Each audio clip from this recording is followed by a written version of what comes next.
Wow, it's time. I forgot to click the button. As usual, I know it's gonna happen. I look all around, change stuff, and then I forget the button. Welcome back. It's me, GAing, in front for. I changed something again. I have a third setup now, I think. Maybe for one big, where I usually stream with a green screen behind me. This is the second one I streamed yesterday with the VR and green screen yesterday. And also the same place, but a different layout without that green screen. Not super green screen, white screen, whatever. But I thought, that's the LED game back there. Nation in the back, otherwise it would. Yeah, you can hear me. Welcome back.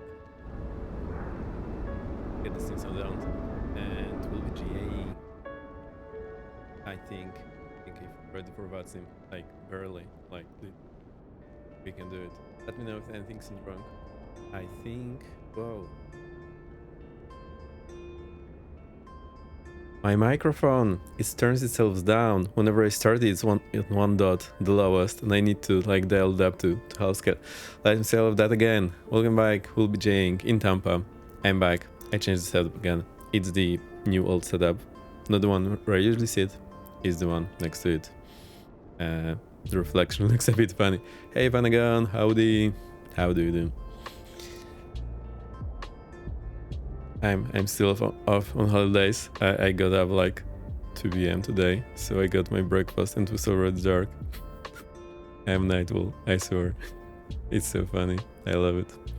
I hope the volumes are okay. Everything should be fine. As long as I don't know, do anything crazy. It should be better now. I'm still not used to this new mic and where it sits and I don't see it and everything. Anyway, it's a lot to control, so I'm adding things back to stream one by one. How bad does that reflection in glasses look? It's weird. Anyway, what do we do? Hang on, so I still haven't configured my stream deck, so whenever I need my applications, I need to go here and click the button, which is not very convenient. I think what we'll do, we'll just connect to the C414 should do the trick. Yeah, it does the trick. It's super nice that it has this, well, help here, what aircraft type I'm actually selecting. And if that doesn't help, there's echo page with all the types listed. We're in. No jokes now. So let me think. We are somewhere around here in Tampa, or at least so I hope. And do we need to file some flight plan? If we're doing VFR, we don't need the flight plan, but this normally is a towered airport, so we need a plan. But we won't follow it anyway. Let me think about it. How do we do that?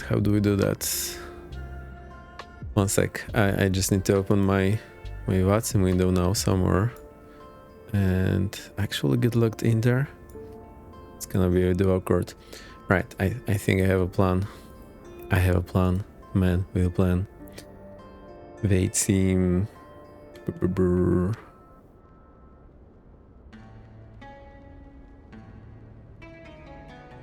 Right, it will be up in a sec. I just... No, hang on.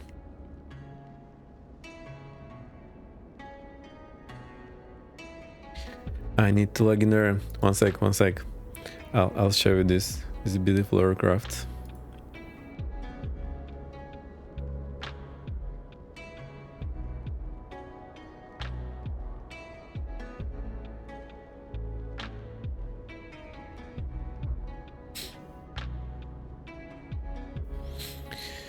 Alright, I think what we can actually do is I can go to VATSIM there. I'll just log in and then show you.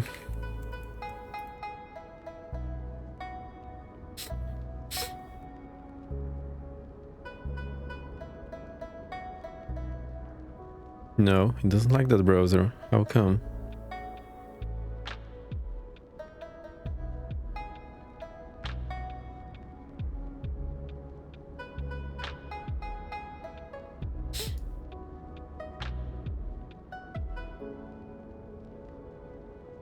Right, bear with me, almost there.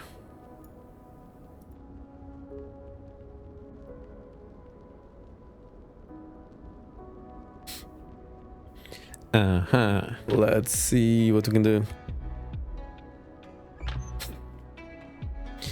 Where's the flight plan? Flight planning, file a flight plan. There we go. That's what we need to do.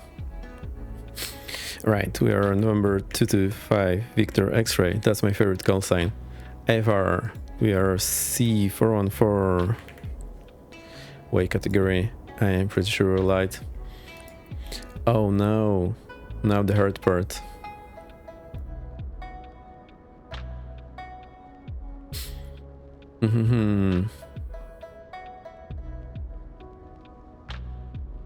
Oh, we can use the FAA. Hang on, I have a shortcut for that somewhere.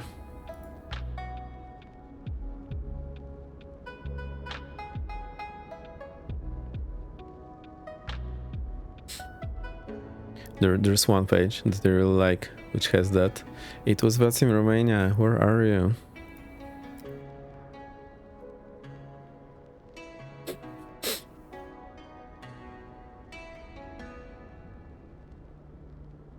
I had this bookmark back in the day. They don't have it now. I need that bookmark. Is the Wikipedia page good enough? Whoa. Not really, not really. Hang on, I'll find it.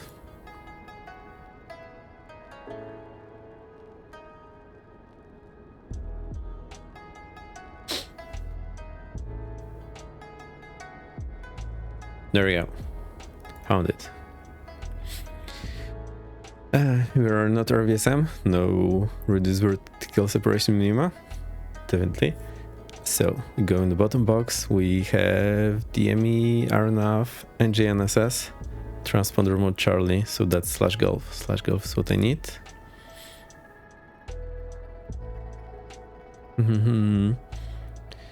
We type it like that.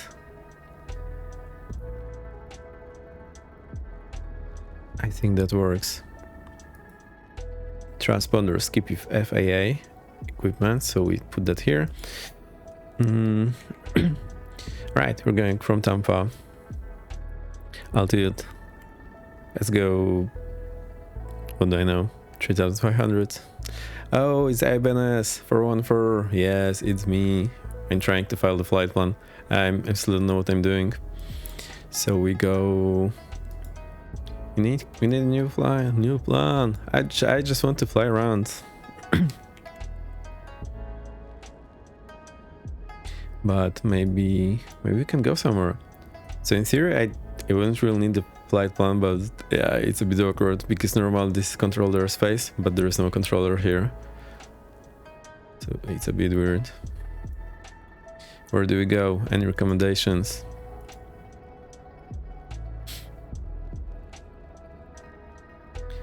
I think I want just a map without all this clutter. Let's turn it off. How are we doing, Baines? I tried the VR and streaming yesterday. It was weird. I'm sure you saw. It was funny. Alright, let's get everything off. I just want my airports. There we go. What's a cool place to visit? There's so much here. There's the Air Force Base and the St. Petersburg. It's always a bit funny. I know there's this funny place somewhere around here. Is there anyone on VATSIM radar? Not really, it's just me. So we are pretty good. I don't really know this part of the world very well. Also, we flew around the coast one time on stream. It was pretty cool.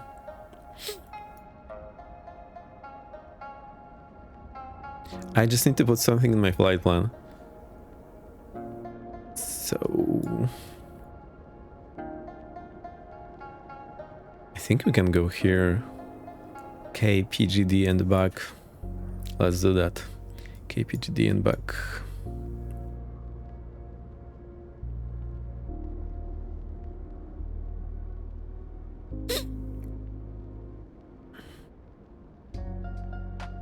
$70 miles. I'll just follow the coastline and, you know, go there. No particular way. We'll see if there's anything we want to look at, but at least here in Europe when I fly, I want to file my flight plan with a general direction of where I'm going, so the ATC has some idea what I'm doing and they can advise anyone, and you know, it then makes some more sense to them. KPGD and back. All right, let's do that.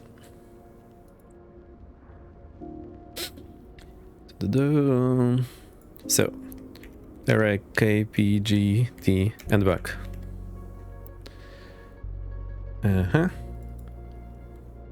We don't need alternate for the VFR. Oh, hang on. I need the VFR. We're not screaming. It's been wrong all along. Now let's have a look. The Zulu time right now is 1907. So let's say 1930-ish. We can take off earlier. No problem. Altitude. Something more than 5 feet. I think 3,500 will be okay.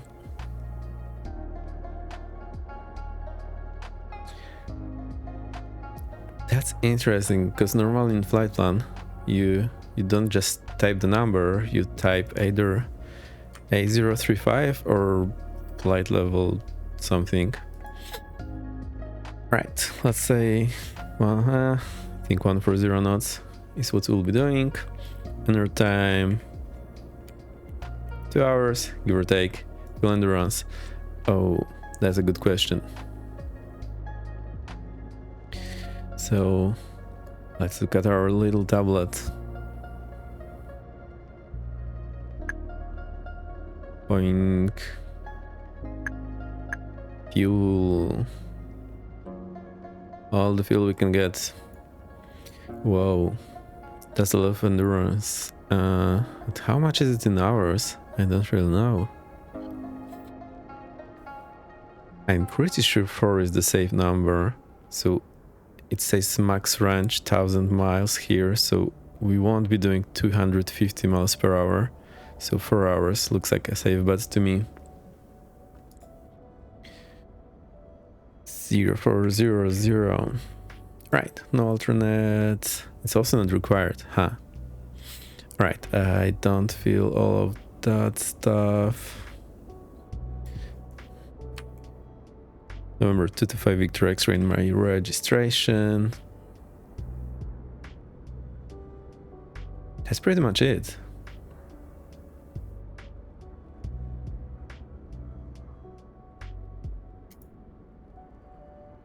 Equipment must be of third and alphanumeric. Okay. Boom. That's done. Perfect.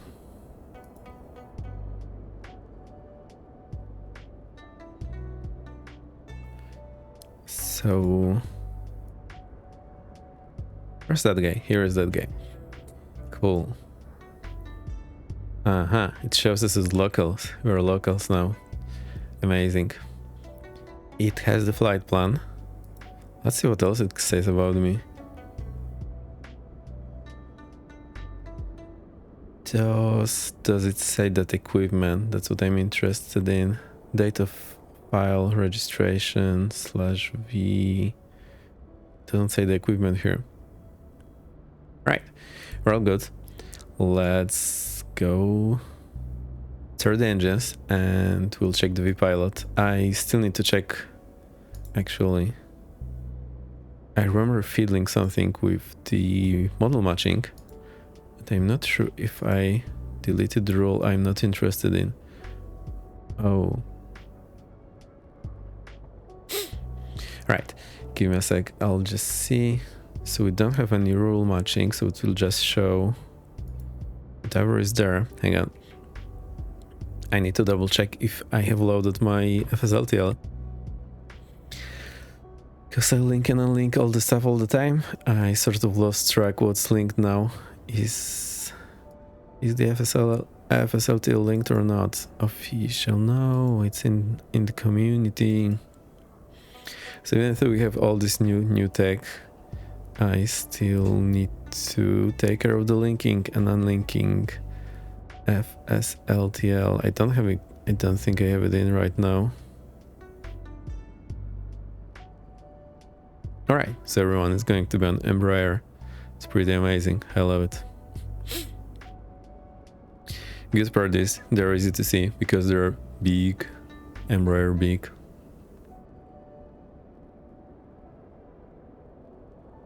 FSLTL does not seem to be linked. Right. I was doing a lot of troubleshooting recently, and man, those things get linked and unlinked all the time, and I just lost track of what's happening. All right. So that's checked.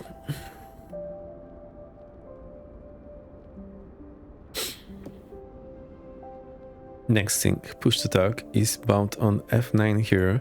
The trick I did, so I don't have to change that here, and you know, it's very problematic in vPilot when you want to change the binding. I did bind my F9 to my button here, I believe. Oh, of course I didn't. Right, so let's do that. So this is SpanX, I really like it. I can do all my bindings, well, most of my bindings here, of course in 2024. Some of them do not work correctly for some planes that do some weird stuff. So let's do that. Button pressed. Add action. Keyboard.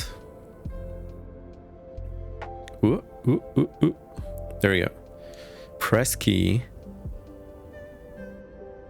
Assign F9 target window.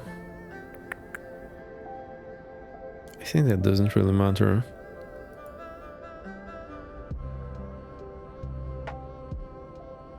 Done. Right, this is the scary part. No, I don't press it. Otherwise I'll be hot mic, even though my radars are off. Hopefully. Yeah, radars are off, so no danger here. Now, add event, button released. There we go. Add action, keyboard. See, I'm a pro. I've done this 1,000 times. Well, maybe a few. Release key, assign, F9, assign. Okay. And the fun part is it has this closed square bracket here whenever you have the release key, which doesn't say anything about, but that simply means release, as far as I know. Right, save that and go back to vPilot.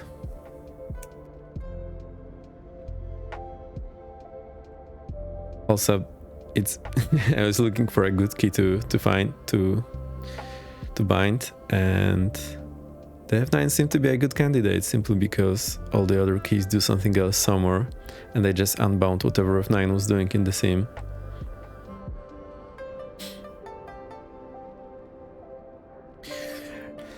Okay, there we go. To the rudder lock off, so everything is a-okay. No one inside, we're just flying solo. This is what I do.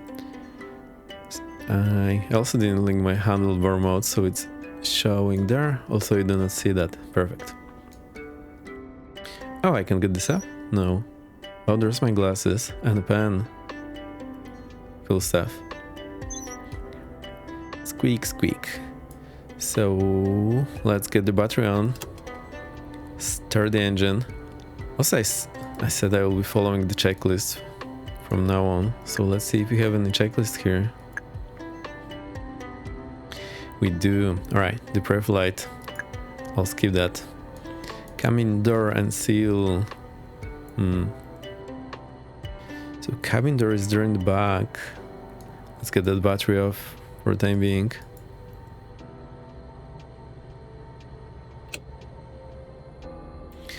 There we go. So, that joke incoming. I wanted to write my 2025 resolutions, but I only came up with 9 of them. Anyway, where's the door? Where's the door? Oh, it's here. These are the stairs. Anyway, looks close to me. I just won't be touching it. I'm pretty sure it's closed. It's closed.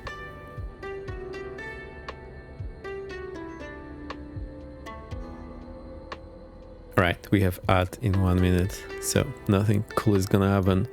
Central control logs stowed, so we have removed control log from here and the rudder. I'm always hiding the seals because they get in the way. Seat belts. Oh, so that's the time where we're ready to go, as long as not getting up anymore is concerned. Alright, not much to do here. This is done. Also, it's important to first adjust your seat position and then adjust your seat belts in some lines, otherwise you'll have to undo it. Fuel selectors, main tanks. I never remember which way to scroll my wheel, so this time it's up. Main tank selected.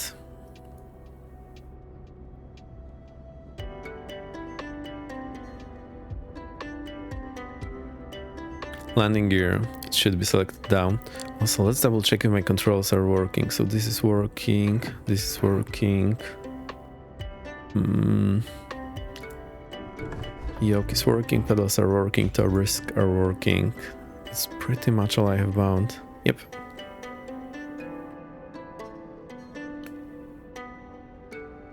What was I checking? Landing gear selector is down.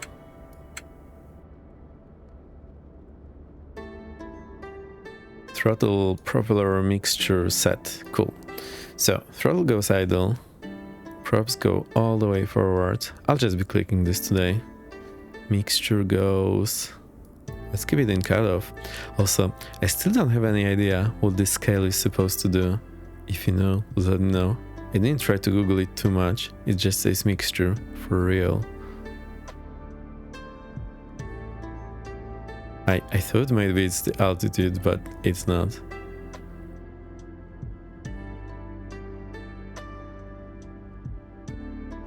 All circuit breakers, pilot and copilot. Okay, so copilot side is easier. Do they have... they have the white color, so we can just look for the white color. This is okay. Where's my side? Oh. They're here, but we need to like duck a lot. Oh, there's some more here. All of them. Hey, okay, perfect. You know what? I'll just bind this to default pilot view for time being, and whenever I reset view, we'll be here. Sounds good. To clock flight time 0.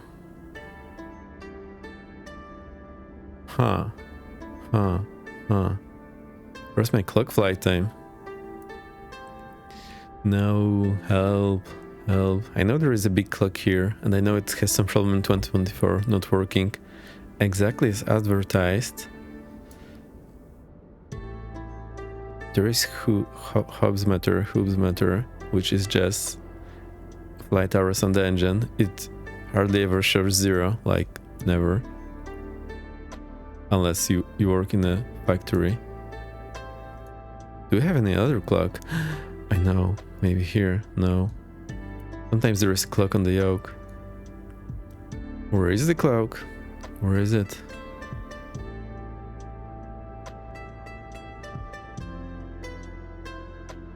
Clock flight time. So maybe I can use the stopwatch on my wrist. It's zeroed now. Prop sync off.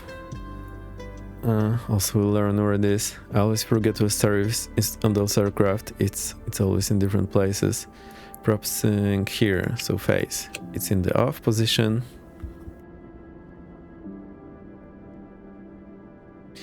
Let's look next. What do we have here? The battery switch. All right.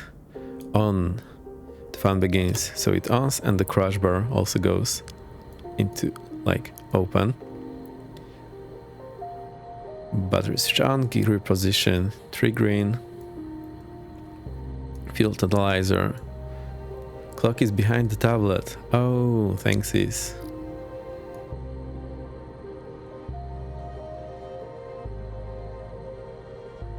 Where? But where? No, I'm confused. It's not here. Rest test. There it is. There it is. I'm just blind. Good stuff. Thank you. So we have time, flight time, and elapsed time. So flight time goes to 0. There we go. Good stuff. Thank you, Baines. The man, the myth, the legend. Oh, it's cool, and tablet is not off. Fuel totalizer. So that's the one I'm not super familiar with.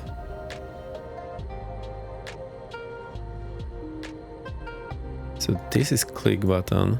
Function fill up. Add gallon. Gallons remaining. Let's double check how much fuel we have. 206 gallons.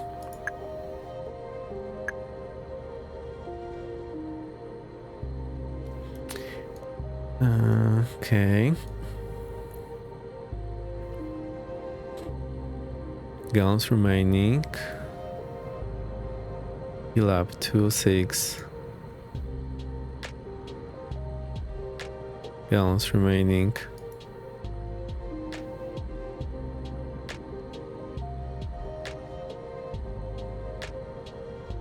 Gallons used, pounds used, timer. Wow, it only has like running. That's interesting. Gallons remaining. 206, time remaining. Gallons used, pounds used, timer.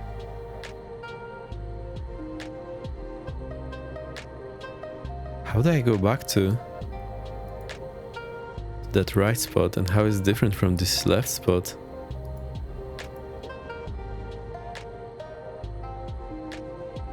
Right, I think what it asks us to do is to reset the gallons used and pounds used. I think that makes the most sense. So I wonder, I think if you click like two buttons, we'll go to this right menu, which I don't know how it's different from the left menu, which is funny. Or maybe it's just the initial menu, and since I just feel that, we're good. Okay. Not the most important part, parking brake. So let's double check it. Where is the parking brake? It's here. Parking brake set. So normally the way it works, you need to press on your toe brakes and then pull that to lock whatever pressure you're putting in the system. If you just lock it without pushing the pedals, nothing will happen, like literally, no effect. Alright, this checklist is done. Starting engines checklist, propeller, clear prop, clear, magnetos on, engine start. That's as easy as it gets. Right magnetos.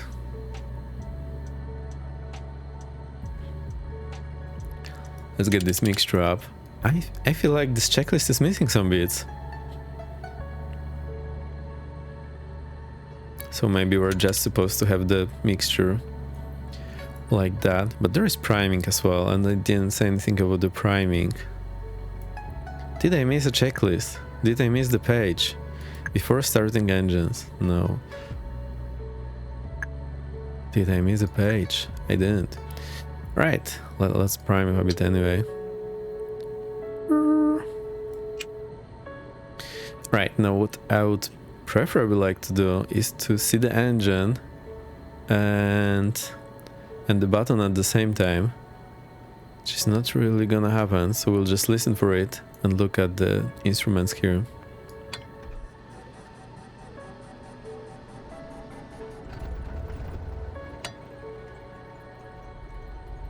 Right, it's running, the body is running.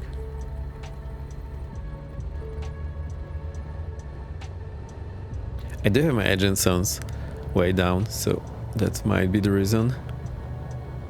Oh, now it's up and running. Right, we'll keep it at 1000 RPM, well, below 1000 for time being. Let's get the left engine going. So magnetos on, let's prime it. 1 Mississippi, 2 Mississippi, 3 Mississippi. I think that's gonna do it.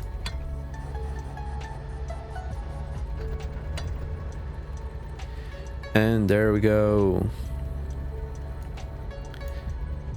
Right, all pressure is green. Here, nothing out of ordinary.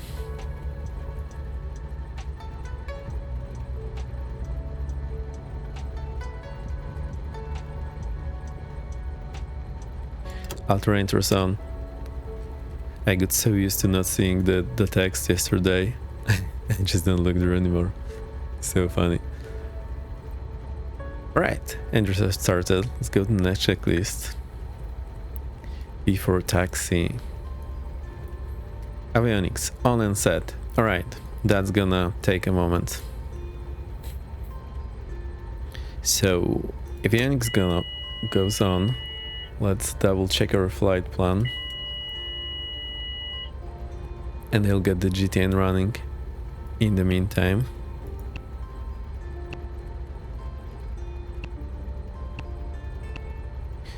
So what we're doing is we go to KPGD. So I'll just dial this in on the Garmin. TOS system test OK. Cool. TOS is KP.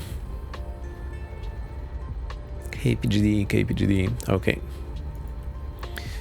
Oh, I know what I need to do here. Let's get our tablet primed with Navigraph. First things first, I want a big tablet go. Big tablet good. We'll put it like this. I think that works. Or do we just put it in the middle? Let's keep it in the middle for timing. Right, we go more apps, Navigraph.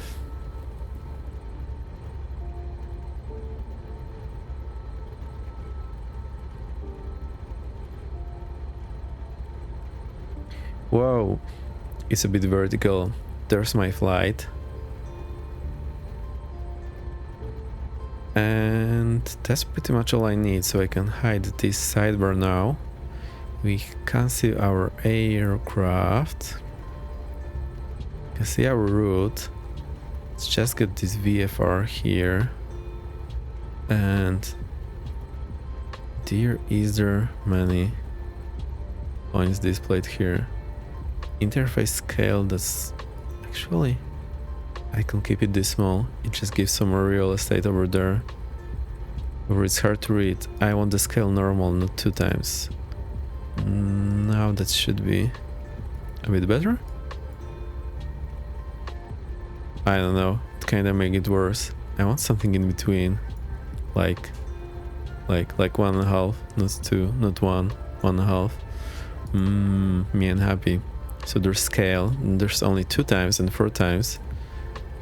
But none of those make me happy. Like, this is too cluttered.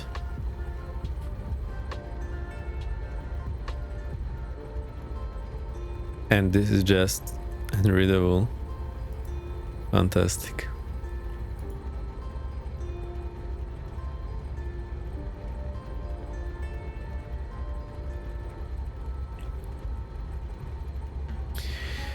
Right, since you're here, let's double check the weather. What's the weather? Open airports. There we go. Weather. I think. Oh, there actually is 80s. Departure 0 on left and 0 on the right. I know, they now put these digital 80s in here. So there is departure 80s, that's information Romeo, departure 01 left, 01 right. So we'll take 01 right because that's the closest.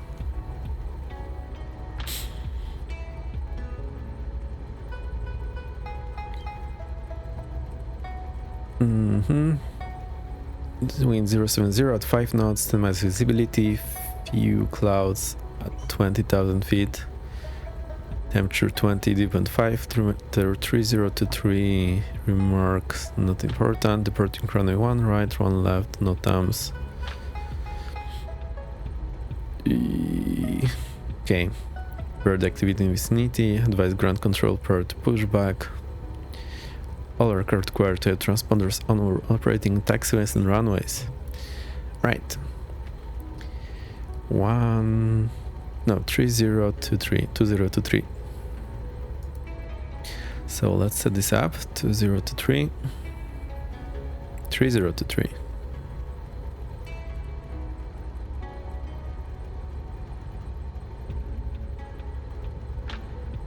That's one altimeter. Here goes another.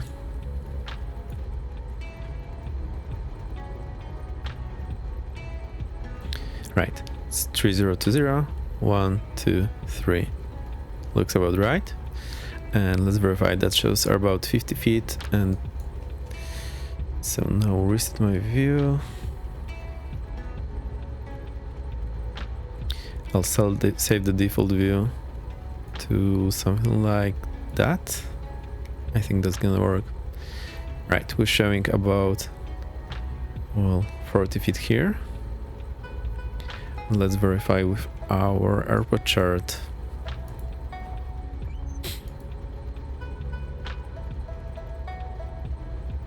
Which is showing the elevation. Hang on, I always have a hard time finding it. Where are you? Oh, there it is, 26 feet.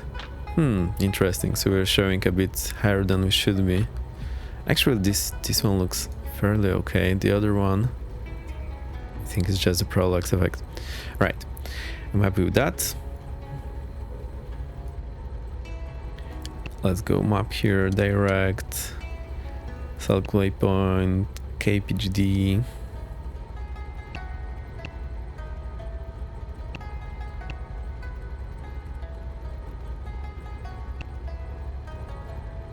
Enter, activate, perfect.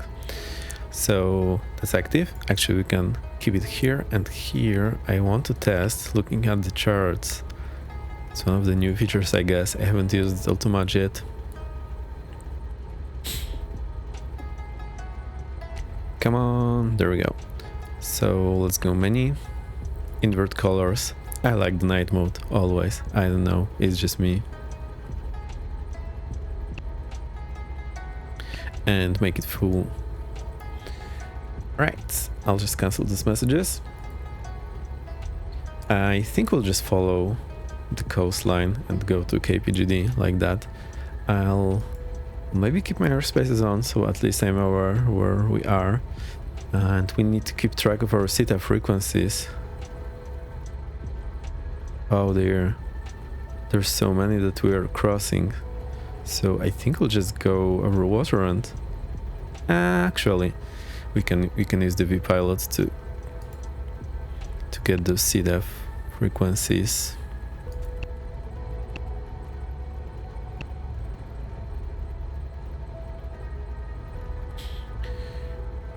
Let's see how that works.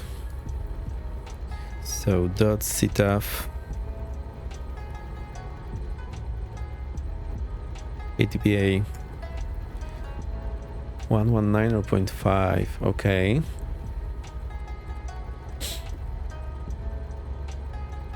I haven't done that before.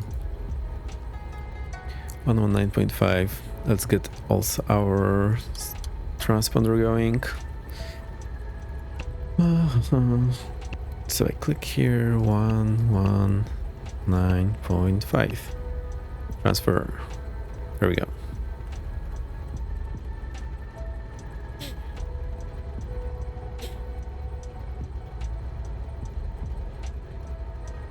Right, let's pre-select the altitude. If I can do that. Hang on, there should be a window somewhere. Where is now? So in case we want to have our altitude, we need some window. So we now just capture whatever I had. Oh, here it is.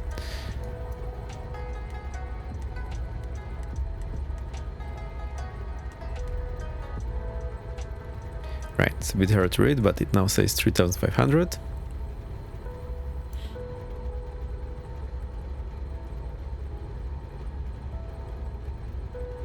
What's up with this flight ID? VCC 3451.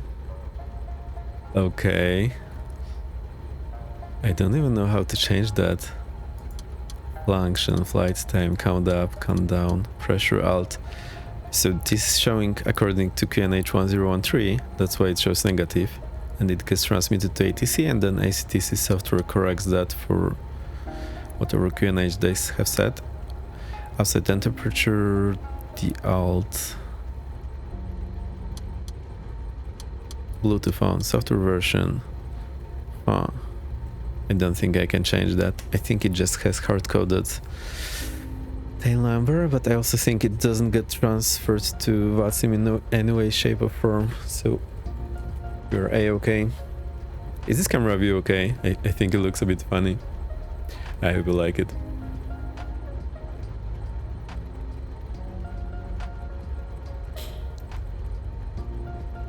Alright, one more thing I want to do is check my radius. So what we'll do, we'll go 1, 2, 3, 4, 5, also known as fingers, because it's 1, 2, 3, 4, 5. So we'll let here on COM1 and COM2.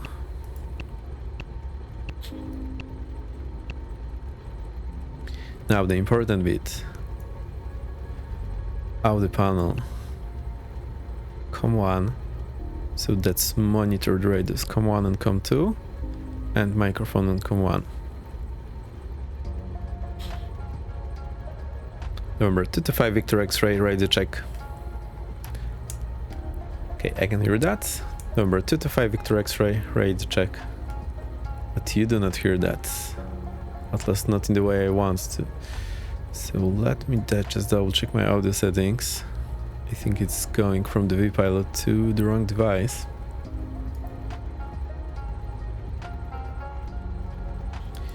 Audio. Output device, cable C. So that's okay. And then comes my voice meter. And that shows up A-okay here. Right, I think I just need to figure this out in OBS.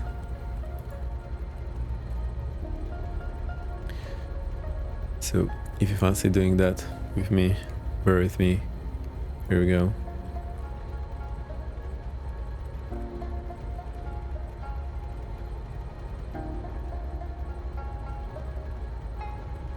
So the way I have it set up, I have this audio cable C configured here, and that looks okay.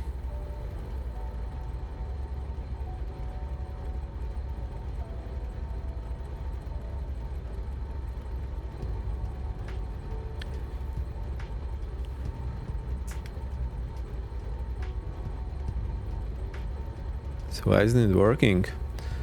I'm unhappy. I think this is the first time we're doing VATSIM since I came back, so that's the reason it's not configured properly. Let me think about it. What could potentially be wrong?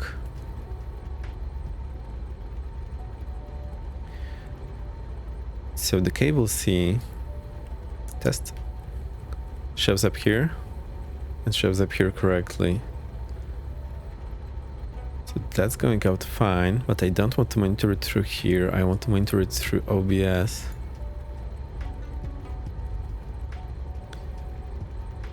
And we have it selected here, but it doesn't work. Which is cable C input. Maybe we need cable C output. Haha, that's fixed. Alright, the reason I have it here is that I have all these audio filters on my VATSIM. So I have the compressor, which you can think about it. Depending on the configuration, it like squishes the volume level. So if someone is very quiet or very loud, it will like make the quiet guys louder and the loud guys quieter. That's how we can think about it. I also have a limiter so it doesn't go above this -9 decibels. Which means if anyone has their microphone misconfigured or we have this VATSIM audio back, it will not blow into your ears and we'll hear it like very evenly. Also what I do is I have it configured so that I can monitor that through VATSIM. So advanced audio properties and VATSIM cable C is monitor and output. So I also hear what you are hearing, which means I hear the same level and I also get benefit of those limiter and compression. Right. The more you know.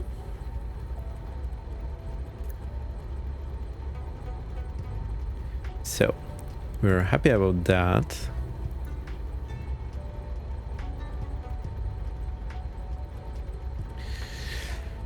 Okay, before taxi, brakes check. Okay, so that's the run up.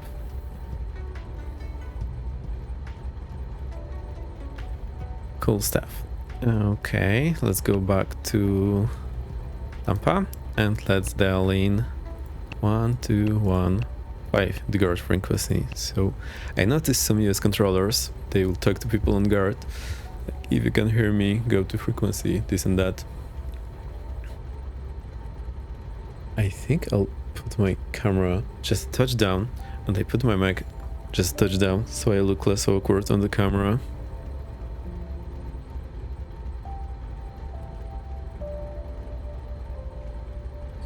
I think that's not gonna hurt the volume levels. Yeah, voice seems to be okay.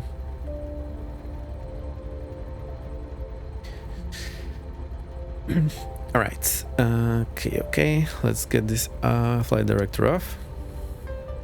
Transponder alt. And I want my chart here. Cool. It's super cool what they implemented here on the TDS. I genuinely really like it.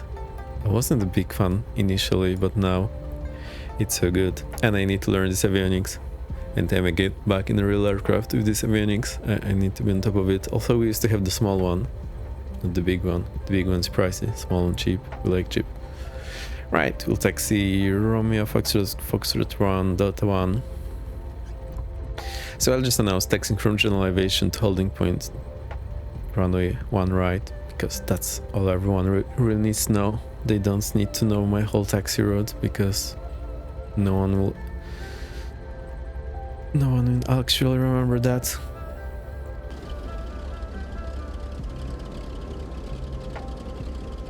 Right, so we go left.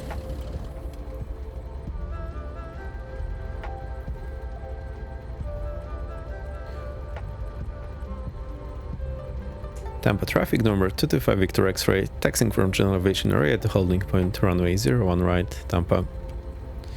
Right, just one right. It's the US. We don't use words when we don't need to. Right, so I'll just advance throttle on the right engine. Get us going. Full left rudder, half left brake. Because there is a very tight spot here. And I'll try not to go over the grass. There we go.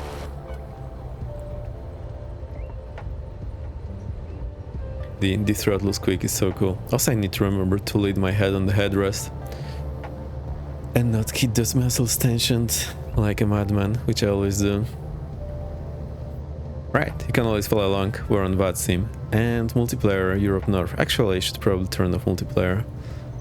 I will keep it now, for now, unless there is someone giving me some trouble. Alright, so we go straight ahead here. It's a little small to see, but I can still see that.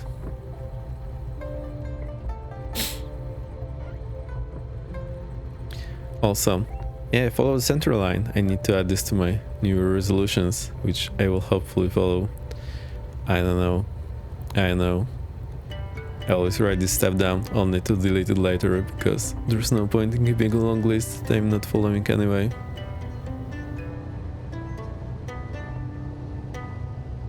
Now I just realized we also have the taxi diagram over here.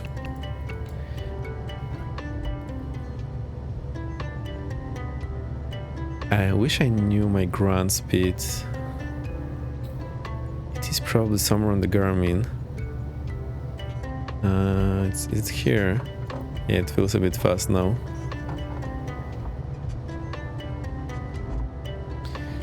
Alright, we paid for the whole runway. We will use the whole runway. I'm so amazed compared to yesterday how stable and how much FPS I'm getting in the sim. It seems that rendering for the VR is just making the computer sweat so much. Like, looks like the hardware is not ready for it yet. We barely get it working. It looks decent enough to be playable, but that's all it is.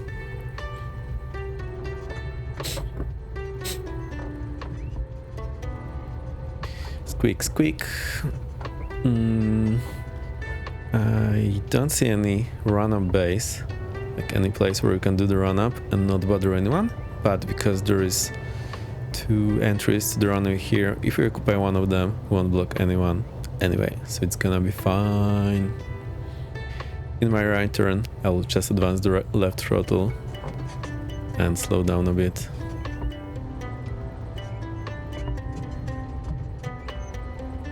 I would preferably stand facing the wind somehow, but I think you're good to go. Parking brake is set. Let's follow this checklist. Brakes, yeah, checked. Flight instruments. Let's set this guy. So set this on 010, so I have some reference for my runway. Let's also set the heading back to 010.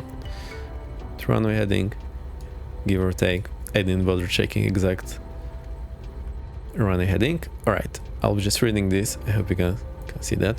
I'm stepping on the brakes. Even though the parking brake is set, I need to be in control. So step on those brakes. RPM 1700.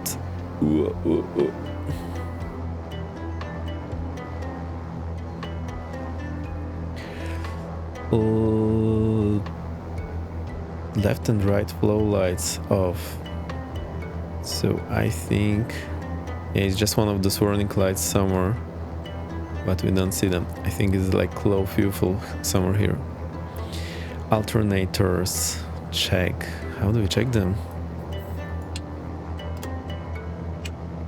So if I have them off, they do show up here, and if you look on the amps here, so left alternator is giving us positive amp, right alternator is giving positive amps, and battery, that's battery volts, is showing 29 point something. Now the catch is, which I forgot yesterday, this 28 volt battery, and alternators have higher voltage, so that when they're connected they're charging the battery. So whenever you see the voltage higher than 28, it means most likely the alternator is charging the battery. If it's 28 or lower, it means the battery is discharging and you see the voltage of the actual battery.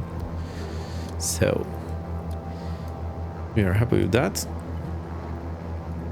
Vacuum system. There should be some section instrument here showing us the section for the gyros. There's cabin altitude section here. Why can I click on that? That's interesting. Right, so it's in a correct range. Magnetos. So now we observe the drop. So let's keep it on both on 1700. Right magnetos off, and we see drop of, well, 50 to 100. Difference is 50. Both on. Yeah, I think I just my throttles got out of sync again. Give it some time. Left magnetos off. Alright, drop of 50, no difference. Magnets are checked, no propellers. So we do this 3 times. We'll look at the RPM first. Oh. Right, RPM is dropping on the left, RPM is dropping on the right.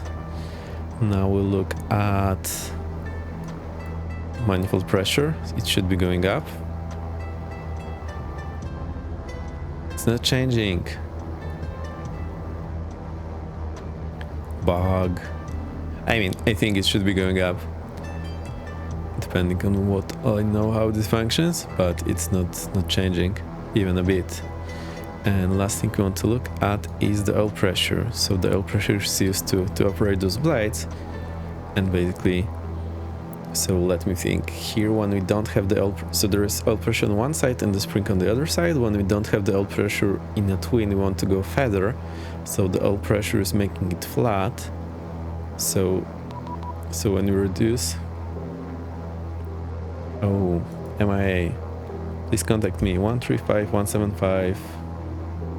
Right, 135-175.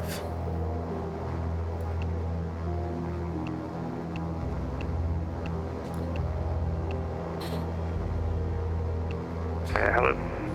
All right, and they are called MIA, but they're not missing in action. Miami Center.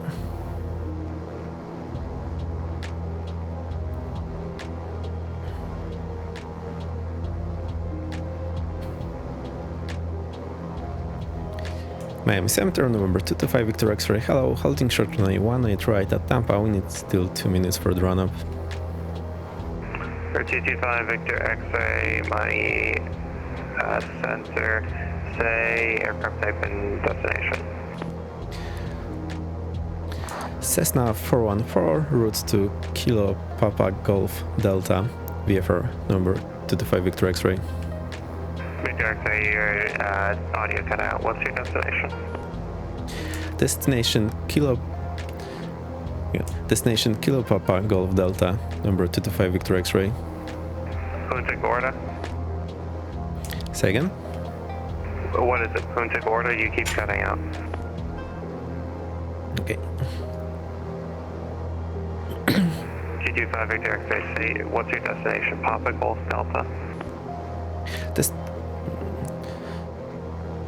Destination Kilo Papa Golf Delta, number 225 Victor X-ray. Air 420 Hotel X-ray, maintain 250 knots in the descent. He's having an audio glitch. He rogers that. He's reducing 250. Thanks. Air 225 Victor X-ray, cleared out of the Tampa Bravo airspace to the south. Maintain VFR below 2000, squawk 3540. Cleared out the Tampa controlled airspace to the south, maintain VFR below 2000, squawk 3540, number 225 Victor X-ray. 225 Victor X-ray, just let me know when you're ready for departure. We'll call you ready for departure, number 225 Victor X-ray. Alright, it seems like my binding for the talking is not working great. So code 3540. 3540. Miami ground, Spirit Wings 2345, clear runway 9. Oh. 2345, taxi, ramp via Tango, Papa cross runway 12. I just realized we forgot all the lights.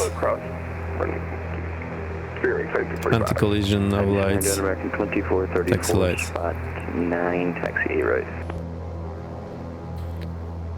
Right, let's check the oil pressure. 2434, my center. So it's going down here, right, going down here, via, which means it's flowing. A right via November 2434. I'll look at I the feel like it should be going up, because it should be going Good day, Lima Golf. up with the prop cap. Anyway, Charlie Victor, India, Kilo, level 3. propellers, flight instruments. Okay, throttles 1000. Lima Golf X-ray, 74 Papa, my center. Do not see you. Say location. Leaving your zone in the southeast, inbound Charlie Victor, India, Kilo. Okay, So there is this low flow. Great, thank you. Right, makes sense. So that's what we were looking. Those lights here were extinguished. Instruments, altimeter set. All here looks good. Let's keep 1500. So we stay below 2000 and not bother them. Okay, you have 0 Victor X-ray, maintain 230 knots for less under the sun. His mic's working now. Okay. 420 Hotel X-ray, say airspeed.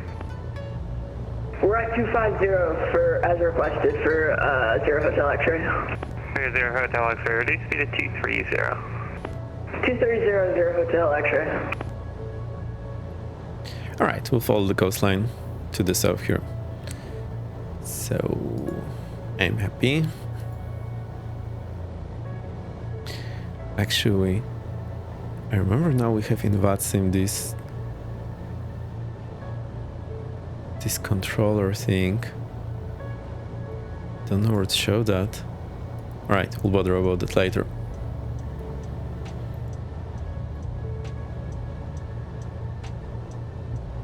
Let's check our next checklist before takeoff. Oh, there, fuel quantity.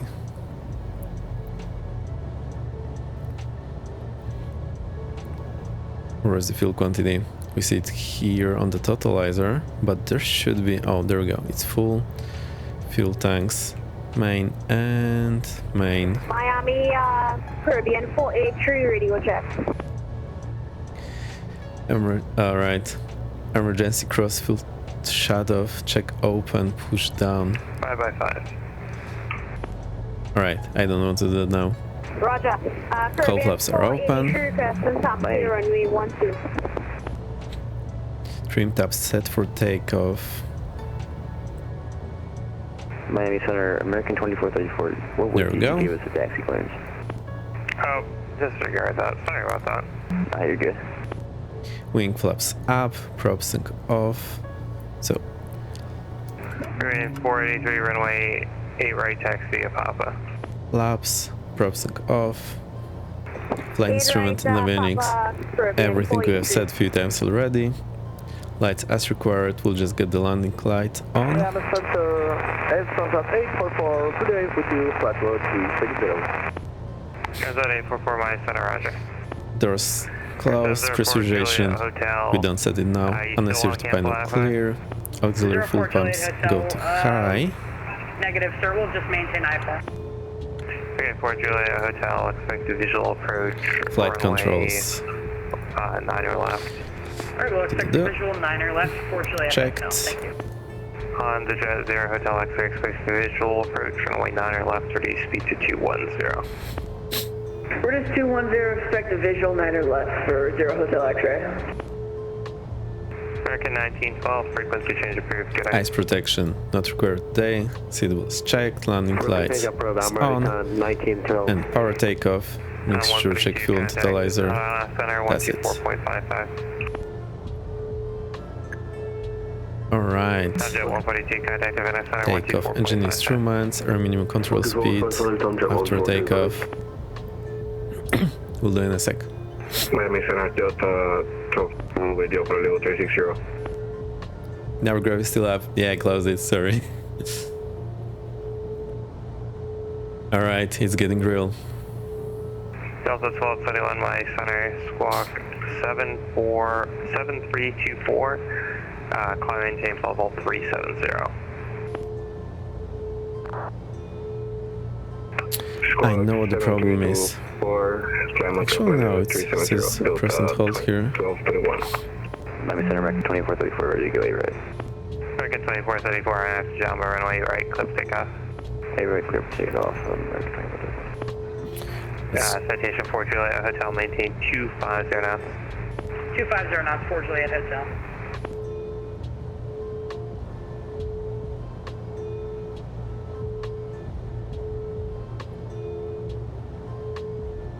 It's button pressed.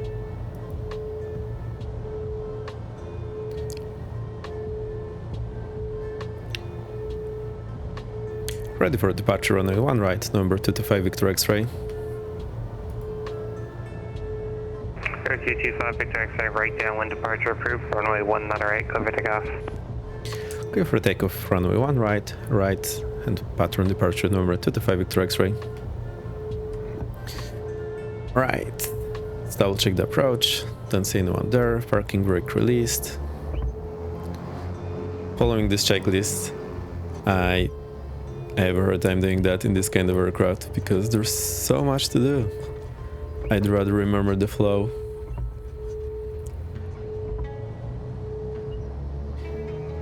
Right, runway 1 right identified, advance power, so we go all the way up to be just below 40. There we go. Screen, airspeed alive. Minimum control speed. Rotate. Whoa. Now accelerate to the blue line. And Baines, I know I'm always saying all the things I do wrong to try to make it better, but it doesn't mean I do those things right. But I'll do my best. Minimum blue line. To get out of 250 knots. Gear up. Citation 4 Juliet Hotel, maintain 230 knots. 230 knots. Reduce power into the green range.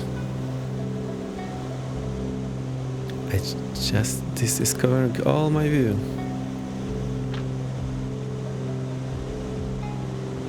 .500 feet, and we go to the right. Circuit 2434. We're to contact client at 16,000. That was 1616. Right, I'll reduce power a lot. And we are departing to the south, right-hand pattern.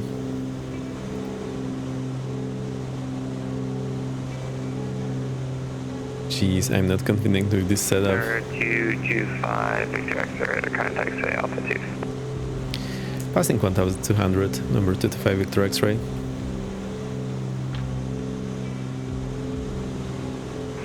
Air 4 Juliet Hotel, so maintain 2000, advise the block airport inside.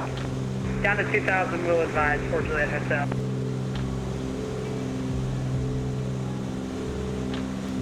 Right, now the plane is loud. That's 1500. And let's continue south. Right, I'll try to get the autopilot set up because there's too much going on for me right now. Also the checklist, gear up, yaw damper. Do you want it on or off? Let's keep it on. That's the flight director. Here's the yaw damper.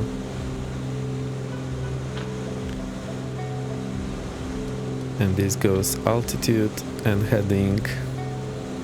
And I think we're happy. Let's engage it and see what it does. Also, I was not stream whatsoever.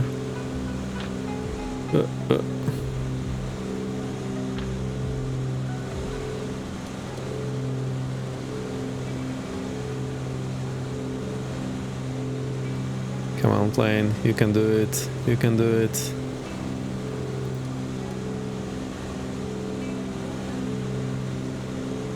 Right, plane not happy.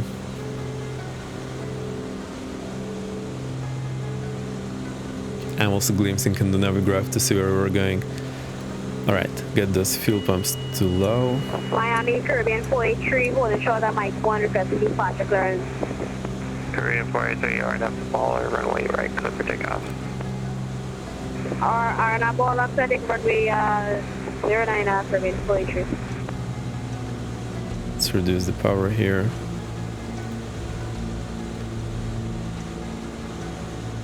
And we can have the prop sync on, I think.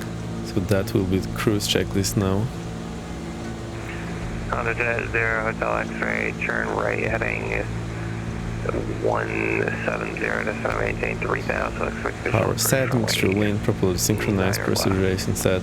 Alright, okay. 3001, Only I can 70 heading only I for could stream 0 this Hotel thing. X-ray.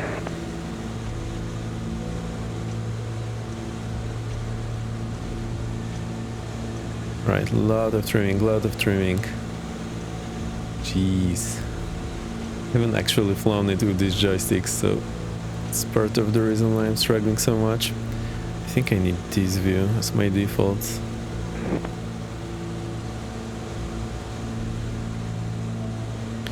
Let's also get the landing lights off. And the taxi light off. This is not going great.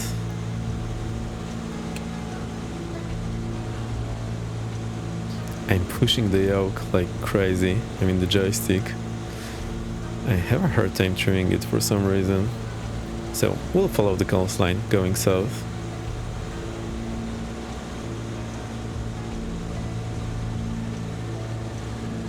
At least that's what I would love to do. Oh, I'm pushing the yoke. Oh, the autopilot is disconnected. Okay. Miami Center, America 319, request to start. Now it works. Vertical speed. Let's get it up. Alright, plane happy. American 319, push files discussion. Situation under control. Air 4 Juliet Hotel, maintain 180 knots. 180 knots, 4 Juliet Hotel. Honda Jet 0 Hotel X-ray, turn left heading 060, just to maintain 2000, reduce speed to 180. 180 down to 2000. And what was the heading one more time for We're going. Now it's time to Heading breathe. 070. Right. 070. I'll make the plane quieter. American 2434, client tape all 370. 370, 2434. American 2963, good afternoon. Flight level 320, inbound juice. Cool. I'll just set them next checklist here. 2963, my center, descending device to arrival, Miami Line 8 East, altimeter 3015. Also the leaning. Altitude capture. Arrival and alternate 3015. To arrival. I'll reduce the power. Juliet Hotel, low altitude alert. Altitude indicates 1,700. Turn right heading 110. Climb and maintain 2,000. 110 and 2000. Sorry about that. 4 Juliet Hotel. There's so much talking going on. 483 for the contact. Climb and maintain 16,000. Say altitude. Climb maintain 16,000, 3,700. FedEx 411 Alpha, my center, squawk 4621. 4621 and about. FedEx 411 Alpha. American 2963, let's confirm is it just set in my discretion? Yep.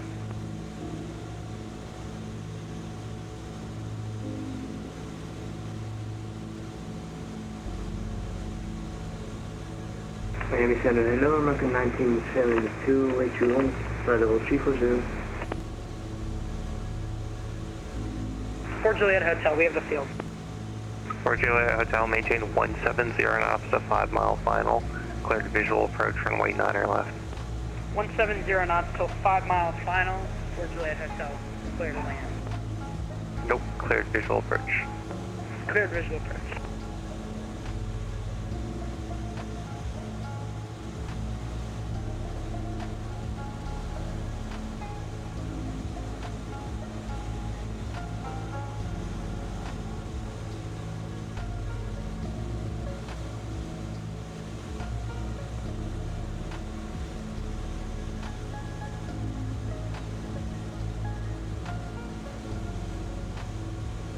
JetBlue 1327, contact Havana Center 124.55.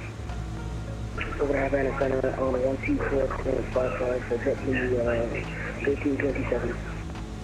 Honda Jet 0 Hotel X-ray, traffic 12 o'clock, 5 miles, and citation 2,500 fast traffic in sight.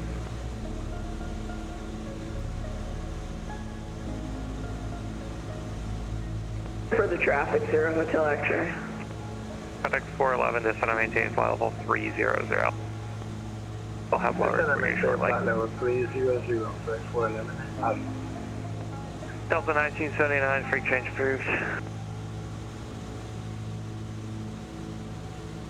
Caribbean 483, client tape file 350. Climb maintain flight level 350, Caribbean, please.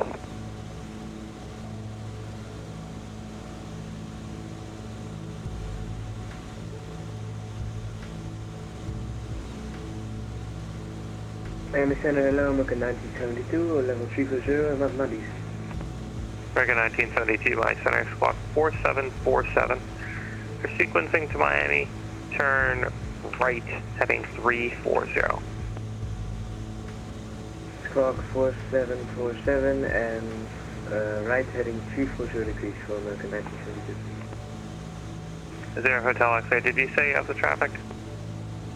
We're looking for him. We don't have him in sight for Zero Hotel X-ray.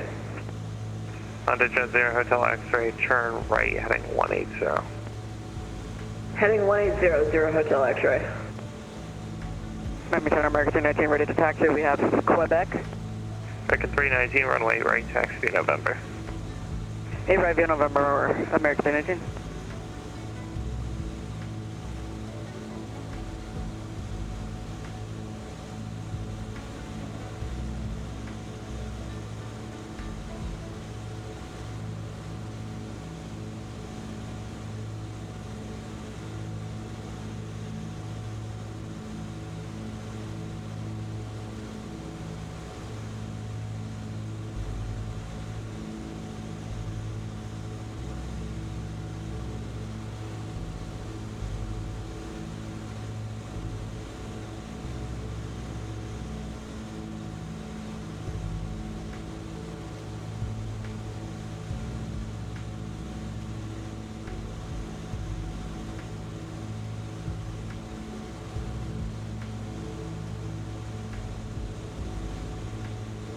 Miami Center, American 2434. Is there any way we can get an early handoff if possible?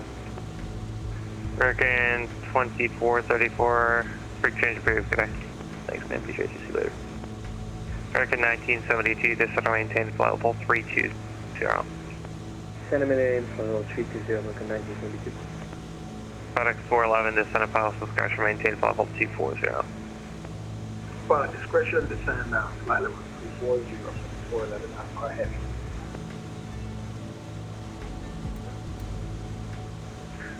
Nerve 5, Victor X, so you can transition Sarasota at or above 1,500.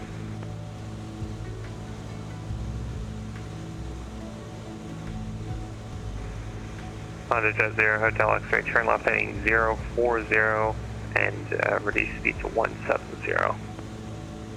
040 and reducing 170 is for Zero Hotel X-ray.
Fort Juliet Hotel is on shore final now, runway 9 left.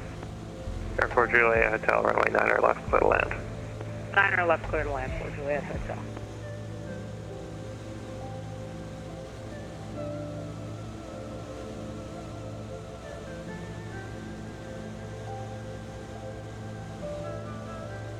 American 1972, turn left heading 230.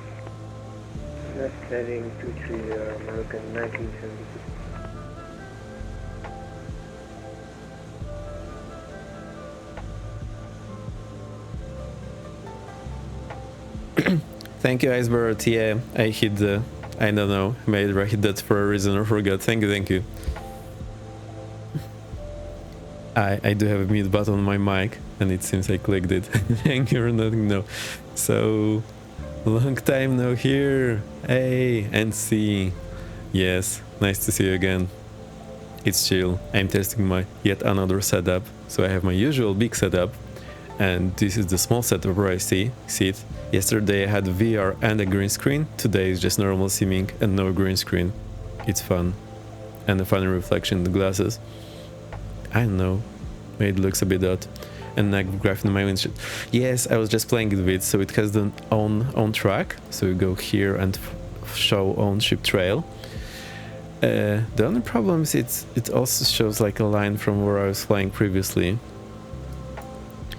And then what they have next is this VATSIM coverage, so it's here, the many place. They've added so much stuff, I have a hard time keeping track what is where.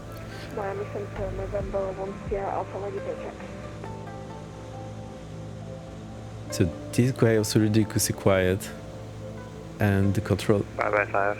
controller guy is ridiculously loud. November 1 Sierra Alpha on the ground at Homestead, Akasaki, FA to 241 Echo, requesting a VFR to... And this is after my compressor filters. So I have those filters, I have compressor. 0 Hotel X-ray, Opalaka at 12 o'clock, 8 miles advise Opalaka on site. We're looking for the field 0 Hotel X-ray. Air 1 Sierra Alpha, say destination. Destination is Homestead, we're out of control zone, turn around and come back to I think we just need to leave it. Alright, now Sierra Alpha, squawk 1373 advisory. my graph goes off. Squawk 1373, okay. 0 Hotel X-ray, we got field on site. Roger, 0 Hotel X-ray, clear visual approach, runway 9 or left, runway 9 or left, clear to land. 9 or left, clear to land, 0 Hotel X-ray. Yay. Citation, Fort Juliet Hotel, taxi ramp via Papa Romeo Echo. Papa Romeo Echo, good day. There's the airport. American 19 holding short of runway right, ready to go. American 1972, turn right heading 270. I really have a hard time hearing them. I'll get the music quieter as well. American 319, RNF to Seasalt, runway right, clear for takeoff. RNF Seasalt, right, clear for takeoff from American 319.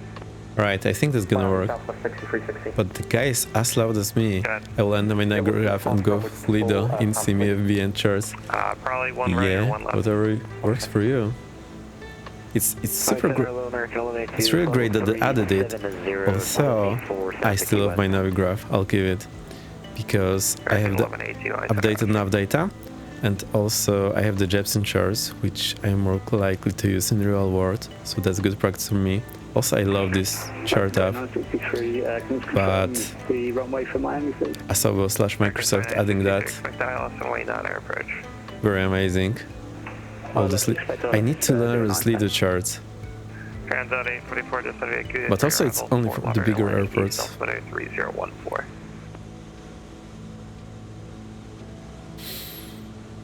Was that for us? 0 Hotel X-ray on the go. No. 0 Hotel X-ray, are you able to remain in the pattern? Yeah, we can remain in a right-hand pattern for 0 Hotel X-ray. 0 Hotel X-ray, make left traffic, runway 9 or left, still clear to land.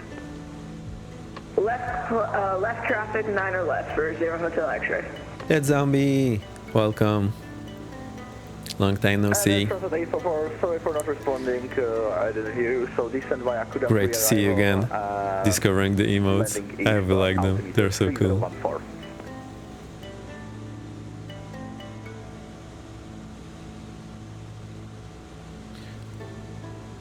I'll get the music even quieter. November 1 Sierra Alpha, ready to taxi.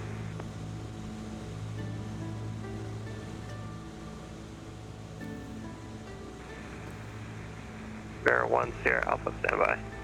Plane even quieter. 1972, cleared direct. Cleared Alright, direct. now I can hear them. Clear direct 5 American 19. How have I been? It depends. Sometimes not great, sometimes okay. I'm fine now.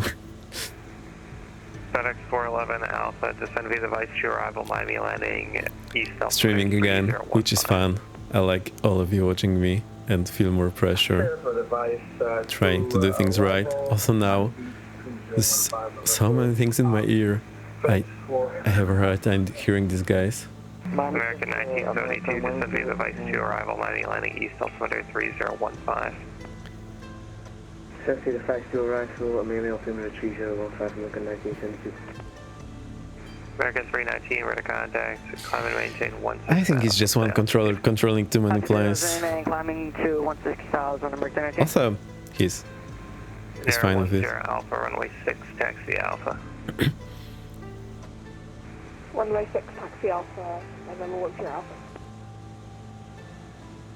I think I missed few of my transmissions, so I'm not so focused trying to listen to them. I'm not talking about anything else. Oh, we didn't set the Volanta. American 1089, Miami Center. Maintain flight level 300. Maintain 300. American 108. Miami Center 3981 with you, flight level 360. Flight 41, my center. Walk 5136. 5136 for 7941. Kilo Papa Golf Delta. So 481, turn right heading 360, vectors for sequencing to Miami. There we go. Now it shows. Turn left heading 360 to 481. So that's where we are going. So we'll just follow the coastline, go around that, and then dip into Kilo Papa Golf Delta, which is called Charlotte County. 360 for the clear noise. Heading 360. Yep.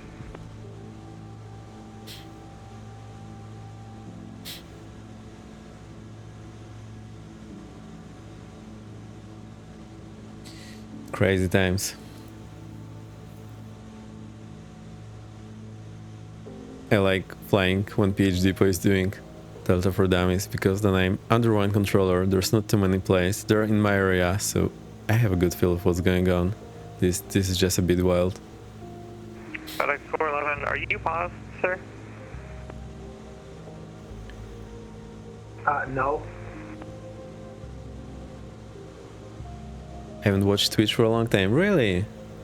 Well, I really appreciate you coming back to my stream. It's so nice of you. I haven't seen you for a while, that's true. It's Kev, I'm such a bad follower. No, you're not, don't worry about it. Hey, that zombie, I also had some time when I was not twitching or not simming and not this, not that. I think I got enough rest. I think it's under control. I just let go everything I don't really need to do and keep it easy. Kev, welcome. Great to see you. I'm just not announcing the stream now before I end, so it's harder for anyone to know when I'm live. But it takes up some pressure from my end. Look at the fancy lighting. Yeah, I took the green screen off for today, but it's not the usual setup where I see it. So it's the small setup. I have a big setup where I usually stream. American 319, climb and maintain flight level. And where I have a big camera, big lights, big screen, big everything. And this is like my work setup where I have smaller screens, but it's like more comfortable. So I moved here, but I decided for today, let's not feed you with the green screen, because that's a lot of work. Do you have the sandbar arrival on board? We do have the sandbar arrival from American 1182. American 1182. How are you doing, Kev? Great to see you again. Via direct Tampa, sandbar 2. We're not having easy time here in Florida. Oh, and that's just a LED stripe. I tried turning it off, but it looks super awkward. 1182 Pyrex, Papa, Yankee, Romeo X, Echo X-ray, Sandbar 3 arrival, and descend via the Sandbar 3 arrival, Miami landing east. Roger, clear the Pyrex, Sandbar 3 arrival from American 1182. Look, no pilot. 0 Hotel X-ray, just confirm we're clear to land. 0 Hotel X-ray, runway 9 left, clear to land. 9 left, clear to land, 0 Hotel X-ray. I bumped my headset a lot, so it's not much easier to hear everyone. Also, my battery is running dry. Start 481, turn left. I'm liking the 2010 I like it for many things. I also dislike it for many things. So what makes most difference for me is the different kinds of trees. And generally it looks Caribbean 483 contact like much cooler, but there's so many problems with it. Yeah, which made me fly like plane on DCS in 2020. Does the big small space mirror not going to keep the fancy red light? I mean, it's always there, you just never see it. I like my red lights. It means I will probably stream from this place and the other place all the time, just switching along. But what I was doing in the past, I was always trying to put the green screen, but it's very finicky because I need some green lights. It's hard to make the lighting just right, so the chroma key catches that. So I think I'll just switching between the setups, because that's cool. And I thought, I just start to care less about things, not in a bad way, just making it easier for myself. So I thought, let's try it, how it looks. It looks pretty cool. Red light is covered by the green screen and not turned on, I guess. So normally the green screen is behind me, in between. So we do not see the red light because it's behind the green screen. But I also have to get some lights in my face so that you see my face better. But it's not enough lights to have the green screen lit enough for OBS to clearly cut it out. So I need to shine some lights just on the green screen, and I put just the green lights. But then some of the green lights bleed on my face. It's difficult. In the other setup, in my big setup, it's just much easier because I have much stronger lights in my face. I need to switch my battery, so I'll turn on the mic, switch to speakers, and I'll back in a sec. Left, taxi via Charlie, cross runway 14.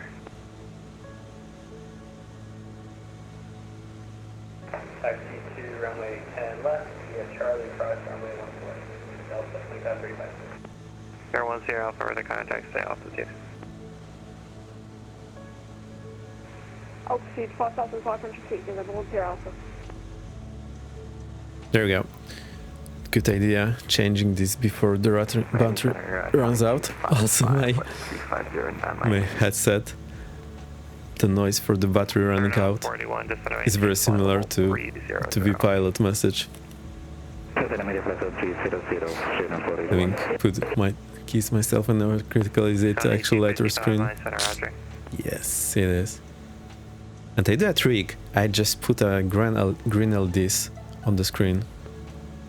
FedEx 411, heavy expect visual approach runway. So it's greener, but I have a problem. I think my green screen is not exactly green. So I need to Google what color I need to set in OBS. Maintain 3000, so Not bad, super green. Yeah. Hi, Center American 1182. We're going to be unable below 19,000 on Pirate. Thanks for taking a vector. 1182. Let's see how the plane is doing. Descend and maintain. Fuel level very high. 4,000. Green, green, green, green, green, not green. American 1182. Not green. So let's try to lean it properly. 01 Alpha, runway 6, cleared to the option. So I'm looking for the peak. Target 2963, turn left heading 270. Left 270, American flight 962.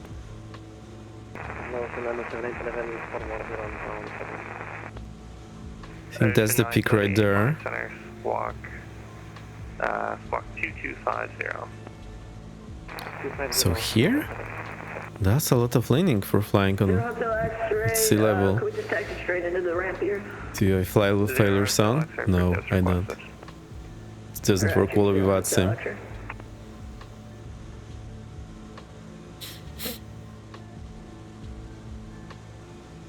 I'm super overwhelmed with all the flying today, so I'm not talking too much to you guys. 2963, turn right heading 360. So we're getting on the tip here. We'll just fly around that and go inbound. American 1972, expect ILS runway 9 or approach. Punta Gorda.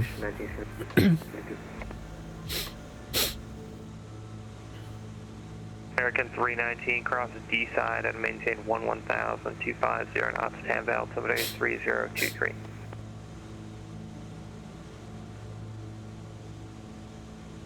Sorry, could you repeat that for American 19? Sorry, we're there.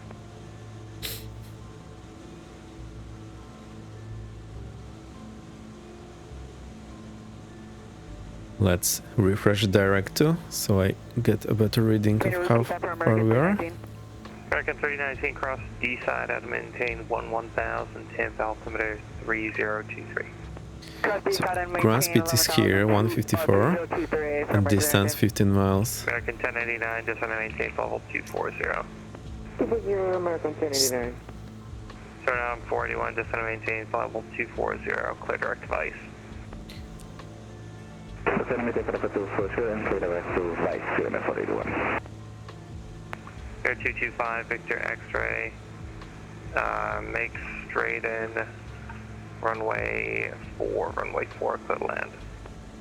Straight in, runway 4, clear land, number 225 Victor X-ray. Yay!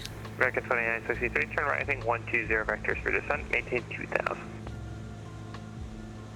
Turn right 120, vectors for descent, maintain 2000, American 29. Now, let's do the trick. Let's go to OBS mode. 27, my center, squawk 040, give or take. And this will show us extended runway center line. This is great feature which I didn't know about. Excellent speaking voice as always. Thank you. 8 miles from me now, heading 120, maintain 2000. I can show you my setup later actually. Clear LS runway 9, American 763. American 1182, expect ILS runway 9 air approach. What's up, ILS runway 9, American 1182? Let's get this checklist going. Full sector main times. 2 arrival Miami landing East altimeter 3015. Alright, nothing to do here. You know what? We'll start doing checklist next time. Yeah. American 2527, maintain flight level 260. I'm sad. I don't know much about green screens. I will try to use a very plain green screen, which may be a LED stripe on top on every 4 sides to get good green screen. Yeah, then I will just try different green color. I can show you what the problems are because American 2527, maintain flight level 260. It's not obvious. I can show you. The battle is real. American 2527, just to maintain level 240. Right, we're 10 miles out. Let's get this baby going. Mixture full reach, prop full forward. 983 heavy with you, flight level 400 direct to. You know what? I'll just set everything up. Landing lights on, taxi lights on.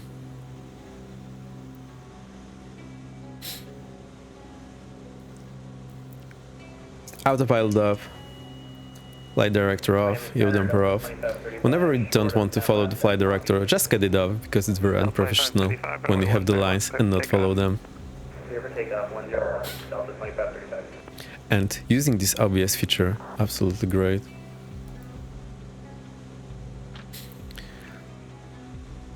Now, need to slow down. What's our gear spin and flap 1 speed? So gear 177 and flaps, I cannot read that. I think it's about 140, so let's get it to 140. Throttle idle. Gear warning checked, gear down. Flaps approach, get that throttle back in.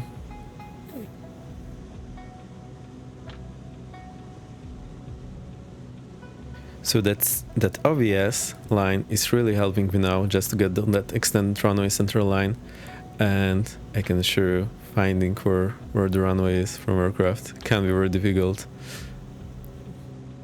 So use whatever means you can to help you. Trimming back, keeping above the blue line. American 2527, 5x5. That wasn't 5x5, this guy was very quiet. Runway 9 or clear land. Trim up a lot. Right, I have a hard time flying in this setup. How do you make OBS line them? Line what? Oh, so we click OBS here on the GPS, and then it asks you for the course. I can show you on the ground. OBS and Omni-bearing selector.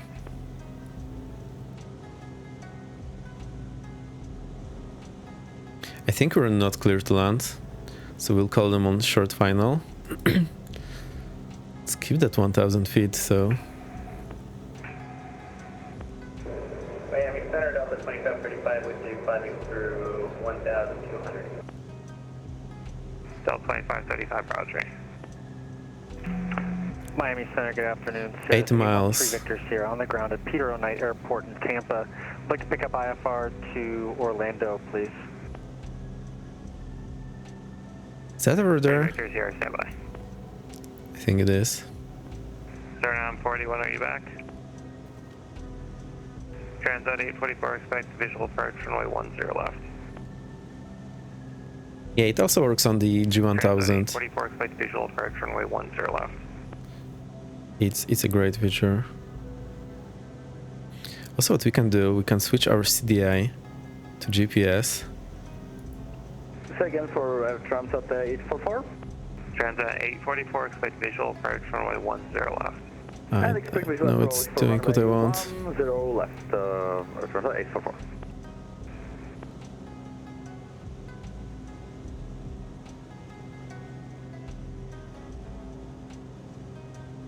Miami Center, hello, this is Puna 2018 over Zeus at flight level 320 on device 2 arrival. We have information Delta on board. Puna 30, Puna 2018, my center, descending device 2 arrival, Miami landing east altimeter 301. I feel like I'm doing something wrong. Sorry, say again for Puna 2. Right, I'm cheating a lot looking at the Navigraph here. 2 arrival, Miami landing east. So we should be seeing the runways in front of us. 201, thank you. Suriname 41, Miami Center. Next time, do not pause if you need to step away. You were very close to having to get fully resequenced to Miami. Sorry about that, Suriname 41. Alright. Miami Center, hello, this is Southwest 172. We're at 734 at Tampa. Do we need to request push with you? Negative. Ready. Record 2963, taxi Tango Yankee, hold short, runway 12. Tango Yankee, hold short 12, American 2962. Record 1182, would you mind if I switched you to 8 left? Hi, from we'll just need a minute to get the numbers from Record 1182, but we're good with that. Record 1182, expect visual approach runway 8 left, turn left heading 010 to center maintain 3. Right, I'm pretty sure this is the runway in front of us. Heading down to 3000, American 1182, we'll expect the visual. I think I know what the problem is. FedEx 411 Alpha, descend maintain 3. No, I don't know what the problem is. 3000, FedEx 411 Alpha. Transat 844, descend maintain 6000. And this is 6000 today, there's like 34. Miami Center, good evening. This is American. I should be at 8,000 after Cabra and then maintain 8,000 feet after the 844. Yeah, Transat 844, that's how it should have been flown. Ah, okay, sorry, but the Phoenix flies the other way. It's okay, sorry for that. I was looking at the chart for the moment, and my aircraft still was descending on below the 8,000 feet. No worries. Someone else checked in. So, Miami Center. pretty sure that's the runway 04 just in front of us. But it's... Alright. Full motor level check. Flaps full. Miami Center, squawk 4763. Keep that blue line. Bane is gonna cringe. Okay, the Olaf's 3 arrival at 4763 in the box. Air 3 Tango Whiskey, maintain flight level 200. That will be your final clear dark to Olaz. At Olaz, join the Olaz 3 arrival. Cleared Olas and Very good veins. join the Olas 3 arrival for 3 Tango Whiskey. Short fire. 29, expedite your descent. Flying with the arrival. Short final runway for November 225 Victor X-ray. Air 5 Victor X-ray, runway 5, clear to land. Clear to land runway for November 5 Victor X-ray. Bainsy. Right, landing assured. Now we can go idle and start pulling. So that's enough energy to float us a lot, but the pull is very, very distinctive. Okay, American 10 just expedite your descent, expect ILS runway 9 approach. It would have been much nicer touching down on center line. I'll get there. Also this is not deconfused. Turn right, heading 090. At least I got my call in. 210. 090 on the heading, down to 210 for the speed, American 1182. FedEx 411 Alpha, heavy, turn right, heading 360. Turn right, heading 360 FedEx 411 Alpha. FedEx 411 Alpha, turn right, heading 040. 040 FedEx 411 Alpha. Very smooth. American 1972, Sorry, just though. maintain 4000. 10 minutes 4000, 1972. Down 6,000 there, close to the Expo 4. Transat 844, just maintain 4000. And 4,000, 844. Delta 2535, client tape all 330. Right. We'll request taxi to the FBO here on the north side.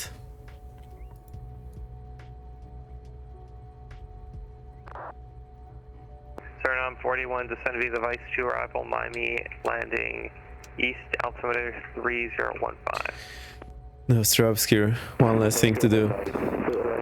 However, guys, always doing everything so smooth on stream. I struggle a lot. Baines has the million hours of experience.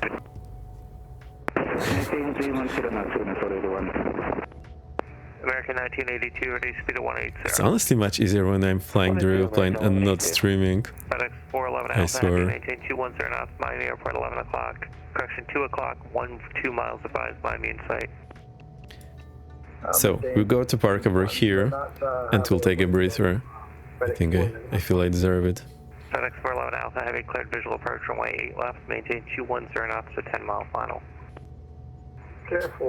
And then I'll tell you what my problem was with the approach. Until 5 miles.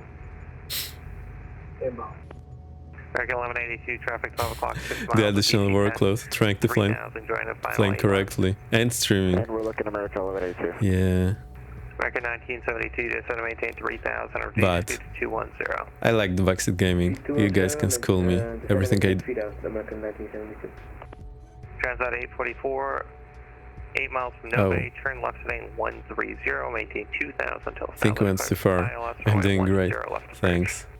So I want to go to the FBO. Until stabilized ILS 10 left. Your online flight guidance was straight to the airport. Yes. Yes. That's the very reason. But also, I was told runway 04.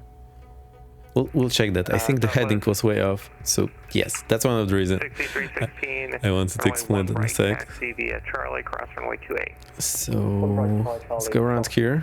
38, Southwest 63. American 1182, traffic now 12 o'clock, 5 miles. Traffic inside American 1182. American 1182, follow traffic, clear visual approach runway left, caution runway turbulence for 5 mile trail, a heavy DC-10. We'll follow traffic, clear for the... It's almost full throttle. Well, it's half throttle. So anyone behind me, absolute havoc. 1972. 2018, reduce speed to 250. Reduce to 250, Blue 92018. And Miami, Southwest Where can I turn right? Make sure Oh, it was a long time ago. Alright, I see it. Sorry about that. Send it now. So I want to go here on the Golf, right on Golf, and to FBO. FedEx 411 Alpha, heavy runway 8 left, clear to land. 8 left, clear to land. FedEx 411. American 1972, 8 miles from grid, turn right, heading 06. My neck hurts. 3000 until established, clear ILS runway 9 approach. I'm a rebel. I always lean my head forward instead of resting it nicely on the headrest. Partly because of stress, and then my neck hurts. Southwest 172, runway 1 right, taxi. Oh, I forgot the propsing off. Everything's wrong. We'll do better next time. So the thing about this checklist in general aviation aircraft is you need to have them memorized or not going to do that right. So my taxiway is supposed to be here on the right. I have a feeling it's not quite there. FedEx 411 Alpha, heavy runway left, clear to land. Okay, land now, 8 left, FedEx 411 now. American 1089, maintain 6000. Can't believe land neutral keeps bullying me, peer pressuring me into new planes. Fly them, fly them. 1182, right left, clear to land, number 2. Runway 8 left, number 2, clear to land, American elevator 2. Connie 855, descend via the Frog 4, arrival Miami landing east, altimeter 3015. Send by the Frogs 4 and Jeez, the flaps up. If we can get it. Transat 844, runway 10 left, clear to land. Right, the taxiway should be there, so let's follow that, and there should be FBO, but I think something is slightly missing in the scenery. 3 Victor Sierra, clearance when you're ready. No, we're not going there. Let's go back. Sierra, cleared over land over 8 vectors, pricey, unanimous miles, climb 18, 2000. So what I saw there was the runway, not the taxiway. So taxiway is completely missing. 6622. 6622 in the box, 3 Victor Sierra. Through the fence hangers. 2527, descend to be the Vice 2 arrival, Miami landing east, altimeter 3015.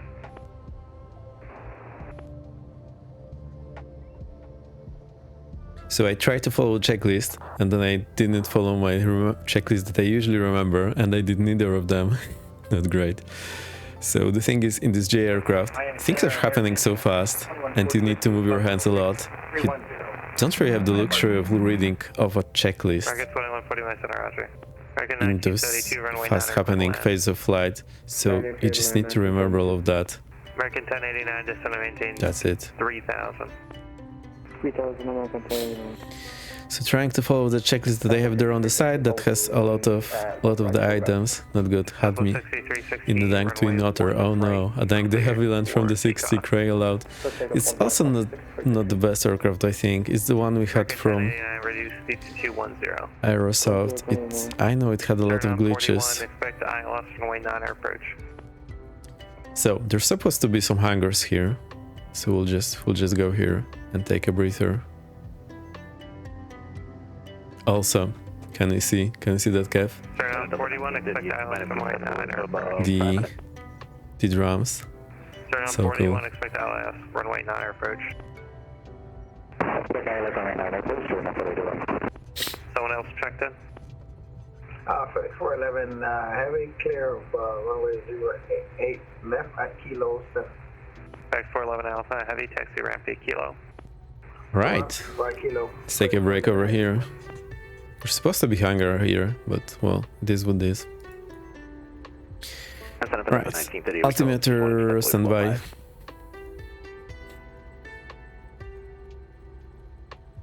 Yeah, here goes me following the checklist. I think I'm just not happy with this checklist. Parking brake set. 38, Miami Center, say location. Oh, I see. Yeah, that's fine. Go for it. Let's see what the after landing has. The 3 Victor Sierra is ready to go at Peter 09. Cowl flaps. Oh, totally didn't operate the cowl flaps. Full pump off, cowl flaps are open, flaps up, lights as required, blah blah blah. Hey Sky Command, how are you? I'm back again. New me, new setup every day. 2 days of the year, 2 different setups. Right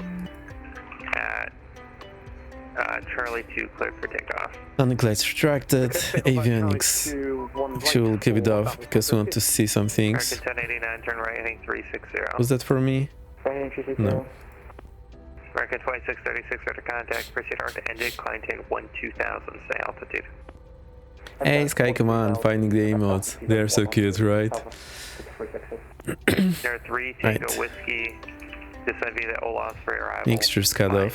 I wish I could hot both of them at the same time. Descending via the Olaf's 3 arrival for November 3 Tango Whiskey. This engine stop, magnetors off, alternators off. Transat 844, taxi ramp Tango 3.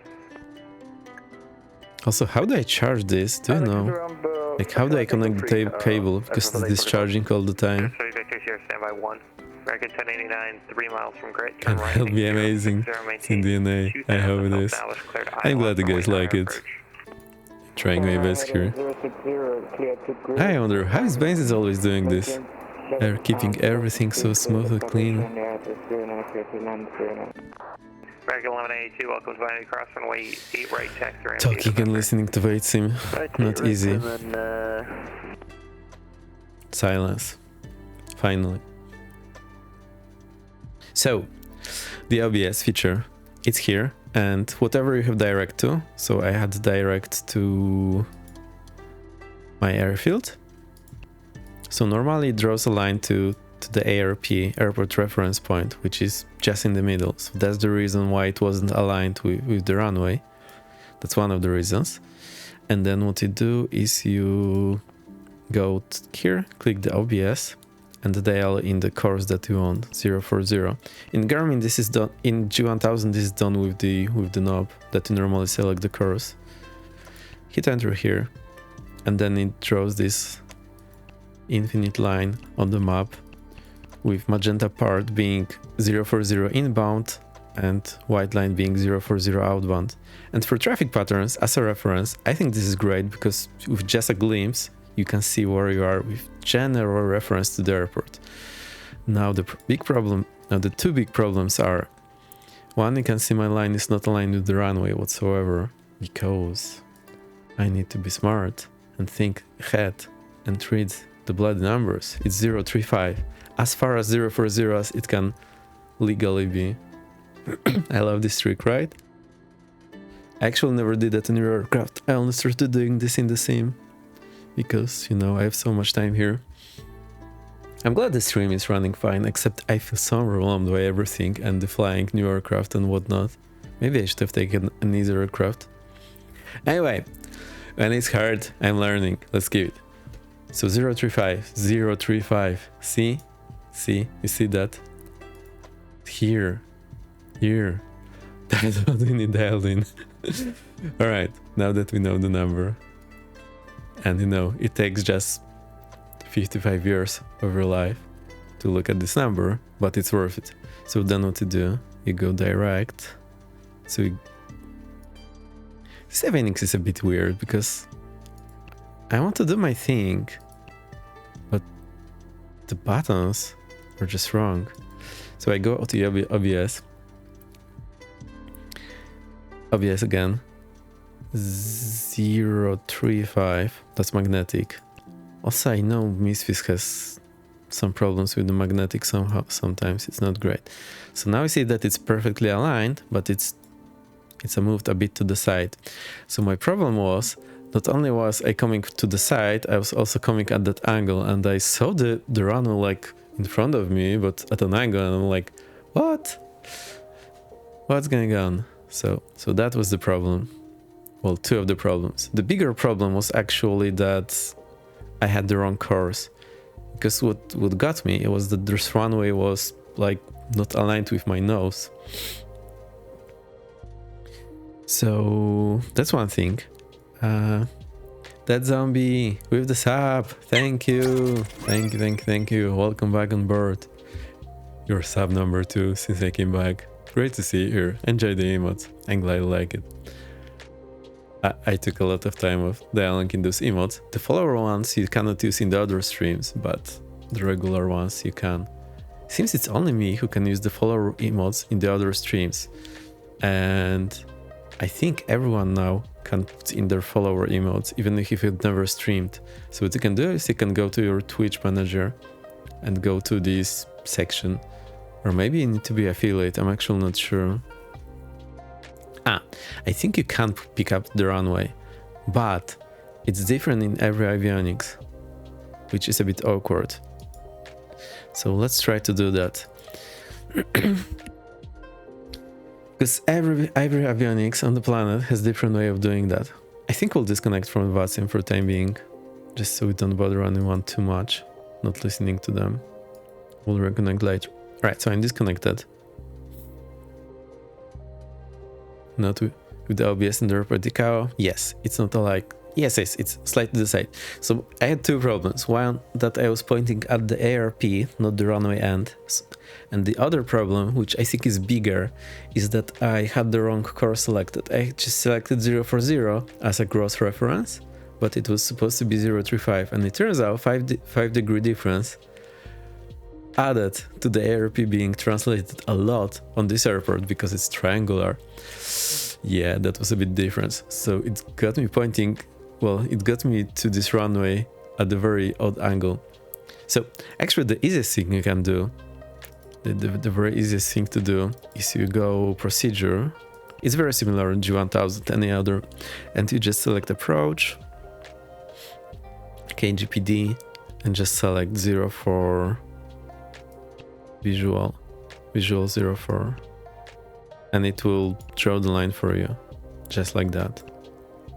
Load the approach, blah blah blah, and just like that, the map is drawn. Except you need to go out of the OBS mode. So I hit it again, and it.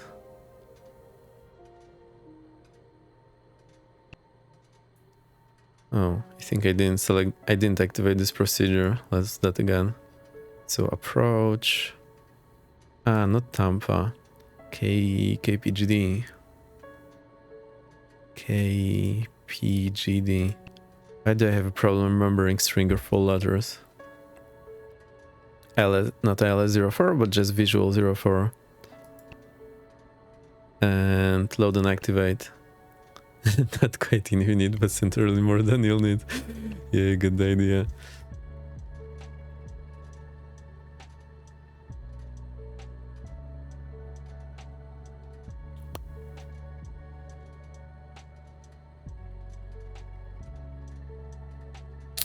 I think I need to remove this direct, so...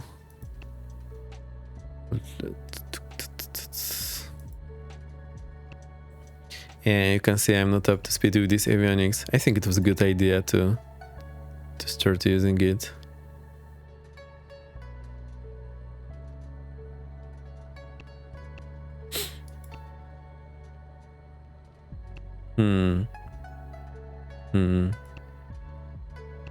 Alright, we are actually in the suspended here. Why is the state different between the two units? I thought they were like talking to each other. Oh. So they're not talking to each other. I actually remember someone complaining about that. Now I understand why. So now we have the proper line drawn to the runway. And you see it says runway 04 as the point name. Now depending on the avionics, it will say different things. Like in Airbus it can say R04 or 04. So every avionics has their own way of saying that. And it's not standardized, and you know there is runway 04 in many places, not just this one. So that's a bit of a problem. Alright, I need to remember this it makes absolutely zero sense to use both units then. So we can just use the right one for traffic or terrain, whatever. Bummer. So it's not really helping us a lot. So let's try figuring this out. If I go direct and say KPGD, can I have like an arrow, please? I think what you're meant to do is just dial in the visual approach, and that's it. So I think you're not supposed to put direct the runway end yourself, because it really makes zero sense. But I'm still curious. If I put runway 04 like it was there, I'm pretty sure it will not be able to find it. Oh, it actually found it, so it's showing me the closest runway 04 I believe that it found. But where's the others? So that's the fast find. If I go enter, I'm pretty sure there should be more of them. That's weird. So that's one way to do that. And now I can put in OBS.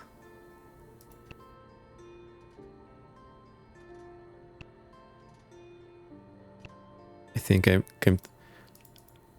I cannot use the OBS. That's strange.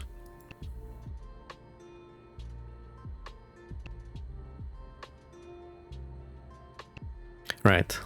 Let's get this cleaned up. Flight plan. Many. Flight plan. Many. So I would really like to have them like synchronized. That would be so much better. Delete all waypoints. What do we keep? The fish finder or the hill finder?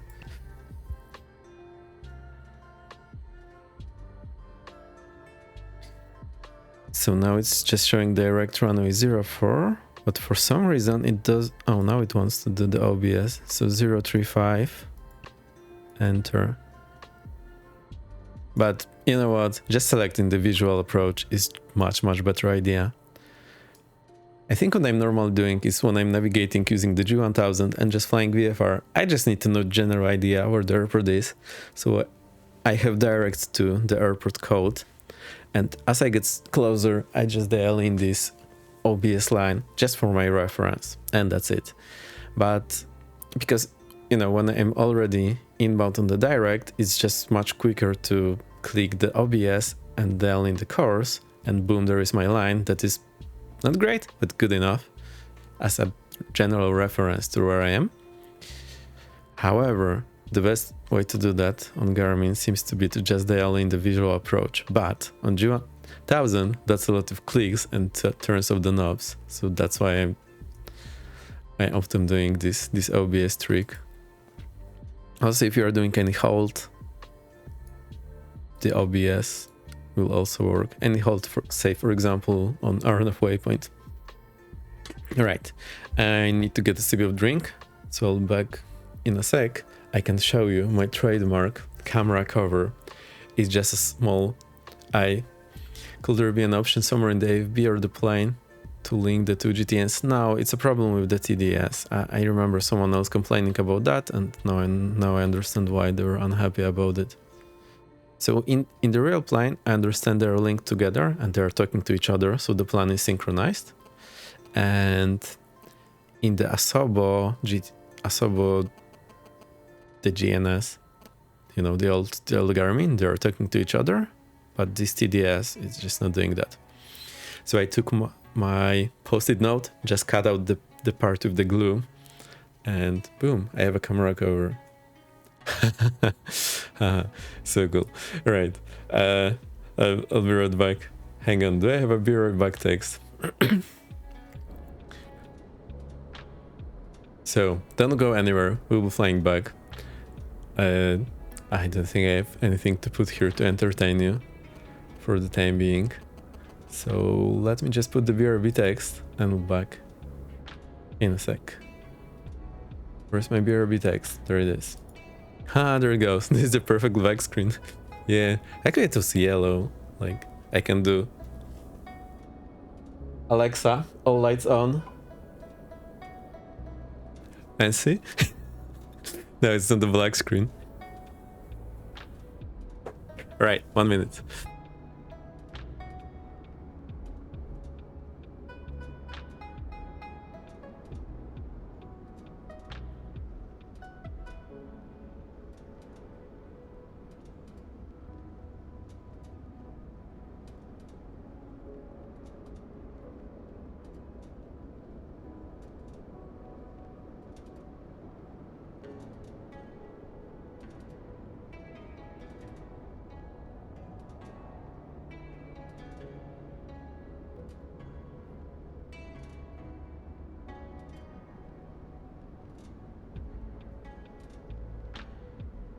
Alright, the what about is here. I remember I wanted to show about the green screen situation, so let me show you that. I think you guys deserve to know. Hang on.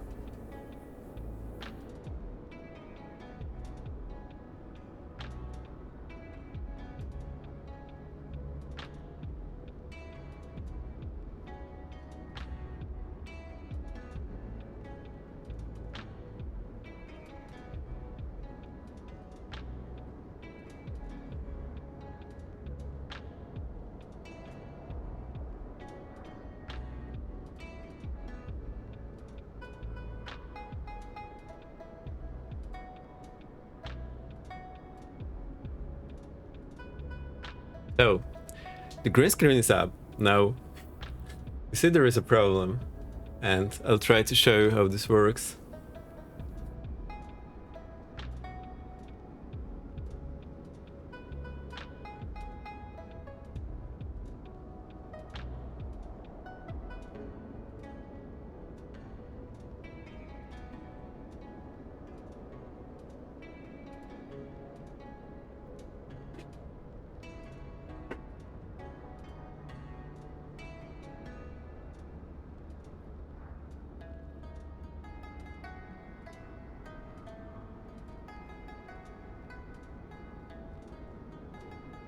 Alright, I'm ready. You see there is a problem already. I have my light, I have the lightsaber, and I have just a small light, lighty light. And now what we do, if you have any questions about OBS, please let me know, because I learned a lot from other people troubleshooting their problems on stream, mostly Jesus, F15, the man, the myth, the legend, holy magic, yeah. And honestly, it's not that hard, but it's also a lot of fiddling, and there's a lot of tricks that you will find out yourself, but you might just have no idea that these problems exist there. So I go here to my webcam, I open the filters here, and there's the chroma key filter that I have. Now I go configure it, and can you put your light on top of your green screen shining down from top to the bottom? There's no good place to attach it, so you know, it's working with what I have. I'm probably not doing the most clever way, but I'm surprised the green screens don't come in with the built-in LEDs. So by default it's selecting green. However, you can select custom color. So this is the same green it has, and there is, yeah, I'll show you what I'm normally doing, because now it's just up. I just put it up, no lights whatsoever. I'll show you what I normally do. So there is this similarity slider, and you can get it all the way up. However, the problem is now I am also translucent, which is not ideal whatsoever. So I had this all figured out. Normally it works. I'm just trying to show you like why it's such a pain to set up. So if you get this too high, you get translucent, or your face look like this, super not cool. And if you get it too less, it's just not there. So now I'm pretty sure when I look at my green screen, this is not exactly the color it has, or maybe it just depends a lot on the light. So if I select a color that's more what the green screen looks like to me in real life, like say this, you see I don't need as much similarity to get it going. However, it also makes me translucent, which is not ideal whatsoever. So I'll show what I normally do. First, I get this small light and I put it in my face, which works wonder for the cameras, because cameras, they like having those lights. You know, the more light there is, the better the camera works, unless there is too much of a color difference somewhere. So I put it in my face. Now the big problem is there's a big light shining in my face, and it's pretty light, and it doesn't help with my sleeping situation at all. Just imagine having this light in your face for 2 hours around midnight. Yeah, good luck sleeping until 3 AM. So that's already better, and the green screen is much more lit than it was before. So if I go to here, light and shadow too. Yeah, so normally I have 2 of them. But you can see this is still not great. So let's go back to the usual green. So it's better the light only on the screen. That's why I think I need 2 sets of lights. So one light goes on the screen. So this green, I need more similarity dialed in, but it has less problems. So next what I do is I take my lightsaber and I usually put it close to the screen. I sometimes put 4 of them just on the sides. So I have it on and I have it, oh, you don't see that.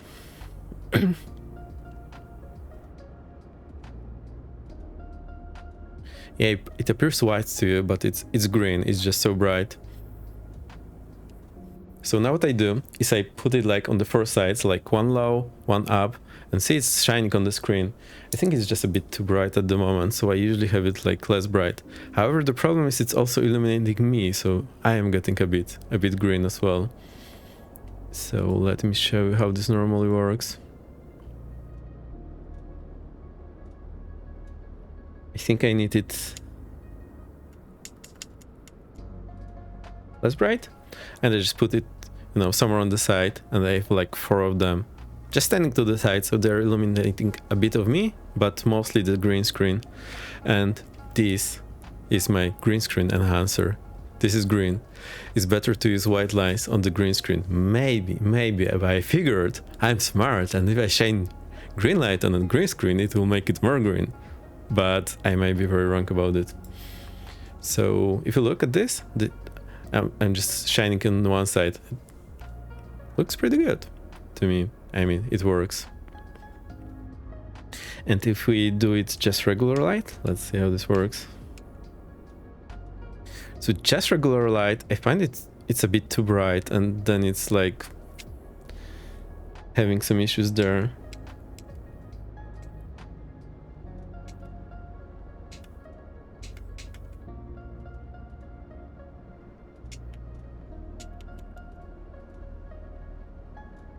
Anyway, you get the idea. It's a whole world of problems. So what I normally do in my big setup, because today I'm on the small setup, I have a green screen behind me. I have 2 big ass lamps shining in my face, which makes my face very bright and camera happy. I also have a much better camera because I'm using Sony a6000.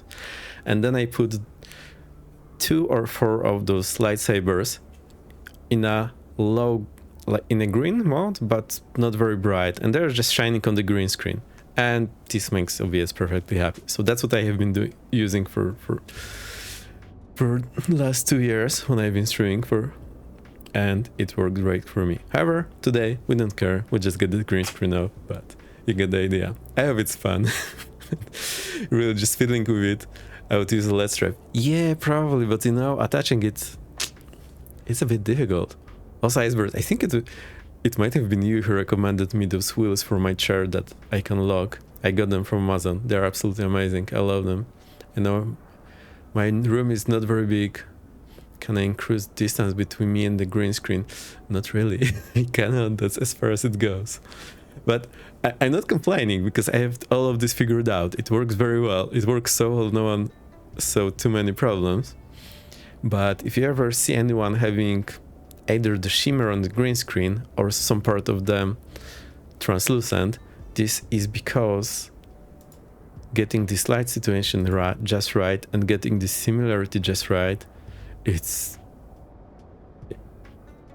a bit tricky. So you see, too far my face has a problem, too less there is a shimmer on the green screen, depending on the light situation. Preferably I would just make my room super lit.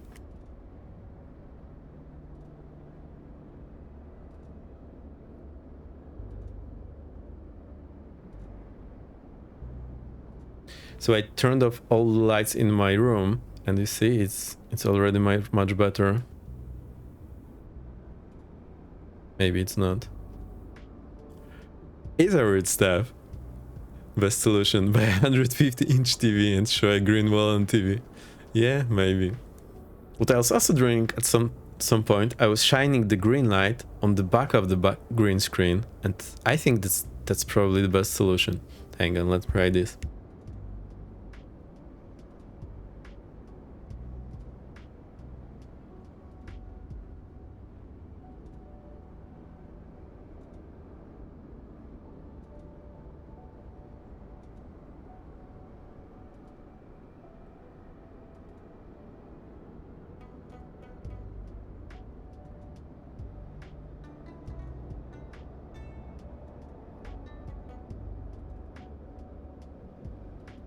Well, I think that's the best solution, but it needs to be very bright.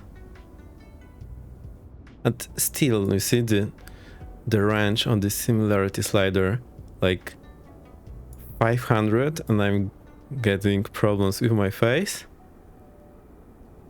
For 30, and I got a problem with the green screen.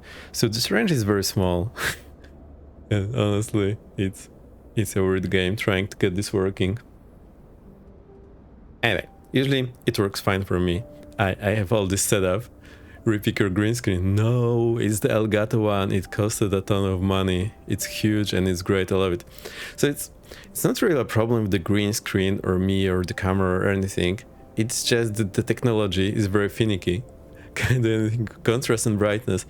This and sampler. So the contrast and brightness, I think it only changes me. So that's not really helping a lot. And the brightness, I mean, actually, I like it this way. I think we'll stick to that from now on. That's so funny. Yeah, never mind. The gist of it is you just dial in the similarity so it works perfectly. You can also increase a bit of the key color spill reduction. That's it. Then it works. See? Perfect. No problem whatsoever. Oh, actually there is a problem. Anyway, on my big setup, this looks much better, mostly because I have more light in my face. But I wanted to show you how the game looks like. So you sit here for like half an hour trying to move the lights, move all the sliders. Then it's all good. Nobody notices any problems on stream. But most of the time you just have no idea. People have to fight with it. Alright, back to normal. I'll get the lights off. Also, hang on. We need this.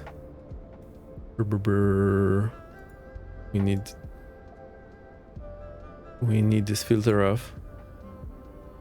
So, just to be clear, I'm not complaining. I can set it all right without much advice from anyone, but it's quite finicky. Like, getting it just right can be a bit of a problem.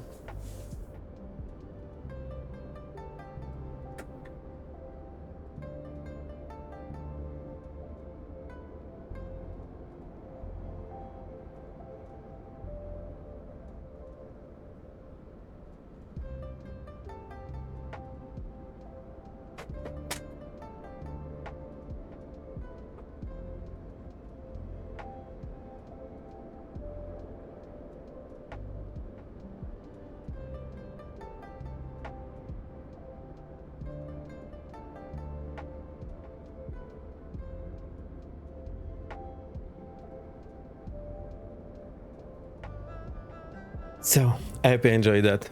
If you're ever setting up your stream for the first time and thinking you're just doing something wrong, it's not you, it's just green screen situation is super finicky. So that's why I figured maybe in the small setup we just keep the red light in the back and me just being lit with the monitor, so I don't need to have the bright light in my face. Also, I think I have pretty good audio setup.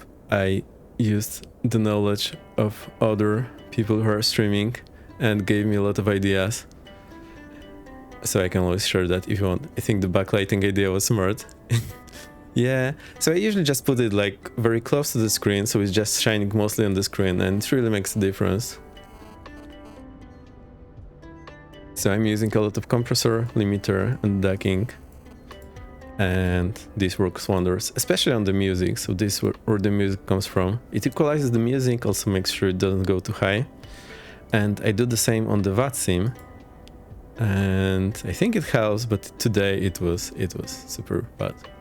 There is software to take a screenshot of a room with yourself, did everything which is on the screenshot, so only you stay in the scene. There is this NVIDIA, but it's also finicky. It also has its problems, like it hangs a lot and you need to restore it. So I prefer the green screen. Works for me, always has. It's just takes 15 minutes to set everything up, getting the lights up. If you need to know anything about this audio setup or whatever, let me know, I'll explain, so it's easier for you.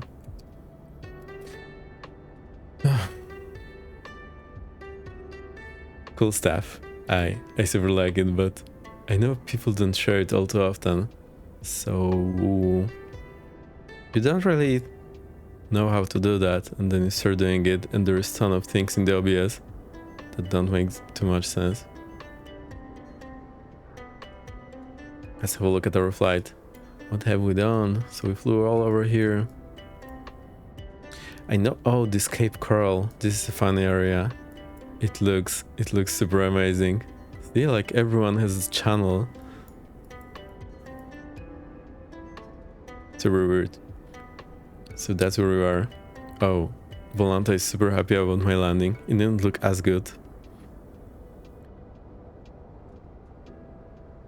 So the next we do is we just reverse that. So plan a flight. Lots of boat owners. Yeah, it seems like everyone and their cat owns a boat in Florida. Charlotte County. KTPA. Alright, the yapping took a lot of time. It's 2 hours and 30 minutes streaming already. Whoa. It's a lot. Also, I use this time to talk about green screen just to get a bit of rest from the flying. I get super exhausting doing all that.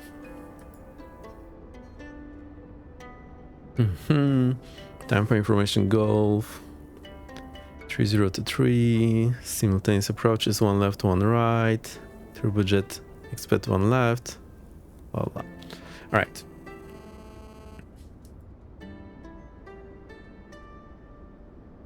I think my visual flight plan didn't make it to the controller. I think they just don't care about it all too much. Is the guy still up? It looks like that's yes. Guy still up. Whoa. How can I see the frequency?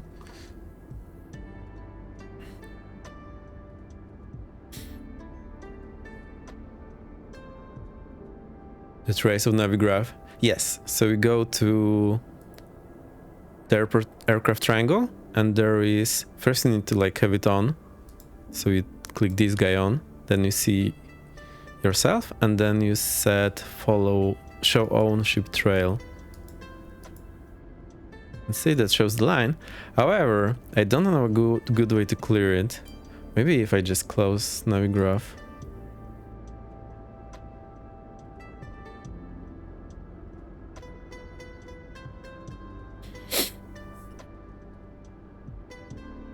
Yeah, I think that cleared it. So, but you need to restore it after you load the flight, otherwise it has this line through half of the world from wherever you're flying before. Which I don't like so much. Learning a lot today. Cool. Me too. Me too. I feel you. Also, great to see you, Kev. You finally had some time to come in. I've been having good rest. It seems everyone in the US is just taking off at the end of the year. Not working, spending time with family, not watching Twitch.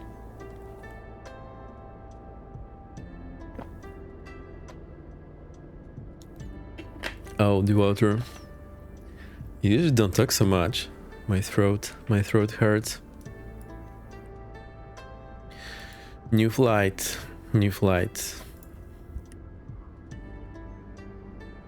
You know what? VFRing in the US, super fun. We need to do that more. Now I understand why Jesus does that a lot. KPGD, KTPA. I use codes more than the names.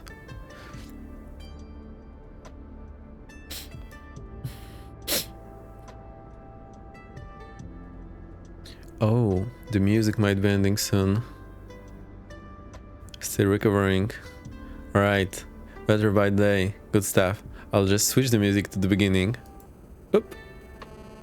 I super like this lo-fi geek music. It's absolutely great. So that's what we're playing.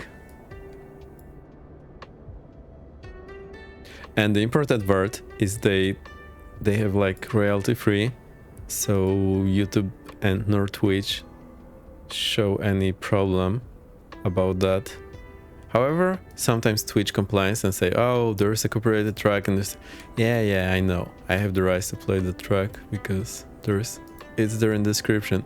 So I really appreciate the Lo-Fi Geek for providing this music that we can listen on stream.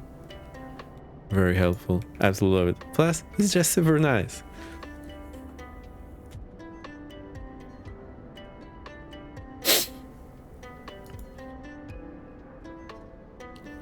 Is there anything we want to visit? think we'll go to see Cape Coral. So we'll tell the guy we're departing to the south and then go back to Tampa.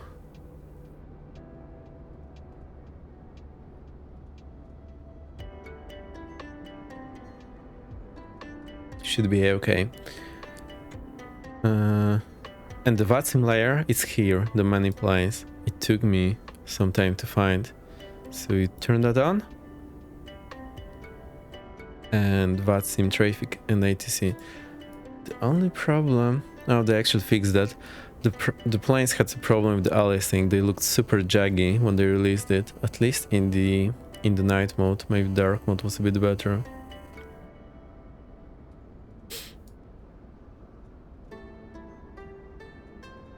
I really love Nightgraph. I love what they're doing.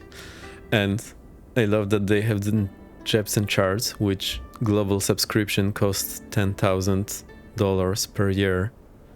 And I'm getting that for 10-ish euro per month. I think it's a really good deal. For flight simulation only, but still, I think it's a very great deal.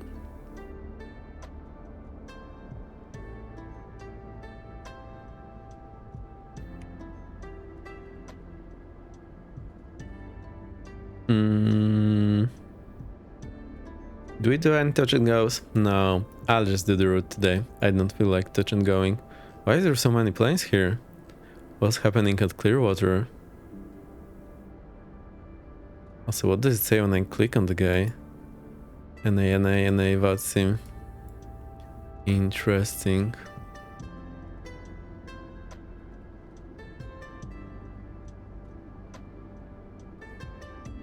One thing is, I think when we're flying VFR on VATSIM, like all the odd pilots and controllers are not too ready for it. It's not the main priority. Surprised with how little pre-flight planning for ATC is required for VFR. Yeah, that's the idea. It's the freedom of flying VFR. However, honestly, in Europe, I always fill in my flight plan with a fairly detailed route and follow it, because we have this flight information service. And when they have a flight plan, you just need to do less talking to anyone, because they have that in the system.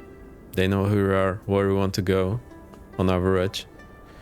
The only problem is, or the only advantage and the disadvantage, having the flight plan, in Poland at least, provides you... What's it called? Flight alerting service? No, I actually forgot the name. The thing is, they know we're flying, and when you crash and you don't, they will look for you. So the thing is, if you land, you need to call them and close the flight plan within 30 minutes, or they might launch search and rescue action for looking for you. Obviously, they do anything in their power to do the right thing and try to call you on your mobile or ask anyone to call the airport and ask if you're there. But, you know, you might get into trouble if you don't close your flight plan. Super important. So, yeah, it's a make or break. So the good part is, if you get lost, they will look for you. So you're in good position. But if you don't crash and you forget to close it, they will also look for you. And they might find you at the nearest bar with a big bill. You get the idea. However, I want to find my flight plan. You can close it from air before landing, but sometimes they're not happy with it because, you know, it puts them in a weird position. Like, they're not responsible for you anymore, even, but, you know, it's a weird spot, but still, they're very reasonable people. Except when you land on a controlled airport, then the controller, if you're under air traffic control service, the controller closes the flight plan for you. So, and that's something that you don't notice in VATSIM. It's very important what service is being provided for you, and you can notice that your phone is blowing up. Yeah. So, whenever, just take a note. Whenever you are with different ATCs, they say the words like radar contact. This means they are being provided radar control service. Well, radar service. That's what they are being provided. And when you leave their airspace, they say contact 12345, radar service terminated. And that's important bit because it means that service is no longer provided for you. Or when you're in class Charlie and you're taking off and the controls are clear for flight. Well, but they basically say, I forget the phrase now, but they say that you are being provided ATC service, air traffic control service. And when they leave their airspace, they say air traffic control service terminated, which means, for example, if you're a VFR flight in controlled airspace, they provide the separation for you from, say, IFR flights. But when you leave the airspace and you don't have that service anymore, it's not there. So there's a whole list of things that they provide to you or do not provide, and it's very important to know under which service you are at the moment. So you can be air traffic control service, radar service, flight information service. I think if you think about it this way, it makes it like much easier to understand what ATC is doing for you and what you are doing for them, what is expected of you, but also what they will do for you. Like, what are their responsibilities, what are your responsibilities, depending on the level on which service is being provided to you at the moment. And it's very noticeable in real life. It's less noticeable when flying on VATSIM, unfortunately, even though they say that, but you know, because the controllers are often not there, or there's different controllers, it's a bit of a mismatch.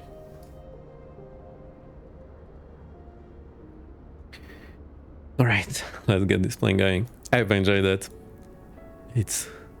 I probably need to review some of that information because I know what I'm talking about. I just forgot some of the names because I haven't been talking on the real radio for a while. But you get the idea.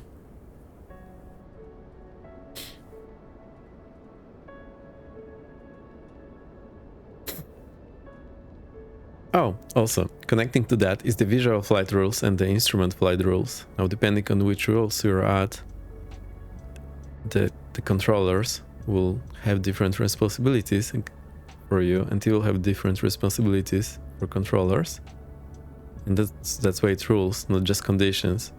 So you can be IFR in VMC, instrument rules in visual flight conditions, or you can be VFR in IMC. You're not allowed to, but you know, it's possible. You can be visual flight rules in instrument meteorological conditions, and if that happens, you should be calling Fan or Mayday, asking for a 180 to get out of the clouds. If they somehow happen to just miraculously create right in front of you without you having a way to circumnavigate them. But you get the idea. The rules and the conditions, very different thing, super important. Also, check all of that I'm saying in the documentation. FAA is providing a lot of PDFs that you can read for free, so all the information is there. Don't just rely on someone saying something like me. Cool, let's get in the plane. Oh, also, when Missy started, people said that this cockpit loading in is a streaming problem, but because my plane is on my disk, it's 100% not a streaming problem. It's just this LOD optimization. You probably saw that for a second. All the instruments were in the low quality. I wonder, did they get the battery off? Of course no. Oh, and the battery died. Yep, very dead. Let's see if we can fix it. So it is kind of important to charge it.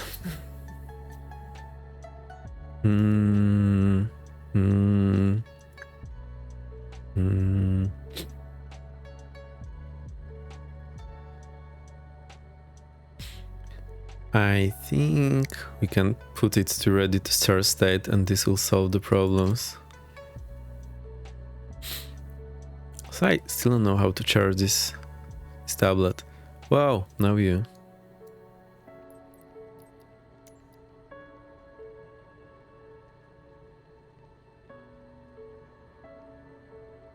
did that solve the battery situation? No. Alright, let's restart the flight. And flight. And flight.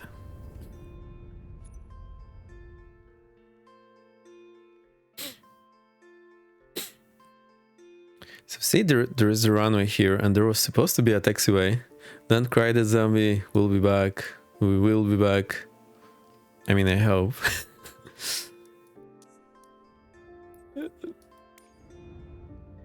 I really hope Asabo will manage to fix all the problems soon, rather than later. Punta Gorda, let's go. Oh, I wanted to be here. My plane is still here, but I cannot be there. So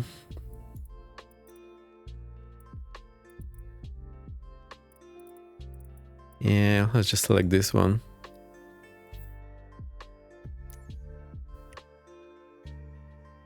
Following Streamlands. Can't follow me for a second time. Google. No worries, no worries. It's one time offer. You follow once. There you go.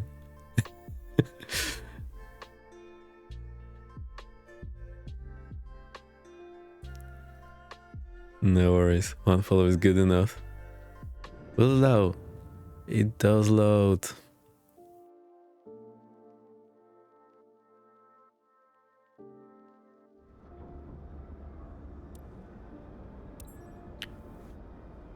Right, jump in the cockpit. Ooh, ooh, ooh, ooh. There we go.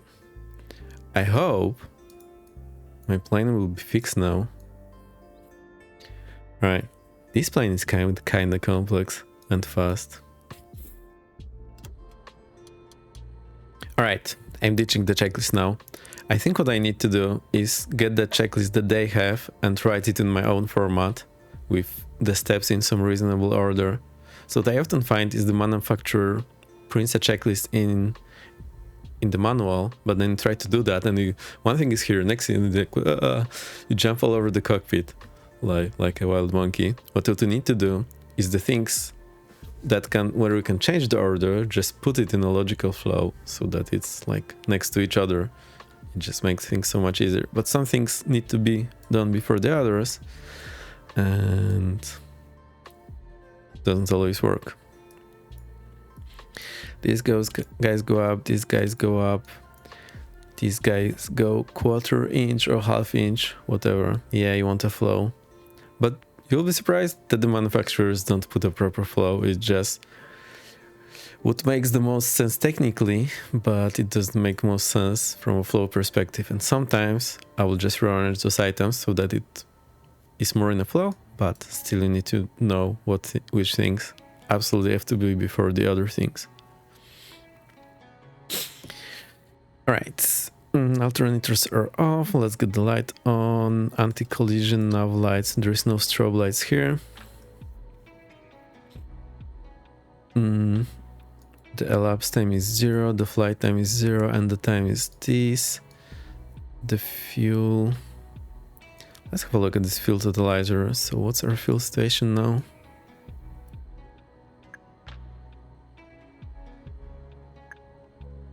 Alright, 50-50, and that gives us, I'm pretty sure it's 104 gallons.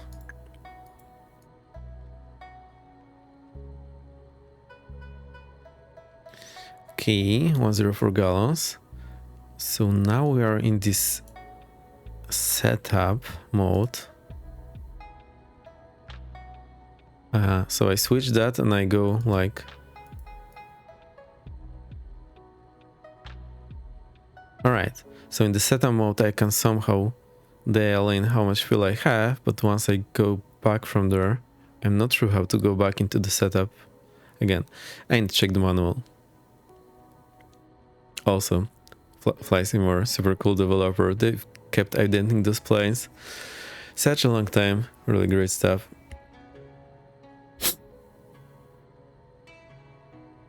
So I'll do everything with my general aviation checklist and hope it's for the best. Right engine, magnetos off. 1 prime, 2 prime, 3 prime. Step on the brakes, cycle the parking brake, perp, which is, I would say, BRB. Roger. Clear prop.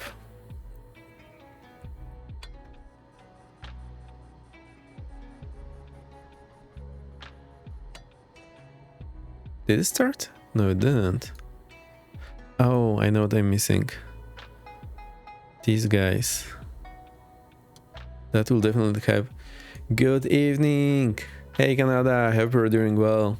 We are GAing on VATSIM. It's absolute madness. I was not ready for the workload. I would have. Starting the engines. Alright. There it goes. I'm a C-172 doing some cargo missions. Oh, cool stuff. I give up on the carry mode at some point. I think I need to go back to it. It's just, you need to know what to avoid. Right alternator on, left magnetos on, left prime, 1 Mississippi, 2 Mississippi, 3 Mississippi.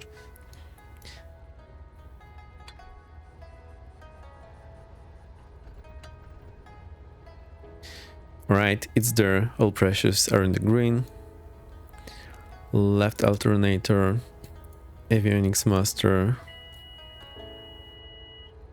Still not perfect, but it's forcing me to do a little something different. Yeah, it's super cool. I just gave up when I supposedly killed my passengers due to oxygen starvation, simply because there is a problem with the PC-12.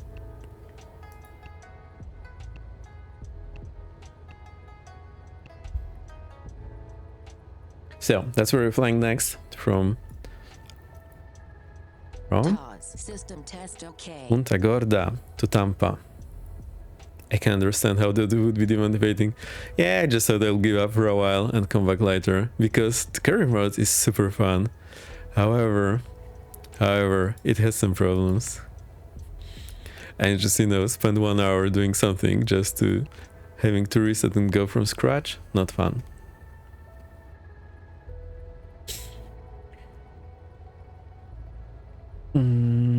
Okay, let's connect to VATSIM. Whoa, I turned off the wrong thing. So let's go VATSIM again. Connect number 225 Victor X-ray C414. There we go. Before I forget, let's reset our squawk.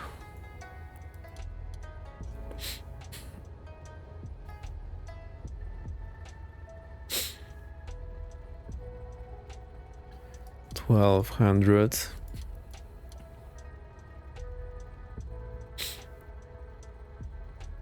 I'll try to remember to start the flight time. It's super cool to have the flight time timer on top of a lapse time. Something I think Airbus should have, because most of the guys are keeping their flight time on their nav display.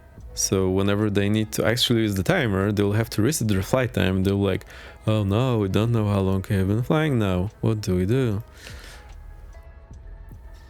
I'm a bit conflicted about that practice, because I need my timer for my IFR needs most of the time.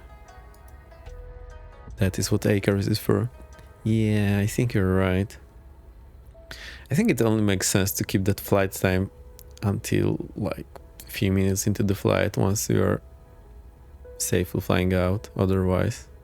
So if you happen to be on fire as soon as on takeoff, then at least you know how long you have been on fire and how much plane has burned off. That's the only reasonable thing I can think of. Otherwise, does it really matter how long you have been in the air? I don't know.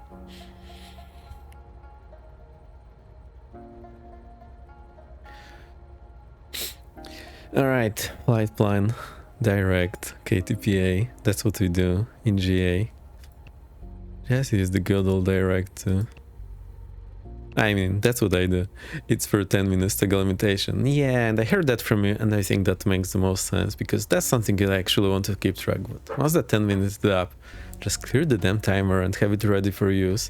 Because what I fear most is that you use it every day to track your flight time, and then one day you need to track your holding, and then you reset your flight time, and the information that you're used to being there is not there, on top of you doing something more than usual. So you're putting yourself in an even worse position, because what the information you are used to having there is no longer there, blah blah blah. Pretty weird.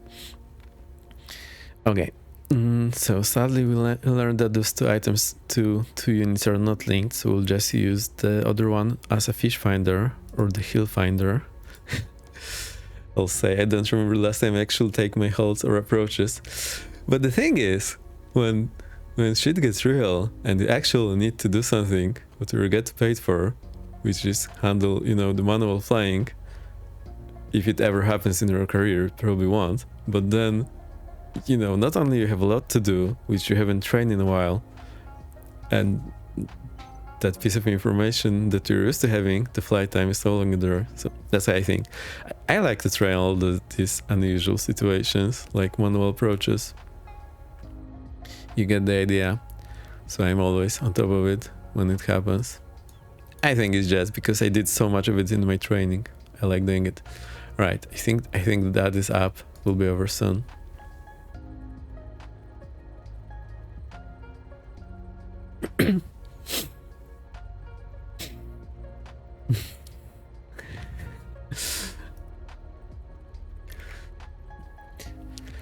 Okay. Is that test running now, or is it not running? Just say starting soon. I don't know. Why do I still need a magnetic compass? Yeah, it's a backup. It's a triple fun. Like, you know, it's good having it. I like having it. All right. What do we need to set up? Well, we're connected. Oh, I think the controller is no longer here. So looks like the controller is gone.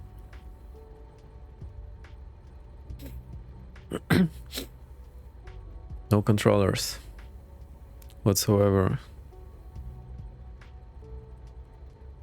I'm super tempted to try flying pilot edge, but also it's so intimidating.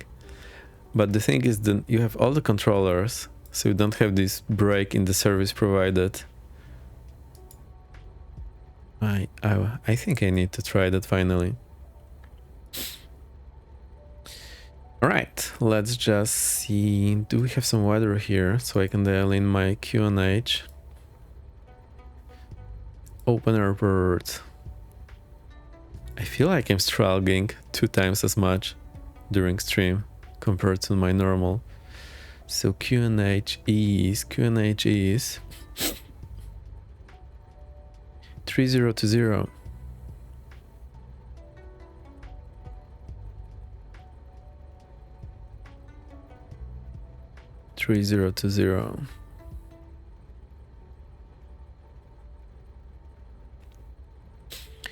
3020. Set here.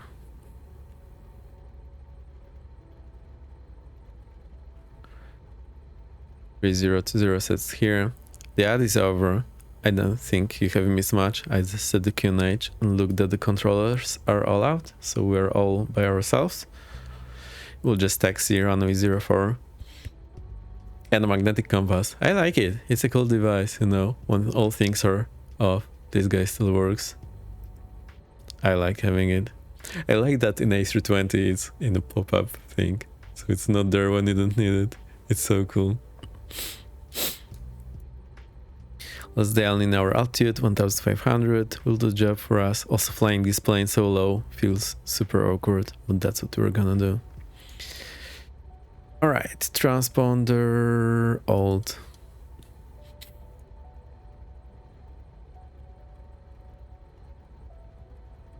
Does that mean? Oh, that's 5 hours per hour. 5 gallons per hour use. My throat is getting cooked.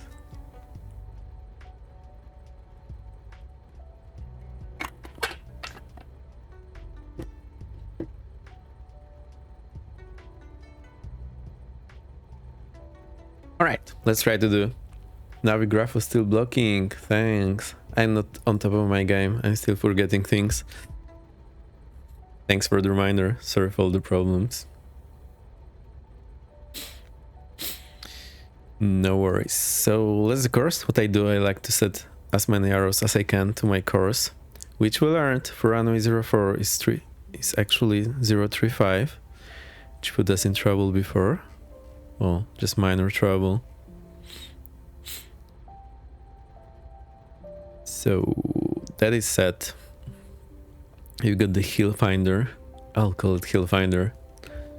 You heard it here first. We have our text diagram here. Avionics is pretty impressive, but it's also a bit awkward sometimes. I feel like we're good to go. So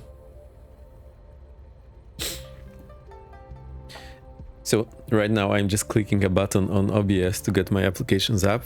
I used to have a button on Stream Deck. I think I need to bring it back because it's causing problems when we don't have it. Del Sitaf. I forgot the name already. KPGD. Why? I can't remember 4 letters. Also my keyboard is typing double D.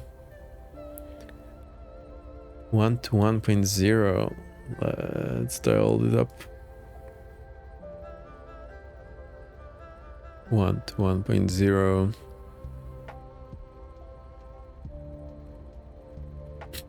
The fun story, at some point I was back to flying single engine in a flight school, and we have this small GTNs, you know, the same one but small, and I'm in the plane like, how the hell do I switch my frequencies? Like, there is no transfer button, and, you know, the plane is taxiing, and I'm like, here, Mr. Instructor, how do I do that? I forgot. It's like, oh geez. And you know, that time we had those Garmin trainers, but using just the trainer on computer, super unfriendly. So now having this in the sim, and I like having possibility to practice this in actual flights, you have no idea how great it is. Like, so many problems I had back then because I didn't bother to practice in sim. Now I can fix that. Also, I should learn how to find the frequency here. The sim is such a great tool. Yeah, I think it is, and I wish more pilots would take it as a tool and just train. I think that some understanding is that, well, I know most of the English streamers are great, but, well, I know. I think that just most pilots think that sim is just something gaming, not worth their time, because it's not so real, it's so different. But on the other hand, you can practice so many things here, like, you know, just twisting the knobs and doing a RIR for flying. Just make it completely autopilot. Still can do so much, and having those Garmin things here, real lifesaver. I remember every time I got back to G1000 plane, I couldn't for the life of me remember where all the knobs are. And you can't just learn that reading the manual, you have to reach your hand and twist them. Here I just reach my mouse, but you get the idea. People get very frustrated about the obvious faults in the sim. Yeah, and I think that's not taking it as a tool. I take it as a tool. I'm very aware of where it shines and where it absolutely fails, and I just try to look past it. Just whatever works, practice that. Whatever doesn't work, just ignore it for the sake of my training. And here we go. So I was thinking, like, if those autopilots are not coded correctly and they don't do what they should do, okay, I know there's a problem there, it doesn't work like my autopilot, so I just ignore that. But I remember. Now, the cool thing is this is Garmin trainer, so it actually is the Garmin software. Alright, 1210. I want to do one more thing.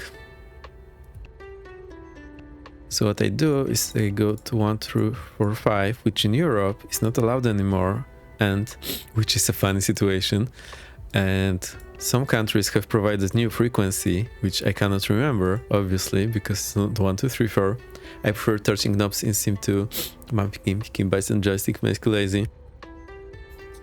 I don't think it's being lazy, but I think it's in a different place in different aircraft, and I need to remember when it is in the actual aircraft. So I'd rather remember that my switches are here. Now the only problem is I'm using my right hand to operate them. Normally I would use my left hand. But other than that, I know where to look for. So then I sit in a real plane and I know, okay, I need to look here. That's one of the reasons when I'm operating the overhead panel, I operate it from like looking at it on the angle, not just moving in front of it. Because I know in a real plane, if I remember how it looks from this perspective, it will not necessarily help me to look at it from this perspective when I'm in a real plane. So if you ever noticed me doing things like from here, that's mostly the reason. I want to do it from the angle I would actually see it when I'm there. Alright, fingers here, fingers here. I actually need to remember what the fingers are in Europe now.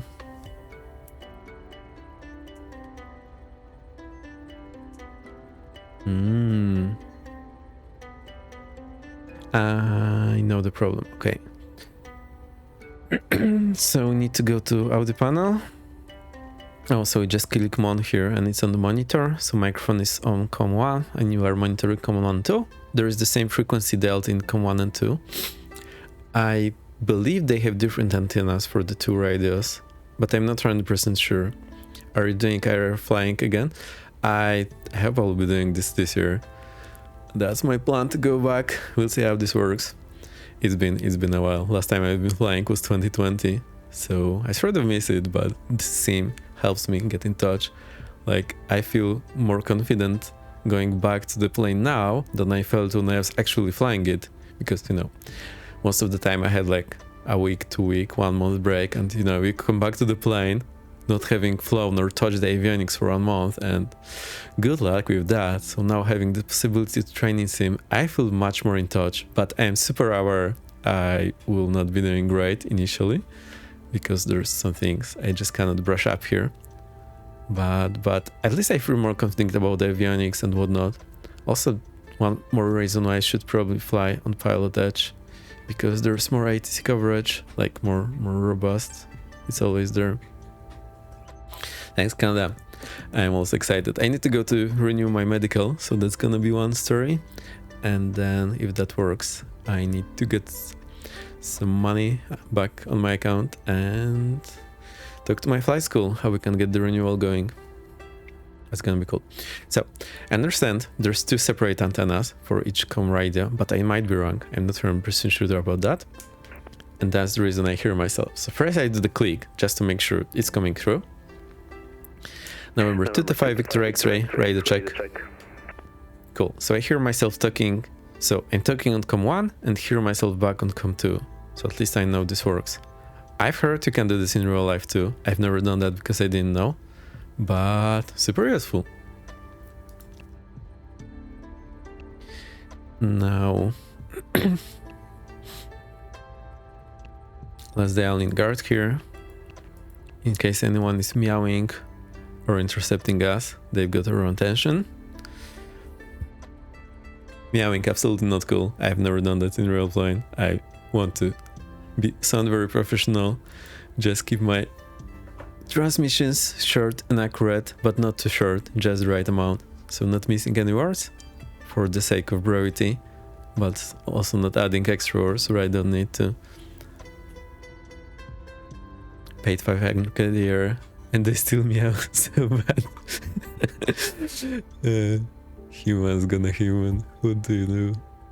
The fun thing is, I remember there was a case in Europe, someone meowed and they nailed them who that was, because they have receivers, especially on guard, they have receivers in different locations, so they can, you know, based on the time each station received the transmission, they can calculate where the transmission is originating from, geographically speaking, and then just look at flight radar and, oh, there was this plane there, and it was these guys who me out.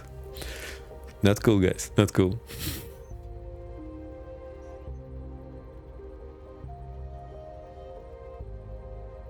Alright, so Meow monitor is on, Hill Finder is on. I'm taking forever to do that. I like it, I like it too. I also try to talk about any cool details I remember as I'm doing that. Cowl flaps. Let's try to remember to operate the cowl flaps. I never flew with an aircraft that has cowl flaps. That's the reason I'm always forgetting them. So let's try to remember. We have instructor control panel here, which controls the temperature. Now I don't remember which way is which. Is that open? Or is like... I don't know. I think we don't need cabin heat in Florida. What's this guy saying? Cabin pressure. Alright, let's give it that way. Awesome. I don't know how much I need to lean on taxi, but I think a considerable amount. I still don't understand what this scale is supposed to mean. So there's this scale. I don't know what it means and how to operate that. No, most of my flying time in airplanes was in Tecnams, which run on Rotax engines, which do not have mixture because they have a pretty clever carburetor that adjusts the mixtures automatically. Fantastic piece of engineering. THT maybe times 10%. THT is what?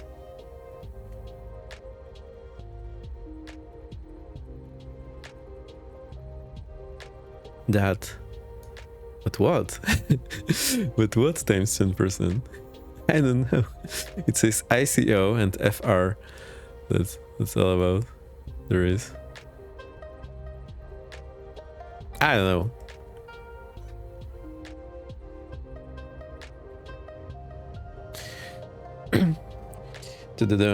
Alright, let's do taxiing. Jeez, I forgot all the names. Punta Gorda. Normally I have things written on my knee pad in advance, so I know the names. I just read them out. Punta Gorda traffic number 225 Victor X-ray, taxiing runway 04 Punta Gorda. Full reach, ICO, idle cutoff, 1, 10% lean, 2, 20% lean. I think that makes sense. So I see why I would need percent. Interesting.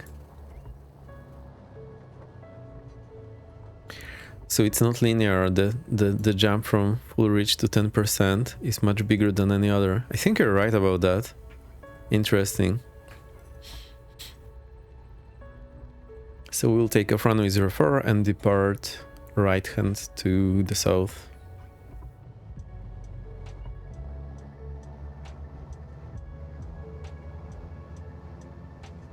Cool stuff. Awesome. I need to start tracking the center line way better. One thing I like about this Steam Guide display, most of the time your artificial horizon is mounted directly in center of you, in front of you, so you can use it as your aiming guide. And remember yesterday in G1000, my artificial horizon was to the right and I had problems on touchdown, just aiming nowhere I should be aiming. Also Canada, one fun story, I learned flying in gliders, we were sitting in the middle, so I was very used to pointing like through my tip of the aircraft nose, that's where the aircraft is going. When I got to fly saying single engine, at some point I was like doing the approaches in a huge crab and I couldn't figure out what's the problem, and then I realized I'm just aiming through the tip of the propeller, which is not aiming straight. Very funny.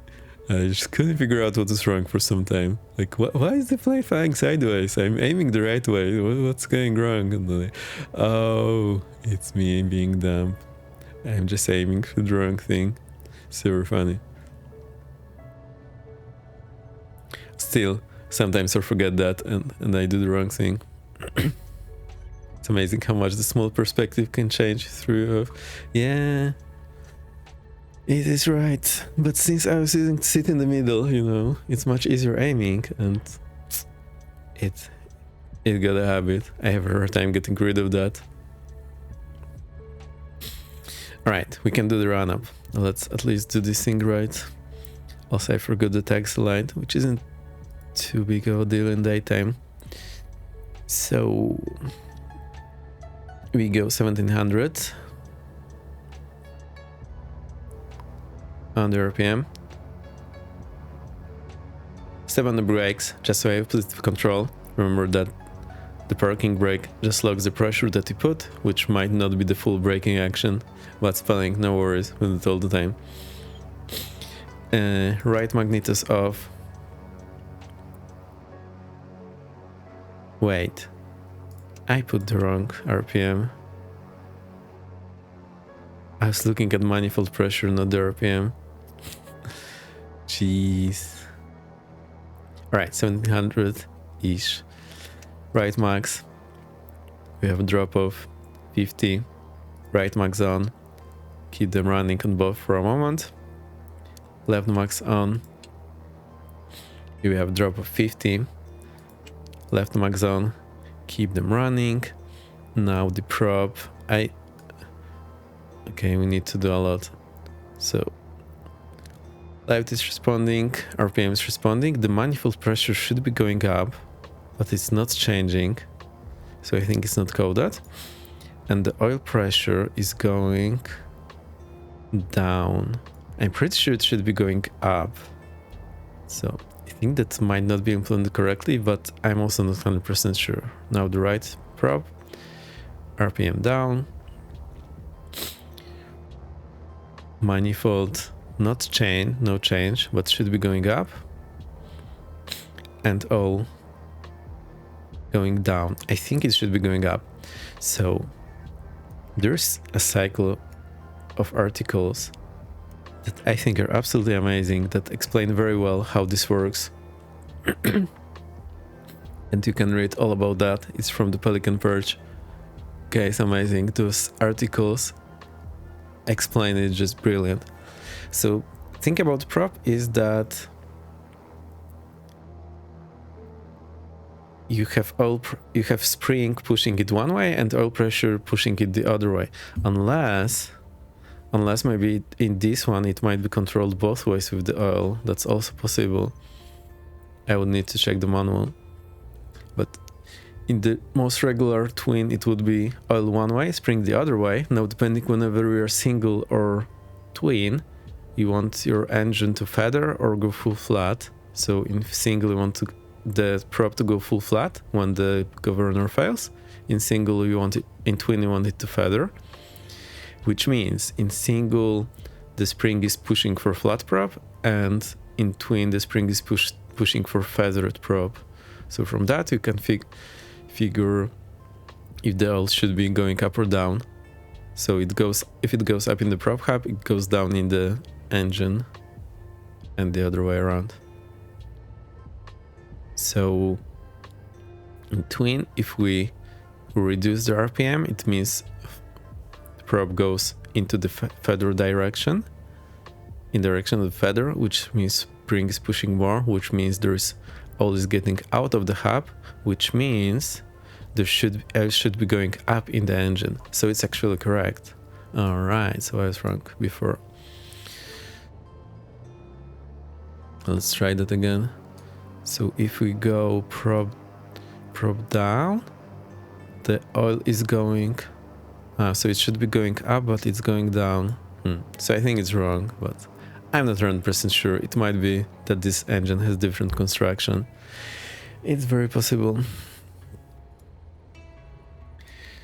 All right, this alt, this pre-selected.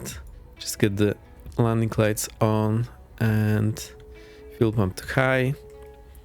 No flaps takeoff in this aircraft. So now I just look to the side and read the name. Punta Gorda. Full tag under traffic, number 225 Victor X-ray, lining up runway.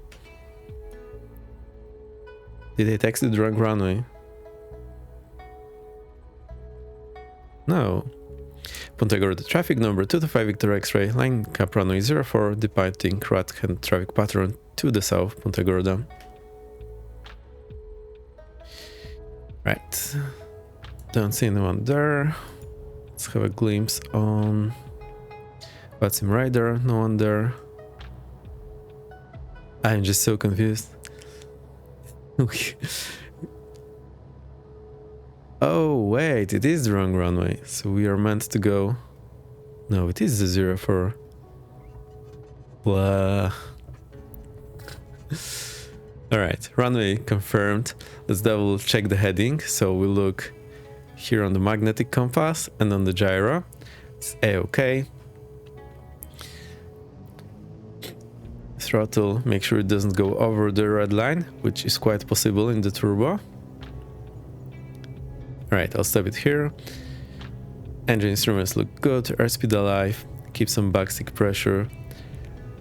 Alright, red line, rotate. Maybe I should rotate a bit earlier. Now accelerate close to the ground to blue line, because below blue line we are dead. Now go climb, positive climb, gear up, flaps are up. Right. 200 feet in the air, reduce power to the green range. Lights off. Gee, no, that was not the lights. Oopsies.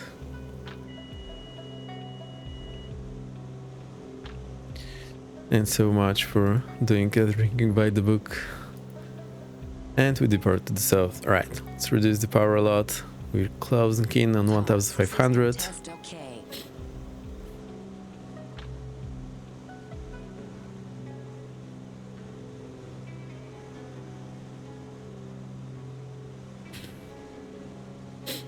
It's getting a bit dark here. It's those lines there. Alright. I want my prop. What do we do? 2100?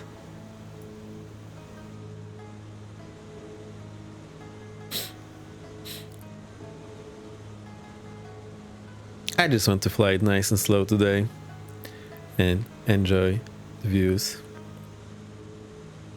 Trim a bit better. Alright, I blew past south, so we want to go there to check this place called Cape Coral.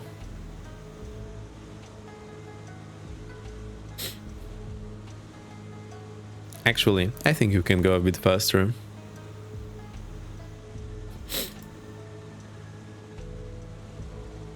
Cape Coral, my first used to visit during the winter. Oh, really? It looks like a cool living area. It's like everyone their cat has a boat there. Trim down, down, down, down, down, down. Let's get this plane in trim. I'll try to hand fly. So I'm on the joystick today. That's why my inputs are so coarse. And I was able to fly it A-OK yesterday in another aircraft. So I think this one is just suffering from the Misfits 2024 pitch sensitivity being way more too sensitive. You stay just outside of Fort Myers. Is that where it is? I have this habit of leaning towards the computer whenever I'm doing anything, and it really hurts my neck. I need to stop doing that. Right. So we need more power. So shutting down your avionics in flight. Great stuff. Done that at home. The important bit is realize your mistake.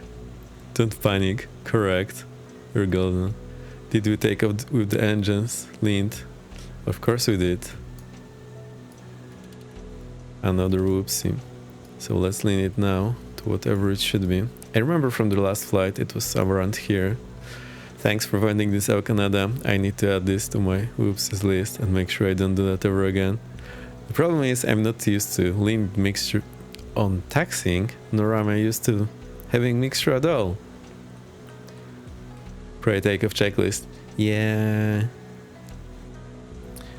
So on the previous flight I tried following the checklist, but there are just so many things in such a weird order. I have had a hard time following it. Also, it's like for a longer flight, so I don't need my pressurization. I think what I need to do is take this checklist, write it. Also, it was missing 2 things, and whenever there's anything missing, it throws me off completely. So I think I need to take the checklist, make my own, or get a checklist from somewhere and enhance it to my liking, print it out, and then follow it with my thumb. What I really miss is when I cannot follow checklists with my thumb because I get lost all the way. So I look at the tablet, I look somewhere, I go back, I take 15 seconds to find where my last item was. So yeah, totally accurate customizing. And I noticed that manufacturers, when they make the checklist in manual, it's also very often like pretty messed up in the order at least. Where do we go? 30-25? Is that gonna work?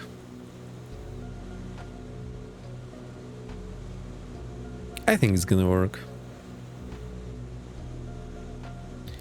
Let's just have a look here. So that's 220 alums per hour on each side, and we have 1000.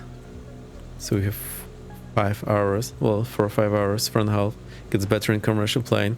Yeah, they start thinking about the economics of the checklist. I agree on the big planes. And also what you do, and I love it, you learn the flows. So I'm pretty sure for the Airbus and most of the other things, you have the checklist, but most of the things are organized in flows, which you're supposed to remember. And then you just go and do the flow. And I think that's just so much better.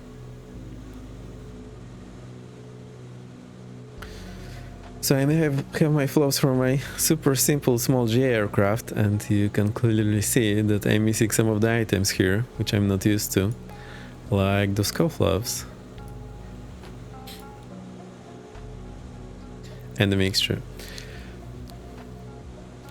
I know Americans have some like generic checklists, like the GAMPS S and whatnot.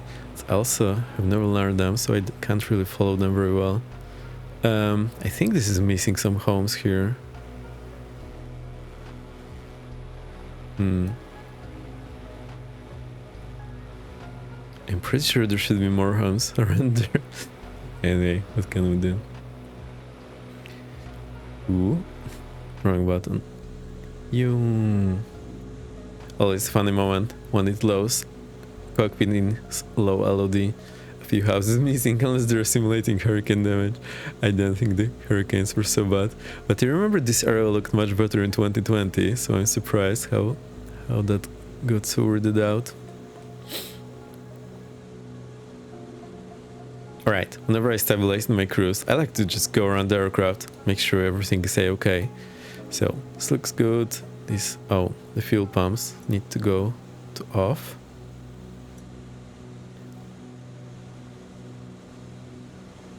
So there, our wings are there. Any pressurization or de-icing we don't need today. Alright, I think everything is okay. Let's get the heat finder, or do we get the fish finder? I think they should combine the two.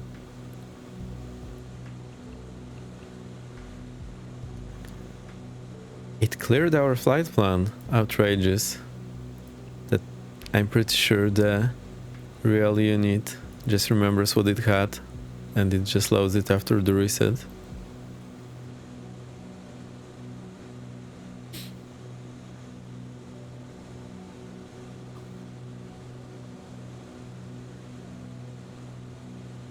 BRB, lab break, enjoy. We don't have those in my planes.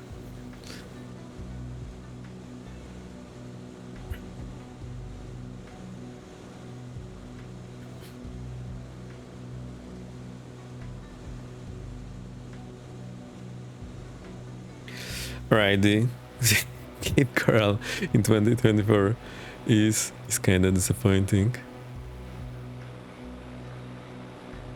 We need more houses. More houses. I'm pretty sure I have the graphics on ultra, unless something got messed up after yesterday VR session.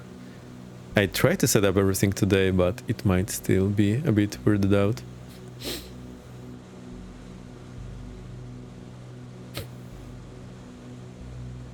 Let's try to trim this plane.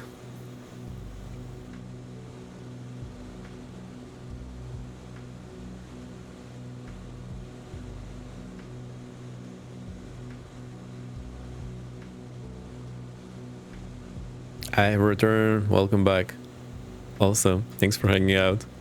It's always cool chatting to you in chat, but no, this is different.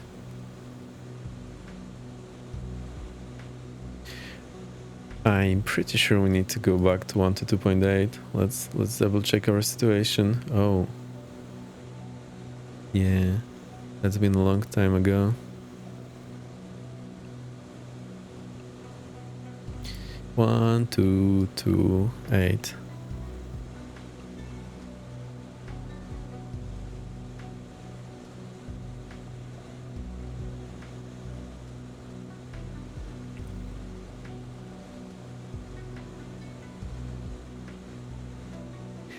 I'm just missing some streams that are semi-educational, you know, the edutainment, where people explain what they're doing and why they're doing and how to do things.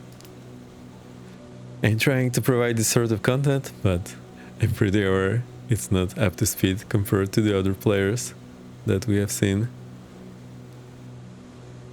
I like learning and staying up to date, but it's not easy. You're gonna always fun having you in chat as a fellow chat member. Always enjoy. Now we have some more houses. So you see, everyone has access to the water, and everyone and their cat has a boat. But I think it takes forever to get like from here to the open water. So I'm not exactly sure what they're doing with all this water. Like going from here to the open water, I'm pretty sure that takes 10 minutes easily. And the more down the canal you are, like those guys there, it could be like up to an hour. Whoa. Jess, it's just so I can say I live on the water and charge more for the property. Yeah, this seems to be pretty common in Florida. I saw this in other places as well.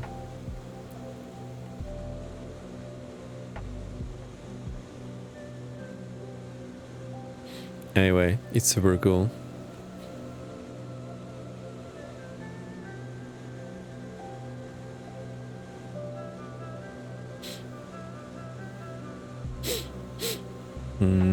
All right, so we can go through Fort Myers. I think that's about it. So we can follow this body of water through to Fort Myers and then just cut it through back to KPGD, Sarasota, back to Tampa.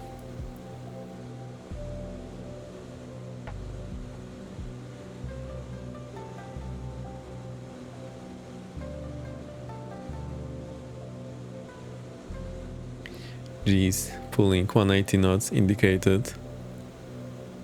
So low. Pretty amazing. I'm more used to flying like 100 knots or 80 or 70. Like on one of my flights, I just dialed the throttle back to 70 knots. I made sure I calculated the fuel use pretty good. And yeah, I pulled off a 5-hour flight. I spent last 30 minutes just flying circles close to my destination because I didn't feel like staying out en route, not being extremely sure about my fuel situation. So I thought I'll just do my route that I have planned, and then when I'm closer to the destination, I'll just fly around for 30 minutes. And that's what I did. 5-hour flights, done, no lavatory.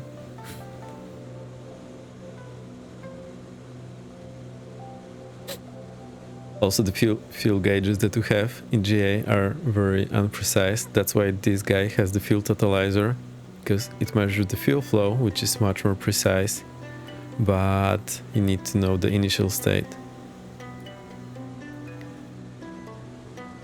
So pretty clever, I like it. And we also have these fuel gauges, but well, they're simply not that precise. So I wonder why they do highlight. It's not like I can click them.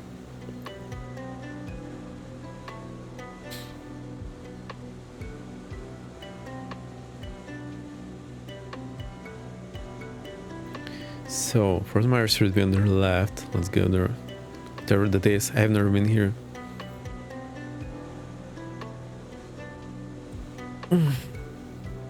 How do I learn to lean on the headrest? On the other hand, I know most people are not doing this anyway. Cessna gauges are so bad they're almost useless on the older models. Yeah, like the ones that do this. Blah blah blah blah. The running joke is that the fuel gauges in GA only show correctly when they are full or empty. And to be fair, even that is not always the case.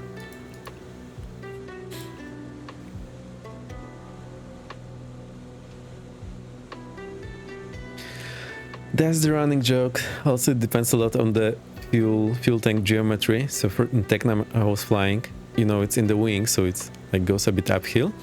So for the first like 1 hour, it will show full, just like that, and then it will start moving very slowly. Then it will move very quickly through like, I don't know, 1/3 of a tank, and then also start going very slowly. They're a backup turn coordinator. It's pretty much it.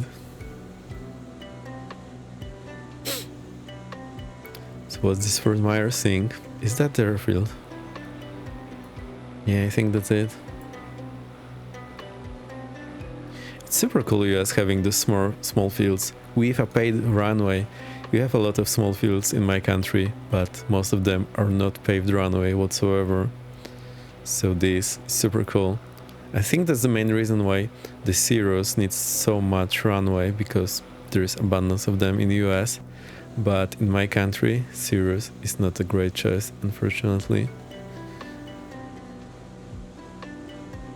Right, I think we need to turn towards Big N. So what we'll do, Americans have way too many airports. Yeah, but good for them, as long as they're maintained.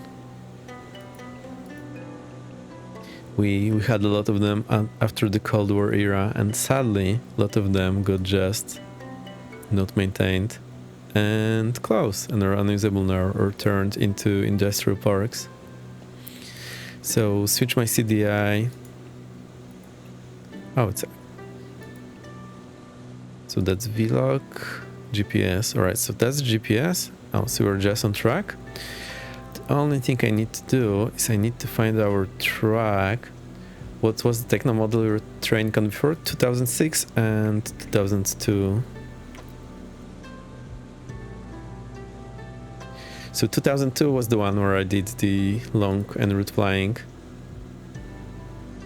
We actually had 2002 RG, 2002 JR, to that. I did a lot of hours in this one, super cool. So the CDI should be showing we're going to 206 to 2006 is twin. Yes, I did my twin training and IFR training in this one. It's a hit for fly school because it's very cheap in operation, because it just runs two engines that are from Tecnam, each 100 horsepower. So, and it's also running on MoGas, just the car fuel, not avgas, which is half price of the avgas, if not less. And it burns 20 liters per hour on, well, 25 liters on per hour tops, but you can average like 20. I think it's not a great plane to own, but for a flight school, it's great. It gets the job done. You can do all the training you need, but it's very cheap to buy and operate. Well, €500,000 to buy is not cheap, but compared to the other planes in the category, it's extraordinarily cheap.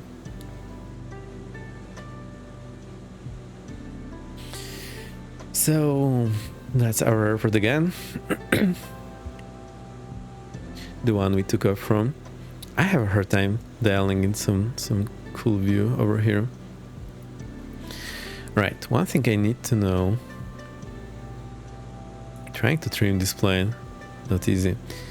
What is our track? What is our desired track? So I think I need to go back to flight plan. No, it doesn't say. 342 is our desired track. So let's try to set this up. 342. So the way I do that is I put it on 340 and 1-2 clicks.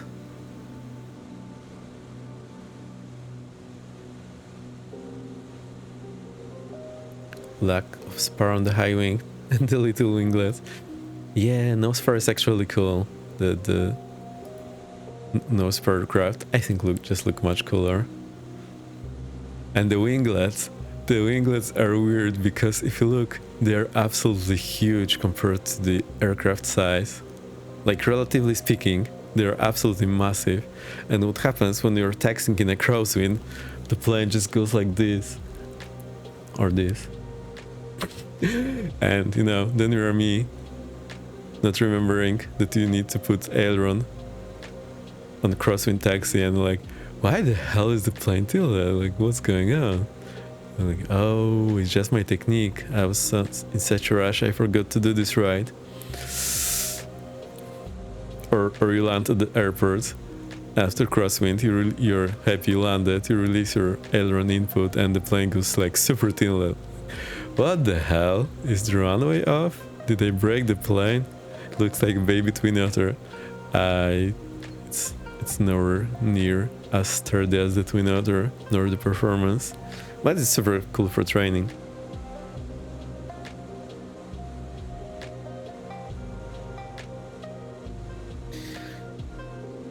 It's not fast. You can do all the air training we need.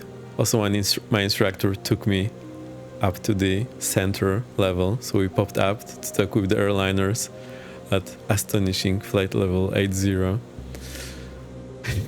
Just so I can hear and talk with the airliners on the radar, because normally we stay lower, we just talk to the flight information service, but one time we got up there, talked with the big guys. Cool stuff.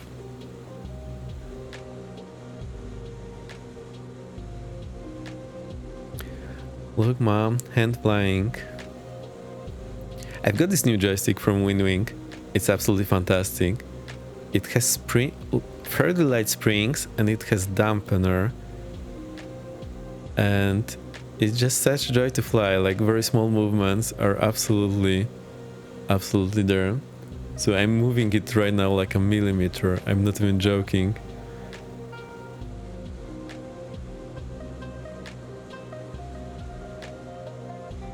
There's a highway. Should we hold the highway?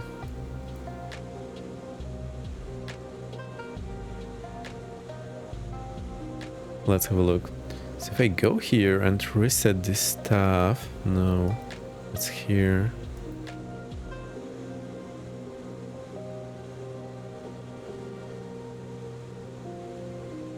Nah, this highway doesn't go where we go.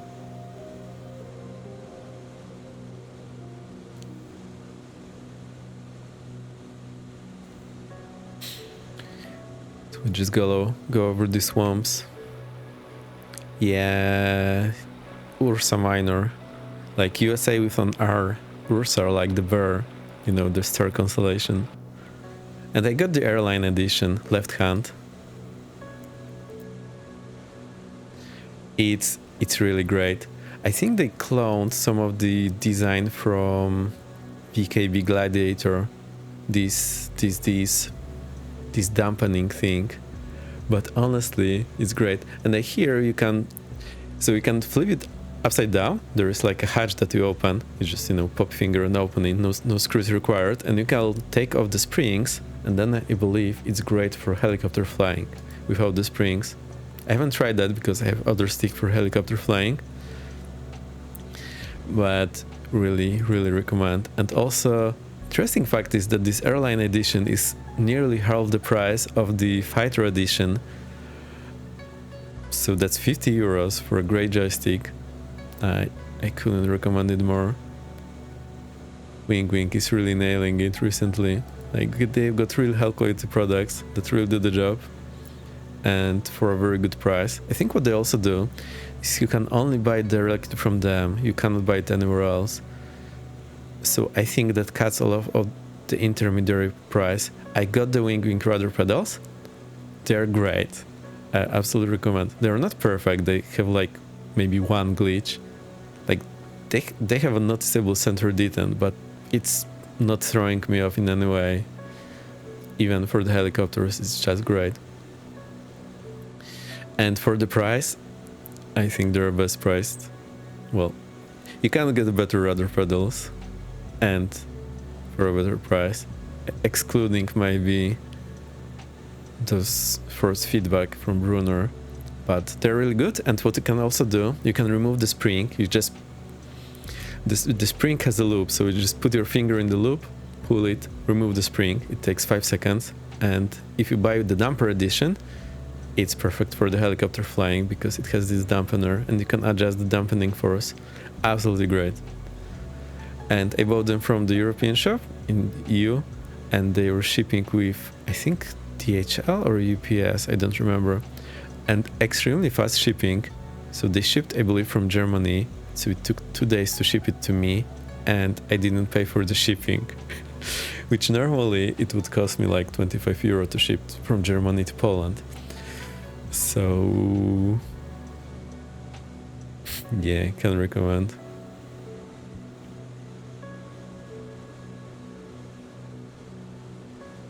I think their software is a bit clunky, so most of the time I just turn it off, and I'm using SPAD Next. So I only use their software for calibrating and for adjusting the light level, but other than that I'm using SPAD Next, even for the Airbus FCU.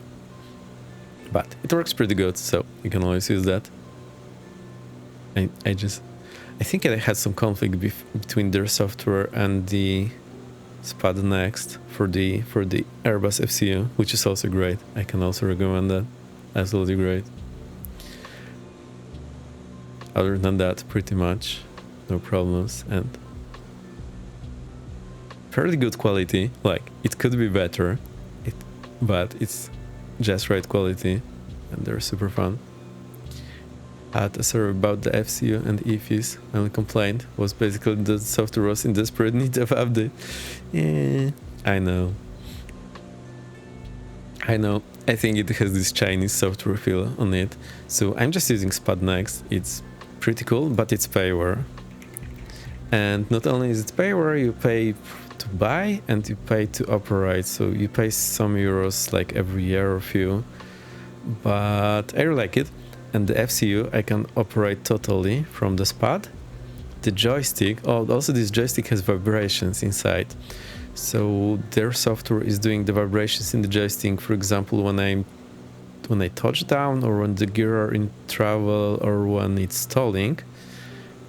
And I cannot do that from SPAD, but I also don't really need that. I like that the air is so smooth now in the sim, and we are not going up and down all the time.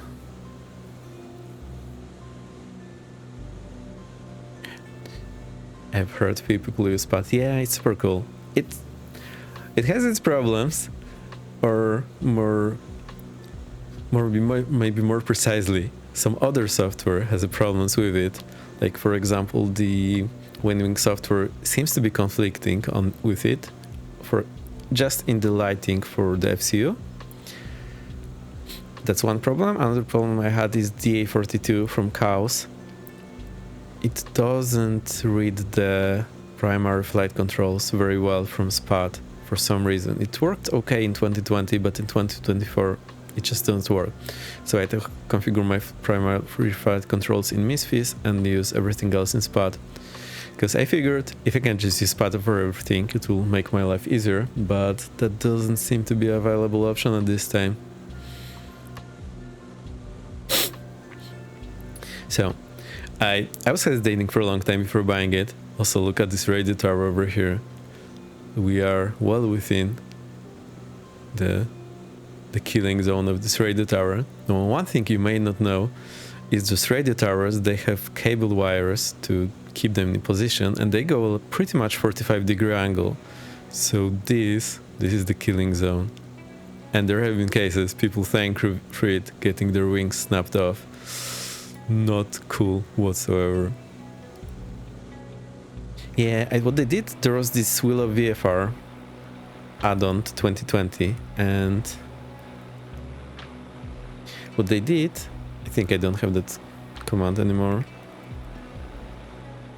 Yeah, what they did, they paid the creator of that to get the data in the sim. They also mentioned in one of the video that, for example, they put all the helipads in the sim, and they also fed this data back into OpenStreetMap, which is very admirable.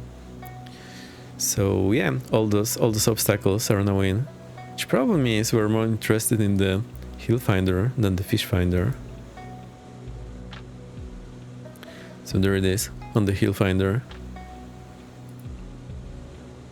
I wasn't flying close to those radio towers, but I was flying close to some chimneys in real life, and man, they look so weird because they're so tall. It's very hard to judge if you're like how much higher you are above them. So really better stay away, keep that recovery clearance, vertical and horizontal. No messing around with those things.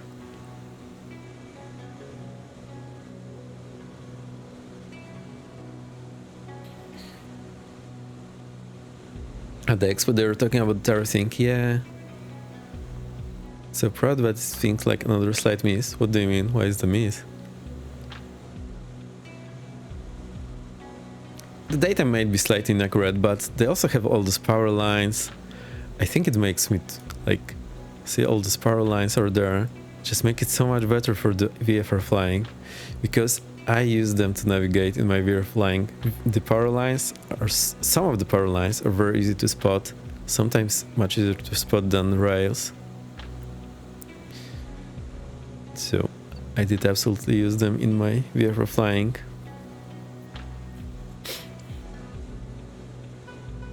It also shows in red here on Garmin, so I'm pretty sure they were depicting that fairly accurately. Like those radio towers, they can be very tall.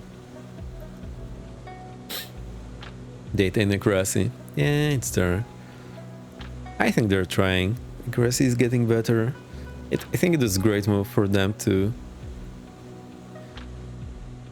pay this Willow VFR creator to get all those obstacles in the sim.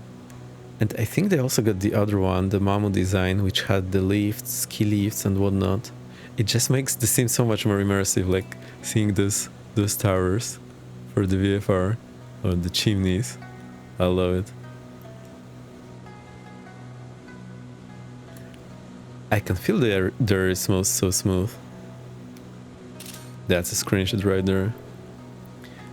Maybe I'm just not using to see towers so close. Alright, let me school you. We have an approach in Poland where the chimneys are pretty damn close. So that's Echo Papa Lima Lima. And if you look at the approach, just trimming the plane. So we're taking runway 25, and you know what the arrow means? It points at the highest obstacle, and there is the highest obstacle, 1600 feet. So the top is at 1600 feet altitude, and if you look at the vertical profile, you're at 2100 feet. It looks big. It looks very big. I've been there. Also, this airport doesn't have radar control, so there is no approach facility, there is only tower, and this is procedurally controlled. They do not have radar. At least they do not have radar that they can legally operate. So you are being provided air traffic control service, but you're not radar.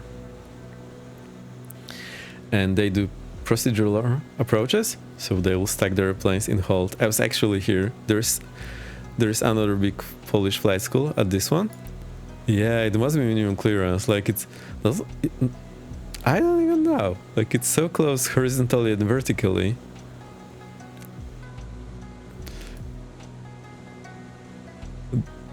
They look big. I'm not exactly sure. So that's Lima 532.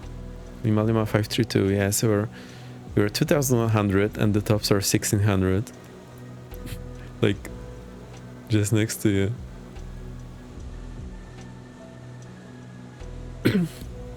I think, yeah, it's a bit tighter tolerances. So, super cool airport. I've been flying here in my airfare training, and with another Tecnam circling below us in the hold.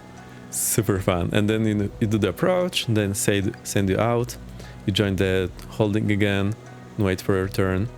They also have a very nice VR approach. We have a lot of VR approaches in Europe, I think as a backup, and I love them. I didn't mean 07, I mean 25. Which is a bit unusual, because the VR is behind you on your final approach, not in front of you, as it usually is. So, super cool. I could recommend this for training. And we do CDFA approaches on VR, so we can see even the Jepson chart shows the CDFA, not dive and drive. Can recommend. Absolutely great. Oh.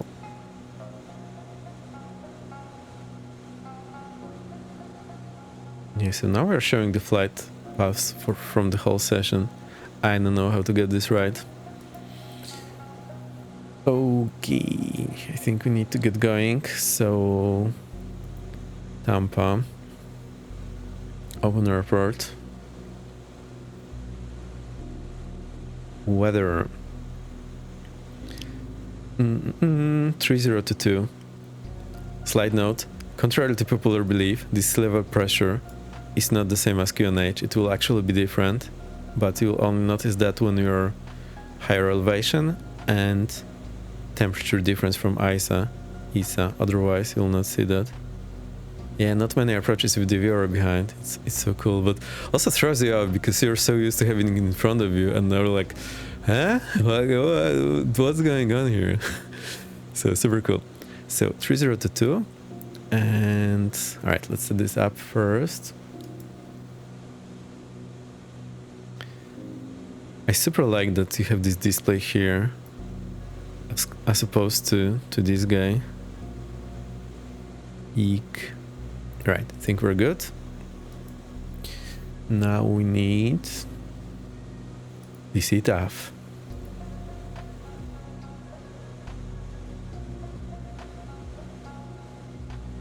As much as everyone, and myself included, complains about the turbulence in flight sim, now that it's smoother, I really feel the difference. 119 or 0.5.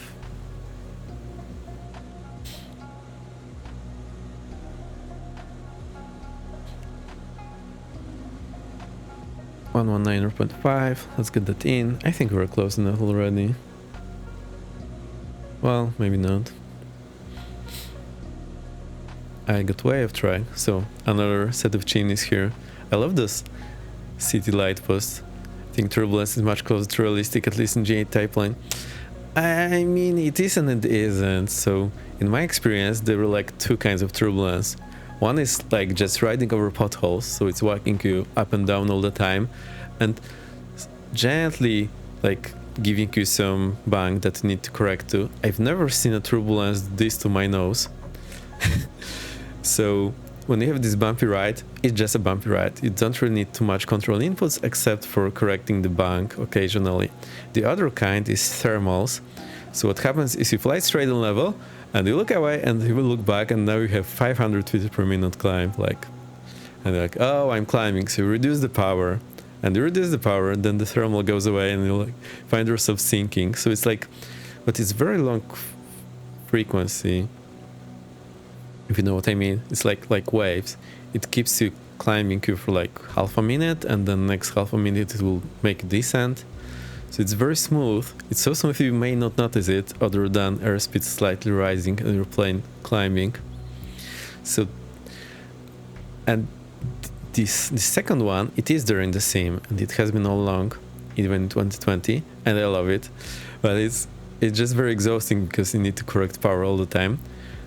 The bumpy ride seems to be wrong, because the bumpy ride seems like to be whacking your nose left and right for no apparent reason. So I'm not sure. Like, part of it, I agree, is great. The other part, not so much. The one problem I have is in the railplane, I can feel the plane like banking, so I can correct instantly because I feel that. Here, because I don't have that feeling, it makes it so much harder. Right, I was saying 119.5.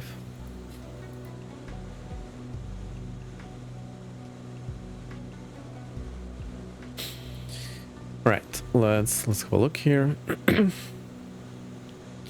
Quick look see. So one right, and that is 007.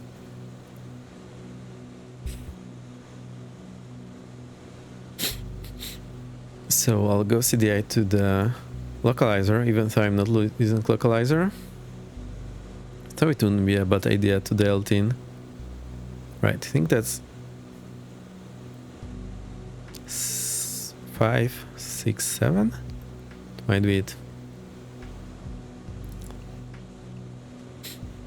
Alright, let's not repeat the last mistake. So we go back, procedure, approach. Also, I've been hand flying this whole flight. I've been in turbulence that throws this plane around 172. Oh, really?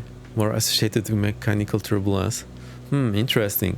I flew in mechanical turbulence in a glider, but I was behind the tow plane, and it wasn't throwing the plane around whatsoever.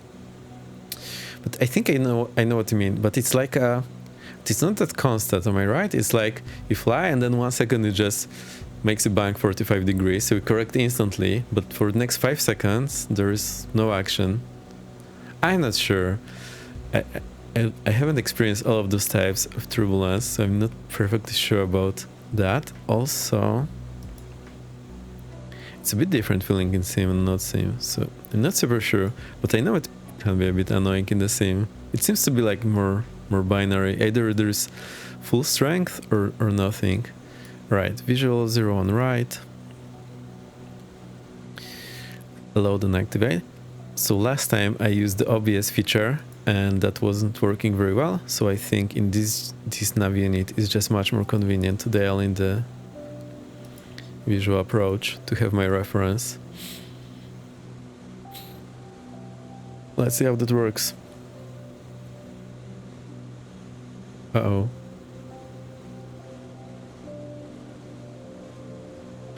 Right, my joystick disconnected for whatever reason, which means I need to pause it. I need to restore my SPAD. That's one problem about SPAD. Whenever your joystick reconnects, you need to restart it.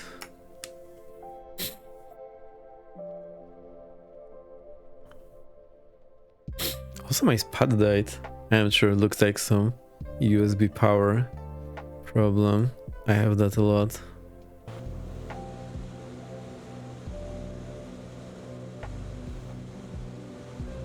Okay.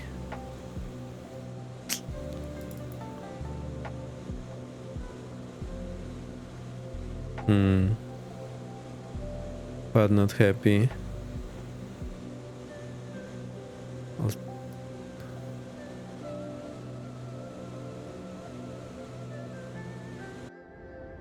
Behind the tow plane, you would have lateral stability from the tow cable. I think that's also the case. Yes. I don't know, to be fair, I haven't flown in that much of a turbulence myself, so I'm not super sure. Bit of a bummer. I saw the joystick blinking there, which means it just connected. So what I'll do...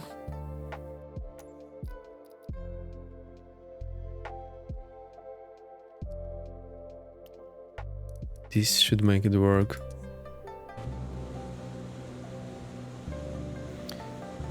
Alright, so this works. My throttles also work. Perfect. And we smashed through that approach line. Tampa traffic number 225 Victor X-ray, turning final runway 1 right, touch and go, Tampa.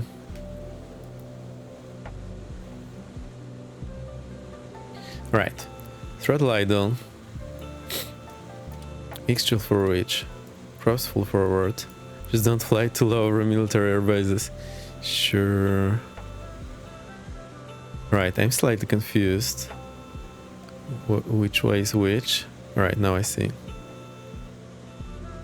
So we are now turning left base 014. Right, speed check, gear down. Flaps approach. I just want these flaps for more drag and more speed stability, otherwise I have a hard time keeping desired speed. One thing I don't really like is this auto zoom feature. It's really throwing me off sometimes.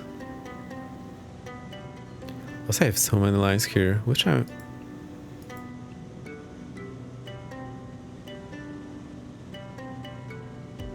Hang on. Flight plan.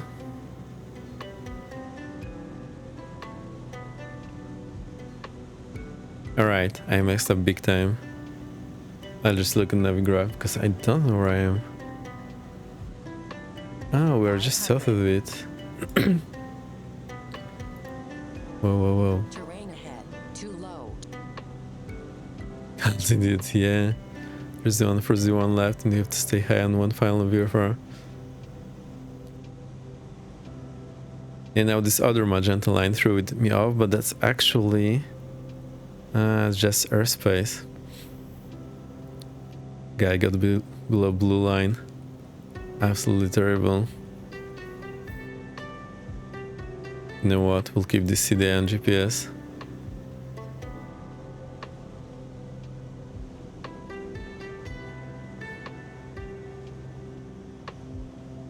Alright, that was super terrible. I blame myself through problems for losing my situational awareness. Try not to make it again. Also, I love that the city lights are now making the airports much darker and much harder to find at night, which looks way more accurate to my taste. Right, we're up to speed, literally. Just got over the blue line. You can see me whacking the joystick all around. I think it's because of this oversensitivity in 2024. Tampa traffic number 225 Victor X-ray, short final runway 1 right, touch and go. Had Siriman today and spent 2 hours talking about situation awareness. Yeah, can see we're in good strong. Like, this going a-okay, and then I was looking down, fixing the software problems. I lost track of my heading and my position. Jeez. Fun fact is that 2020 trailer included those city lights, like the light posts, but they didn't make it in the game. Speed check, flaps full. And let's get fuel pumps and lights. Coal flaps. Let's keep them. Final check. Gear, down to green, mixture reach. Fuel pump zone. Flaps full. I think that's all we need. I have heard trying trimming this. I'll try to fly with yoke next time. Landing assured, rolling back the throttle and going below the blue line. I need to start landing on center line. For some reason I have a hard time doing that. Idle. There we go. As smooth as it gets. Flaps full up. Full throttle. Okay, we can go? No, we can't go full. Throttle takeoff. It's way past rotation speed. Blue line. Positive climb. Gear up. Interestingly, this aircraft takes off with flaps up. 200 feet in the air, reduce power to green. Oh, that's the beacon. Lights off, fuel pumps off.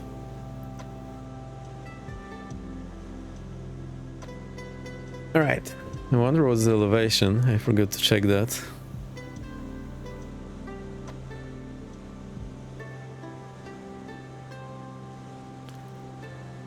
Let's reduce power. I think 25 will do the job. That's enough for a crosswind leg. It looks so stunning. Also, me flying 90 time in real time in the US. Not great for me. TPA elevation less than 100 feet. Yeah, probably. Thanks for the info. I'm a little behind here with everything. Geez, our speed.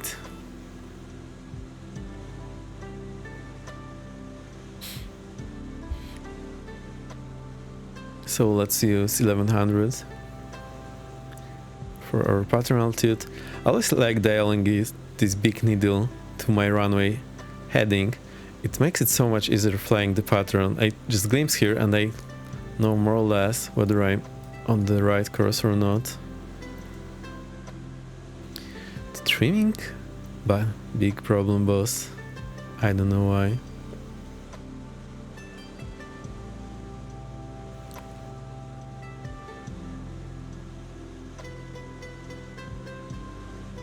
Doing 140 knots in pattern, not cool.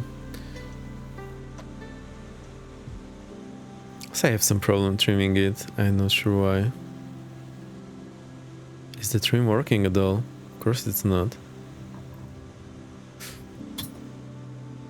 This guy. Right, that is a bit too much of a trim input. I used to do that with the eye needle too. Yay, at least I'm not alone. Right, I see where I beam. Speed check, gear down. Flaps approach.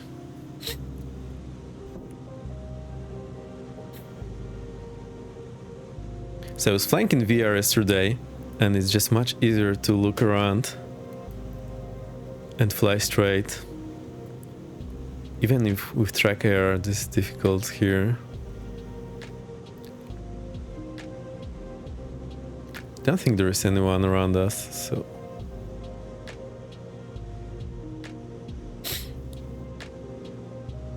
I forgot the lights. So that's base. We're good altitude. Airport is nowhere to be seen. Yeah, so what I like, they have no directional runway lights, which makes them virtually impossible to see from the side.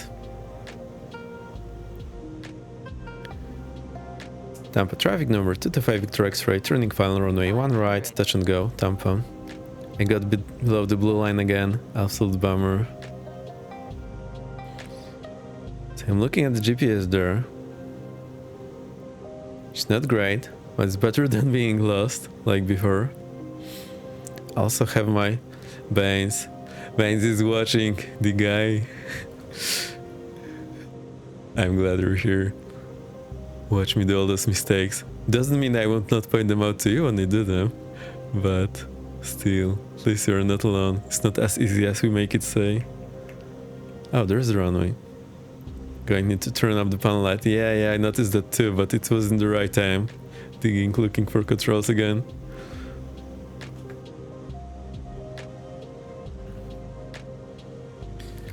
Right, let's do flaps approach landing this time.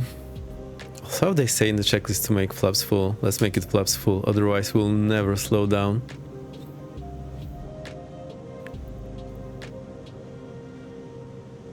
Maybe I can show the thing. Let's show the thing. So that's at that engine and we are below the blue line. So now all forward, gear up, flaps up, and look, I'm not climbing yet. And now I'm a super tough spot because I cannot climb, and to accelerate I need to trade my altitude. See that? I'm not climbing and I'm barely accelerating. And that's only because I got below the blue line.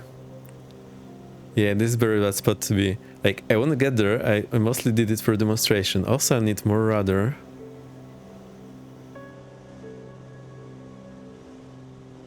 I'm even getting the correct rudder. I think something might be off with the plane. So now we're barely climbing. I have a feeling this plane might not be simulated very well, but I haven't checked that, so we need to check that at some point. So now I'm trying to not lose altitude because we don't have any altitude to lose, and I'm trying to accelerate to the blue line and get any climb. Is that engine feathered? Of course it's not.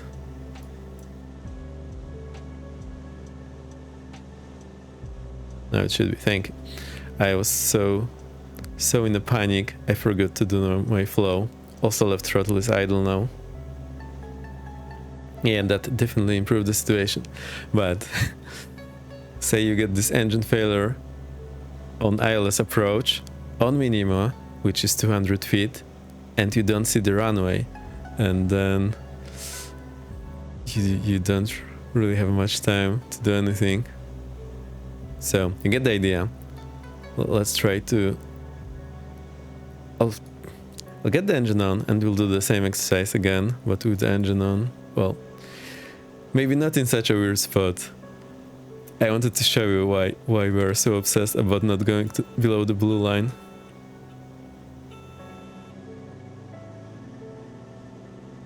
Oh, looks like it has unfeather accumulator because it just started. Thanks for the reminder, Canada. We need to train this more. I'm a bit out of training. City lights. Fantastic. Equalize the engines. There we go. I'm getting a bit tired because of this stream problem. Why is SPAD not working?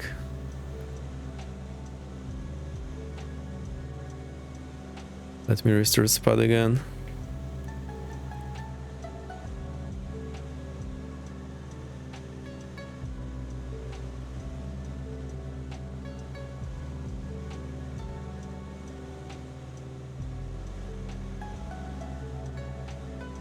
Right. My throttle is literally up right now.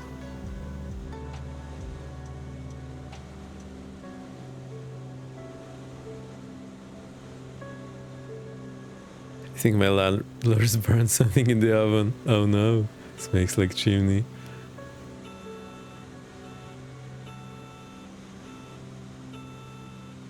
The other day, I was with my buddies in a hotel and we wanted to make popcorn, and we threw it into which turned out to be an oven, not a microwave, and it burned so hard, not even cool.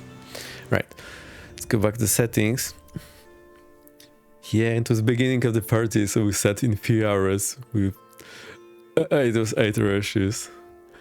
We were pretty lucky that there was no smoke detector, because it would get everyone out of the place.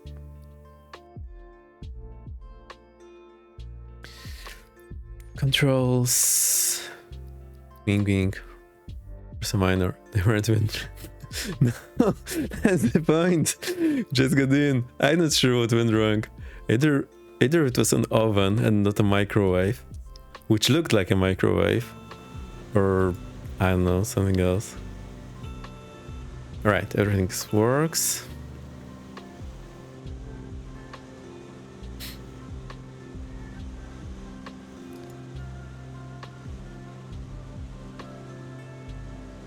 I think I can dial in the ILS. I need to find it.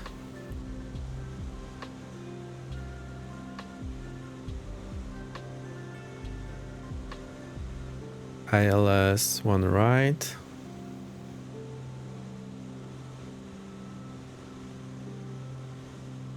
And that is 111.905. 111.905.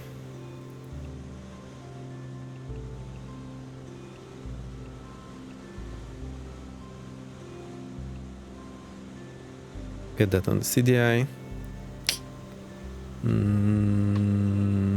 Not working. Alright. Let's get the gear down. Flaps approach. You need those lights on. Oh, these were the lights.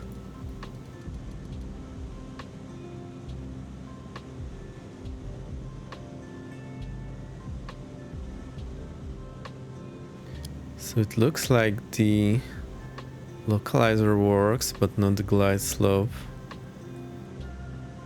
Weird. Tampa traffic number 225 Victor X-ray, turning final runway 1 right, touch and go.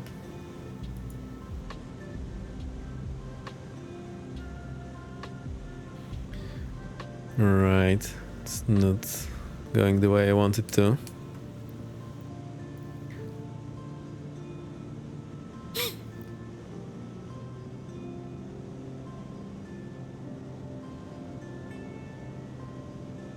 Why is the glide slope not working?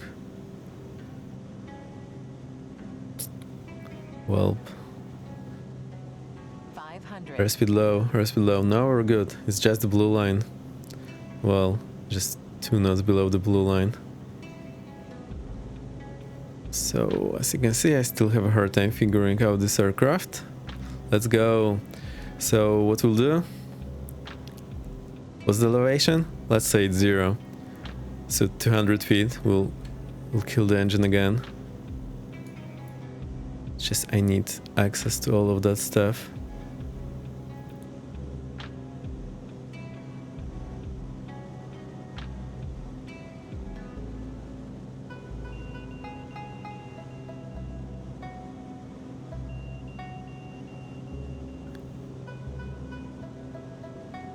Jeez, this feels like way below 200 feet. Right, here we go again. So, full forward, gear up, flaps all the way up, and you see I lost the airspeed already.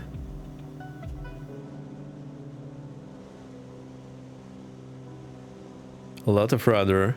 Alright. Left like that, left engine dead, left throttle. Checking, idle, no action. No reaction. Right, left. Checking, feather. Oh, there we go. That should give us some climb. So now we're on the blue line. I think something is off because I don't need as much rudder. I'm not sure how much the bolt should be displaced. Like, should it be just on the edge or should it be... Because you're supposed to have slide bank into the live engine and a lot of rudder into the live engine. So now the blue line and the climb is not great. So you can clearly see this wasn't perfectly executed and we lost the engine at 200 feet and I was just very close to scraping the runway. And we started the whole operation at the blue line and I instinctively pulled so that we do not go down into the runway. And that's why we got below the blue line. And the problem is when you do not have any altitude nor airspeed to try it at this point. So super awkward spot. But I feel this aircraft might not be behaving perfectly in single engine situation. I'm pretty sure the Chaos DA42 is behaving way better. However, it has automatic prop feathering.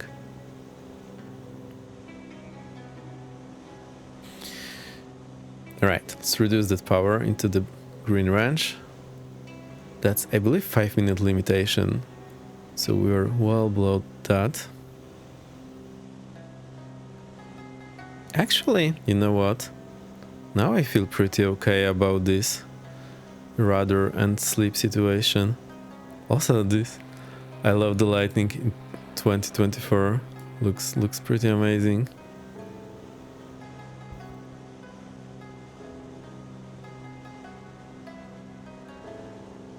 So, I should trade that more, but I need to have my big setup with all the axis bound, because here you can see me reaching there with the mouse, very, very quirky if I just have my normal access bound. I somehow felt like today we do small setup stream, because why not?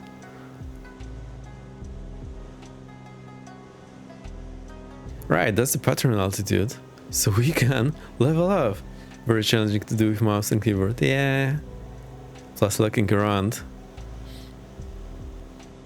Anyway, you can clearly see, even if I got this perfectly executed at 200 feet, it's still very close to comfort, like way too close. Even if I did everything perfectly at 200 feet, we'll easily lose some altitude. Especially that in this aircraft, when you have the full flap to give you this drag, so you can actually slow down in normal landing. In a GA, I got a GA, Logitech GA 3-lever set for 75. Yeah, this all Logitech throttle is pretty good. I can recommend it. You get two of those 3-lever sets. You have 6 levers for a very reasonable price, and they absolutely do the job. I know it looks ugly, it feels ugly, but I haven't heard anyone complaining about this. I think it's pretty okay. One thing to notice is when the engine is dead, no matter where I put the dead engine throttle, it always shows the outside pressure, which is 29.92. So, well, slightly lower than the outside pressure, but you get the idea.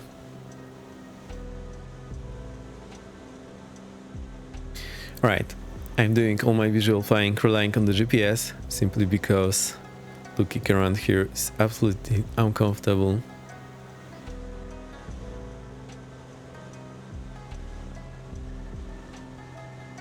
I remember that pressure thing with that engine dead, very cool. Yeah, if you read that article from Pelican Perch, it's all explained there. Those articles, I don't know, they're just fantastic. Things that are explained there and how they're explained are very accurate, and it's something that I have been missing in my regular training, because in regular training they do not go into such detail, but they also explain a lot of things, just brush over them, and then you end up in a spot where you get the idea but you don't really get the details, and the details are actually kind of important here. So once I read that and I understood that, I had to read it a few times, I admit. There was also the mixture articles, and I read that those few times and I still don't fully understand that. But it definitely gives me a better feeling. The details I wrote save life one day. It's not super important, but as for example, it's quite curious, like why is the manifold pressure that center on a dead engine? And now I know why, because I read that article. Alright, I smashed through the center line here. We're very close. Tampa traffic number 225 Victor X-ray, turning final runway 01 right. Full stop, Tampa. Alright, I think we'll call it a day. So now, I'm happy with the glide angle. Speed check, gear down. 100. Flaps approach. Right, I think it will actually be fine with full flaps. No, let's not do that. One cool thing in this aircraft is the blue line is so high up, I could just smash the flaps up when we lost that engine. And not being worried about stalling.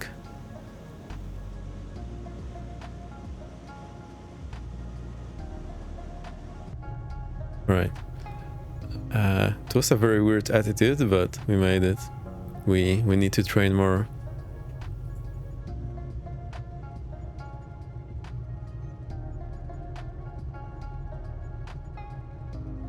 Okay, I'll just have a peek at Navigraph where we can vacate, so there should be Echo 1 to the right. Oh, and we have this alternating white and red lines, 3000 from the end of the runway. Yellow edge lines, 2000 feet from the end of the runway, and full red central line, 1000 feet from the end of the runway. I think I smashed through this Echo 1 on the right. Might get discount for only using half of the runway width. Yeah. Actually, we have one airfield that we use for training, which was a former Soviet airbase. Hasn't been used on airbase in years, so it's an aeroclub there. And they have a concrete runway. However, the usable area is not the full area of the runway. So actually, the center line is not in the center of the pavement, if you know what I mean. The lines that are painted there are considerably smaller area than the whole runway. And first time I touched down, I was so confused with what I'm looking at. I touched down either to the right of that usable area or short of it. And it was so bumpy. I was not happy for the plane. Of course, nothing happened. Plane was happy, but I was feeling very uncomfortable having my wheels on this super rough area.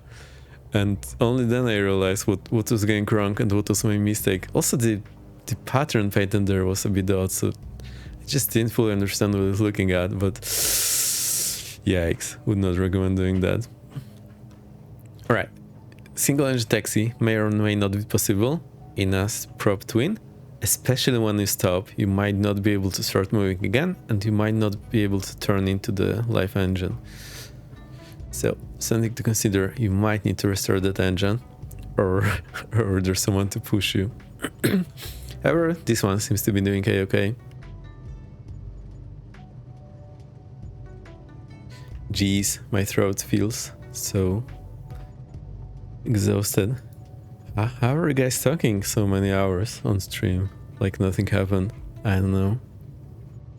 I literally feel like I'm getting ill, but I know it's just the throat being overused.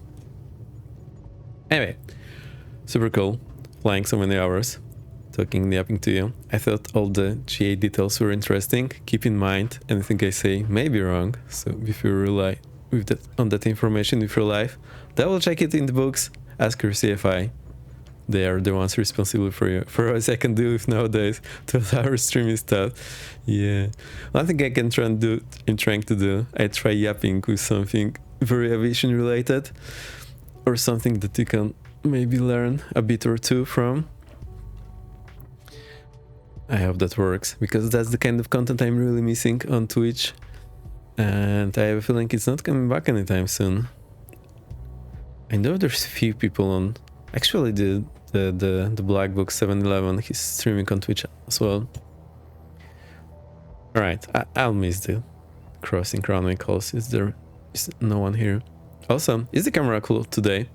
It looks, I'm not sure how it feels for you, me looking all red, but it's definitely comfortable for me. I think it looks cool.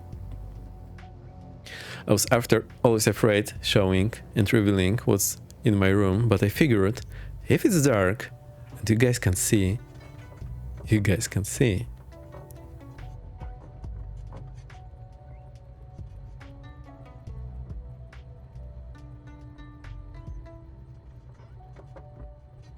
So, again, I'm really missing the edutainment content, flight sim content on Twitch, but I'm not sure if there's anyone coming anytime soon who can have that. I know Black Book 711 is doing that, but I don't know, it's maybe not very focused. Probably me talking about all those things is not also very focused. I might be very well not doing what I would like to hear. Anyway, I'm trying. I have to get better. I was going to ask what cool things you have on the shelves. It's just a ton of random stuff. Let me see. Alright, let's actually forgot to get our landing lights off. So we just taxied, shining into everyone. Parking brake set. I'll just try to get the aircraft under control, and then I'll talk you through what's on the shelves. So go into night there. So it's night to day switch. And only then do those knobs come to life. Wow, that looks pretty amazing now. Also, we'll leave the prop feathered for anyone who comes next. Yeah, this is off. I should have had the avionics off beforehand. I was totally forgetting the fuel pumps. Now I know how the lights work next time. Yeah. I don't know, this plane, it feels very easy on one hand and it feels very complex on the other hand. Like, the systems, it has all the basic systems of a big aircraft and they're not complex as such, but there is just so many things to operate. I'm not on top of my game, like I'm forgetting these guys, I'm forgetting these guys, which I don't forget in my normal plane. Just, I feel like I cannot learn a plane very properly in sim.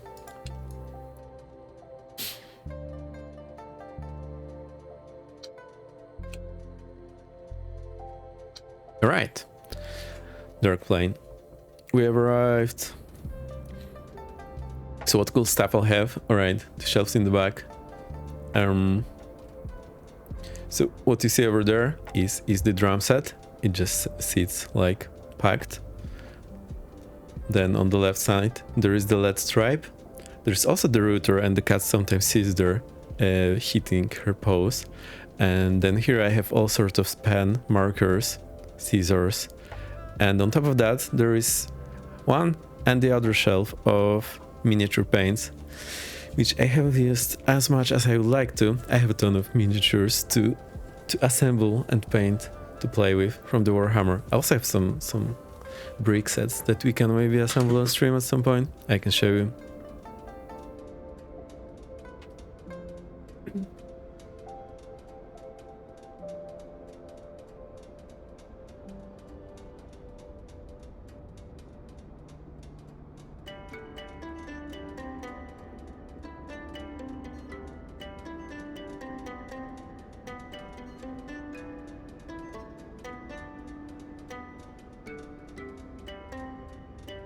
I have this guy, this F-18 from Sluban. It seems to be a Lego knockoff, but it's really cool.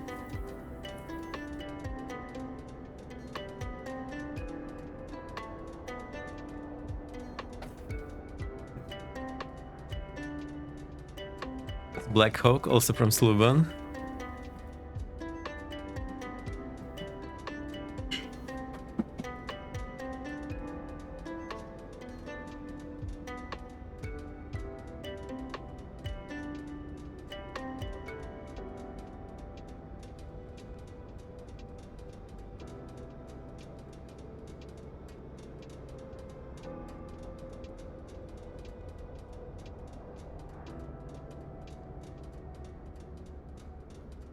And I just have a lot of these miniatures from Warhammer. It's a bit hard to see, but you get the idea. So this one is painted. I also have a lot of unpainted. Remember, you liked Warhammer? Yeah, they're so cool. But I bought so many of them, and most of them are not assembled, not painted. I now have a ton of paint, so I don't know, maybe sometime when I feel like it, I can stream it. So the thing is, in the past when I was streaming, I was feeling very under pressure and it was super exhausting to me. So, but now I thought of learn the lesson, don't take it as seriously, just let things sleep, not be perfect, just be good enough. Don't care all too much about all the details. I'll still try to make all the details look great for you and sound great, but I just let myself not do this perfectly. And honestly, today and yesterday feels much better as the streaming goes. Also, not having to set up the green screen and everything, well, it's a big win. Just make it so much easier. You get the idea. So I know, I still have an idea that you can paint and stream and assemble those bricks. I actually got this F-18 and Black Hawk like a year ago with the thought of assembling it on stream, and I haven't assembled it, so it's still very possible. And the Warhammer models. There are some streams where people assembling. One of the streamer I watched for years from StarCraft scene mostly, and also a lot of other games. He started assembling models and painting on stream, and I think it looks great. So think about that, but setting my camera, that's another thing I will need to get figured out. It would look much better if I got my big camera. I'll think about it. it's doable, but I'm not pushing anything. Maybe someday. You get the idea.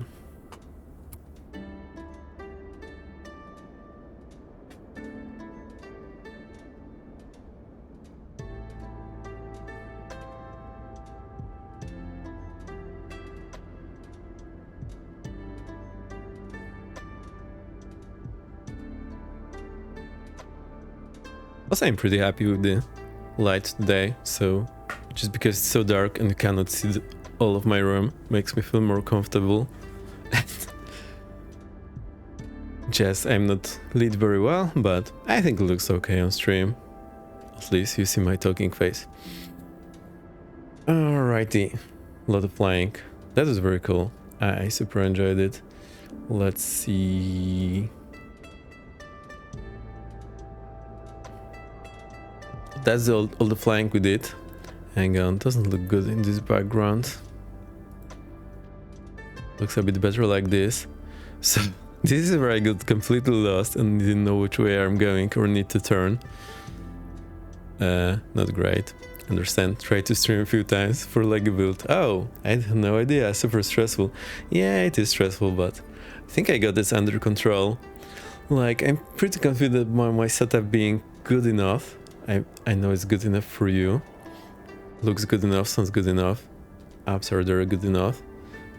And it works. I'm happy. Also, I don't feel as exhausted as it used to be. So maybe I'm learning. I think relax is cool. Yay! Rat has a retro night cockpit vibe. And the reason people used to use red light in cockpit is that it doesn't destroy your night vision. And that's the reason I use red light in my apartment after dark. So when I switch the light off, I still can see where I'm going. And it's just a bit more pleasant. I like it. This red Let's Drive is working great for me.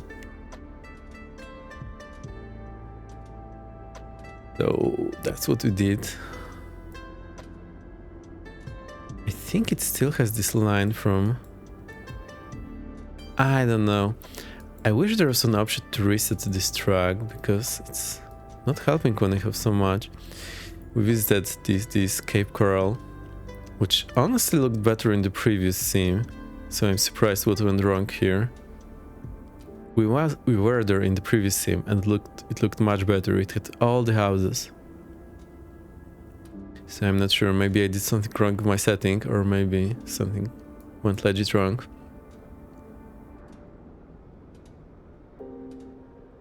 This coastline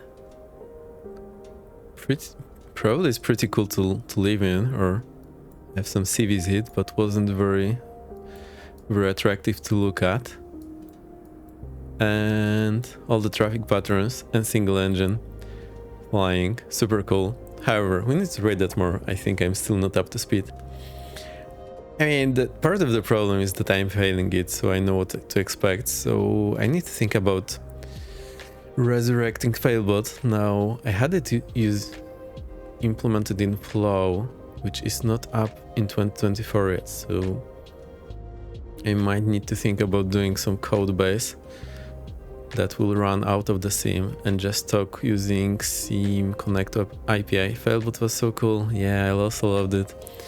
But I think people were afraid to use it. Which is so funny. Yeah, I also think I overdid it with the features because we have a feature to fail engine, to fix the engine and whatnot. So I think all you need is to fail the engine and I decide when I bring it back.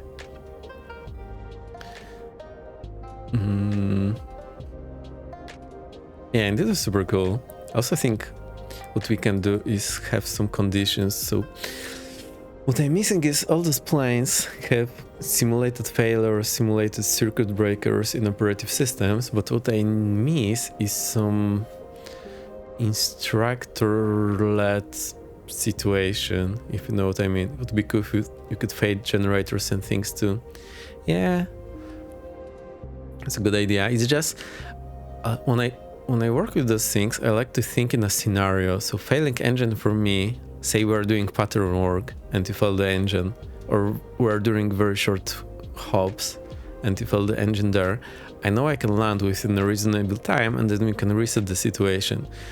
And then I can ask you to fail the engine as often as you want. So say we are doing pattern work, and you can fail it at any point in the pattern, starting from takeoff roll to touchdown. If you fail the engine anytime between them, and I'm doing pattern work, that's a perfect scenario for me, because I'm not fully expecting that, so I have to react. I'm also glimpsing in the chat, so I see that what happened. That's a problem. But other than that, it is great because it feels like the real scenario to me. I know what I'm training. And then when I add a ton of things that you can fail and you start failing all of them at one time, it's like that doesn't really work as a great scenario. So another scenario that we can do is we can have some longer flight, and I let you fail one thing or a number of things that make sense, and then I have to deal with it. The problem is I see what's being failed because it's a channel point redemption. So you can think about that, but there's a ton of ways to do that. What I was really missing is having some scenarios. So say, for example, in Phoenix, you have all those failures, but I'm missing some like instructor-led scenario, like instructor deliberately fails specific system at a specific point and knows that it makes sense that I have to deal with that. So I'm kind of missing these scenarios, and I'm surprised like no planes have that. I know in X-Plane or using some external software I can trigger the failures on for a specific system at specific conditions, say I know above certain altitude, but then if I'm presetting that, I sort of know what I'm expecting. So I really love, like, for example, there is this FS Academy, a series of like flight trainings, and there's like instructor talking to you, you're doing some lesson, blah blah blah.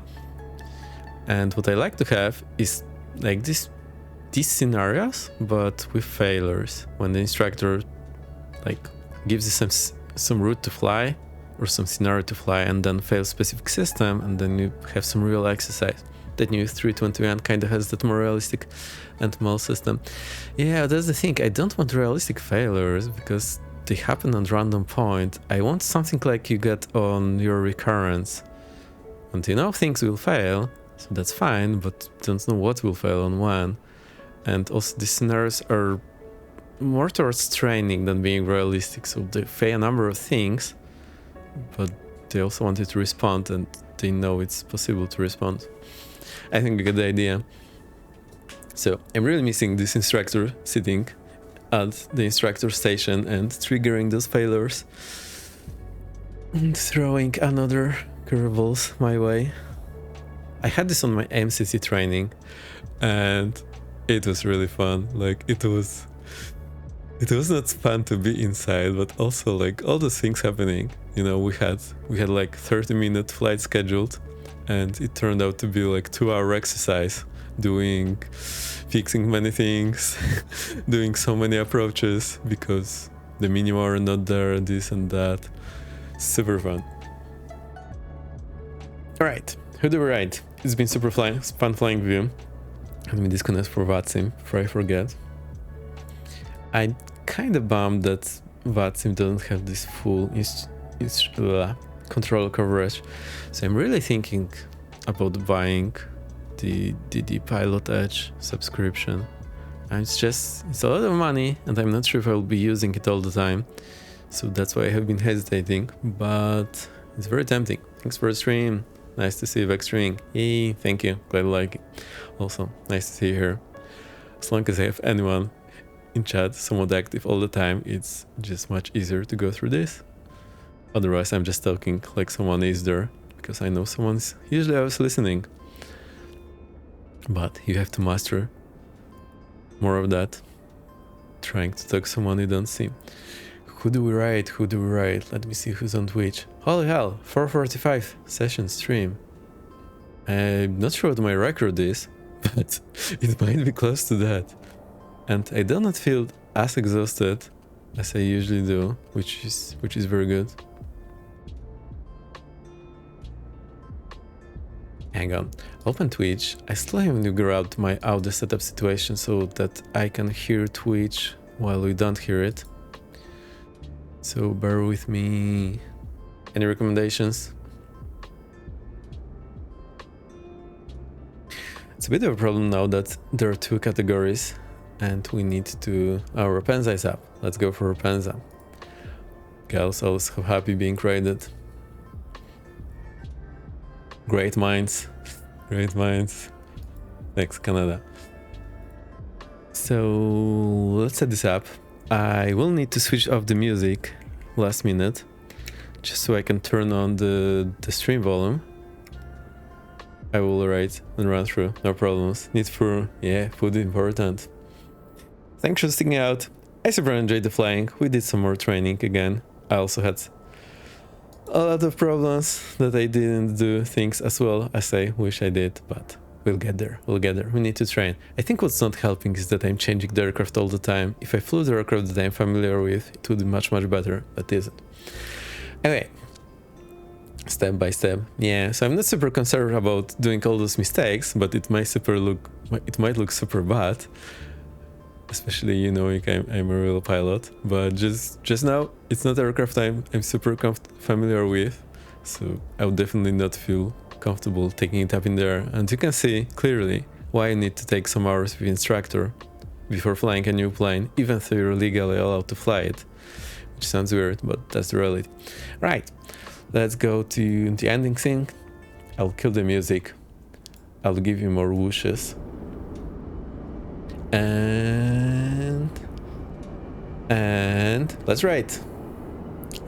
Wait, I'm not ready yet. Hang on.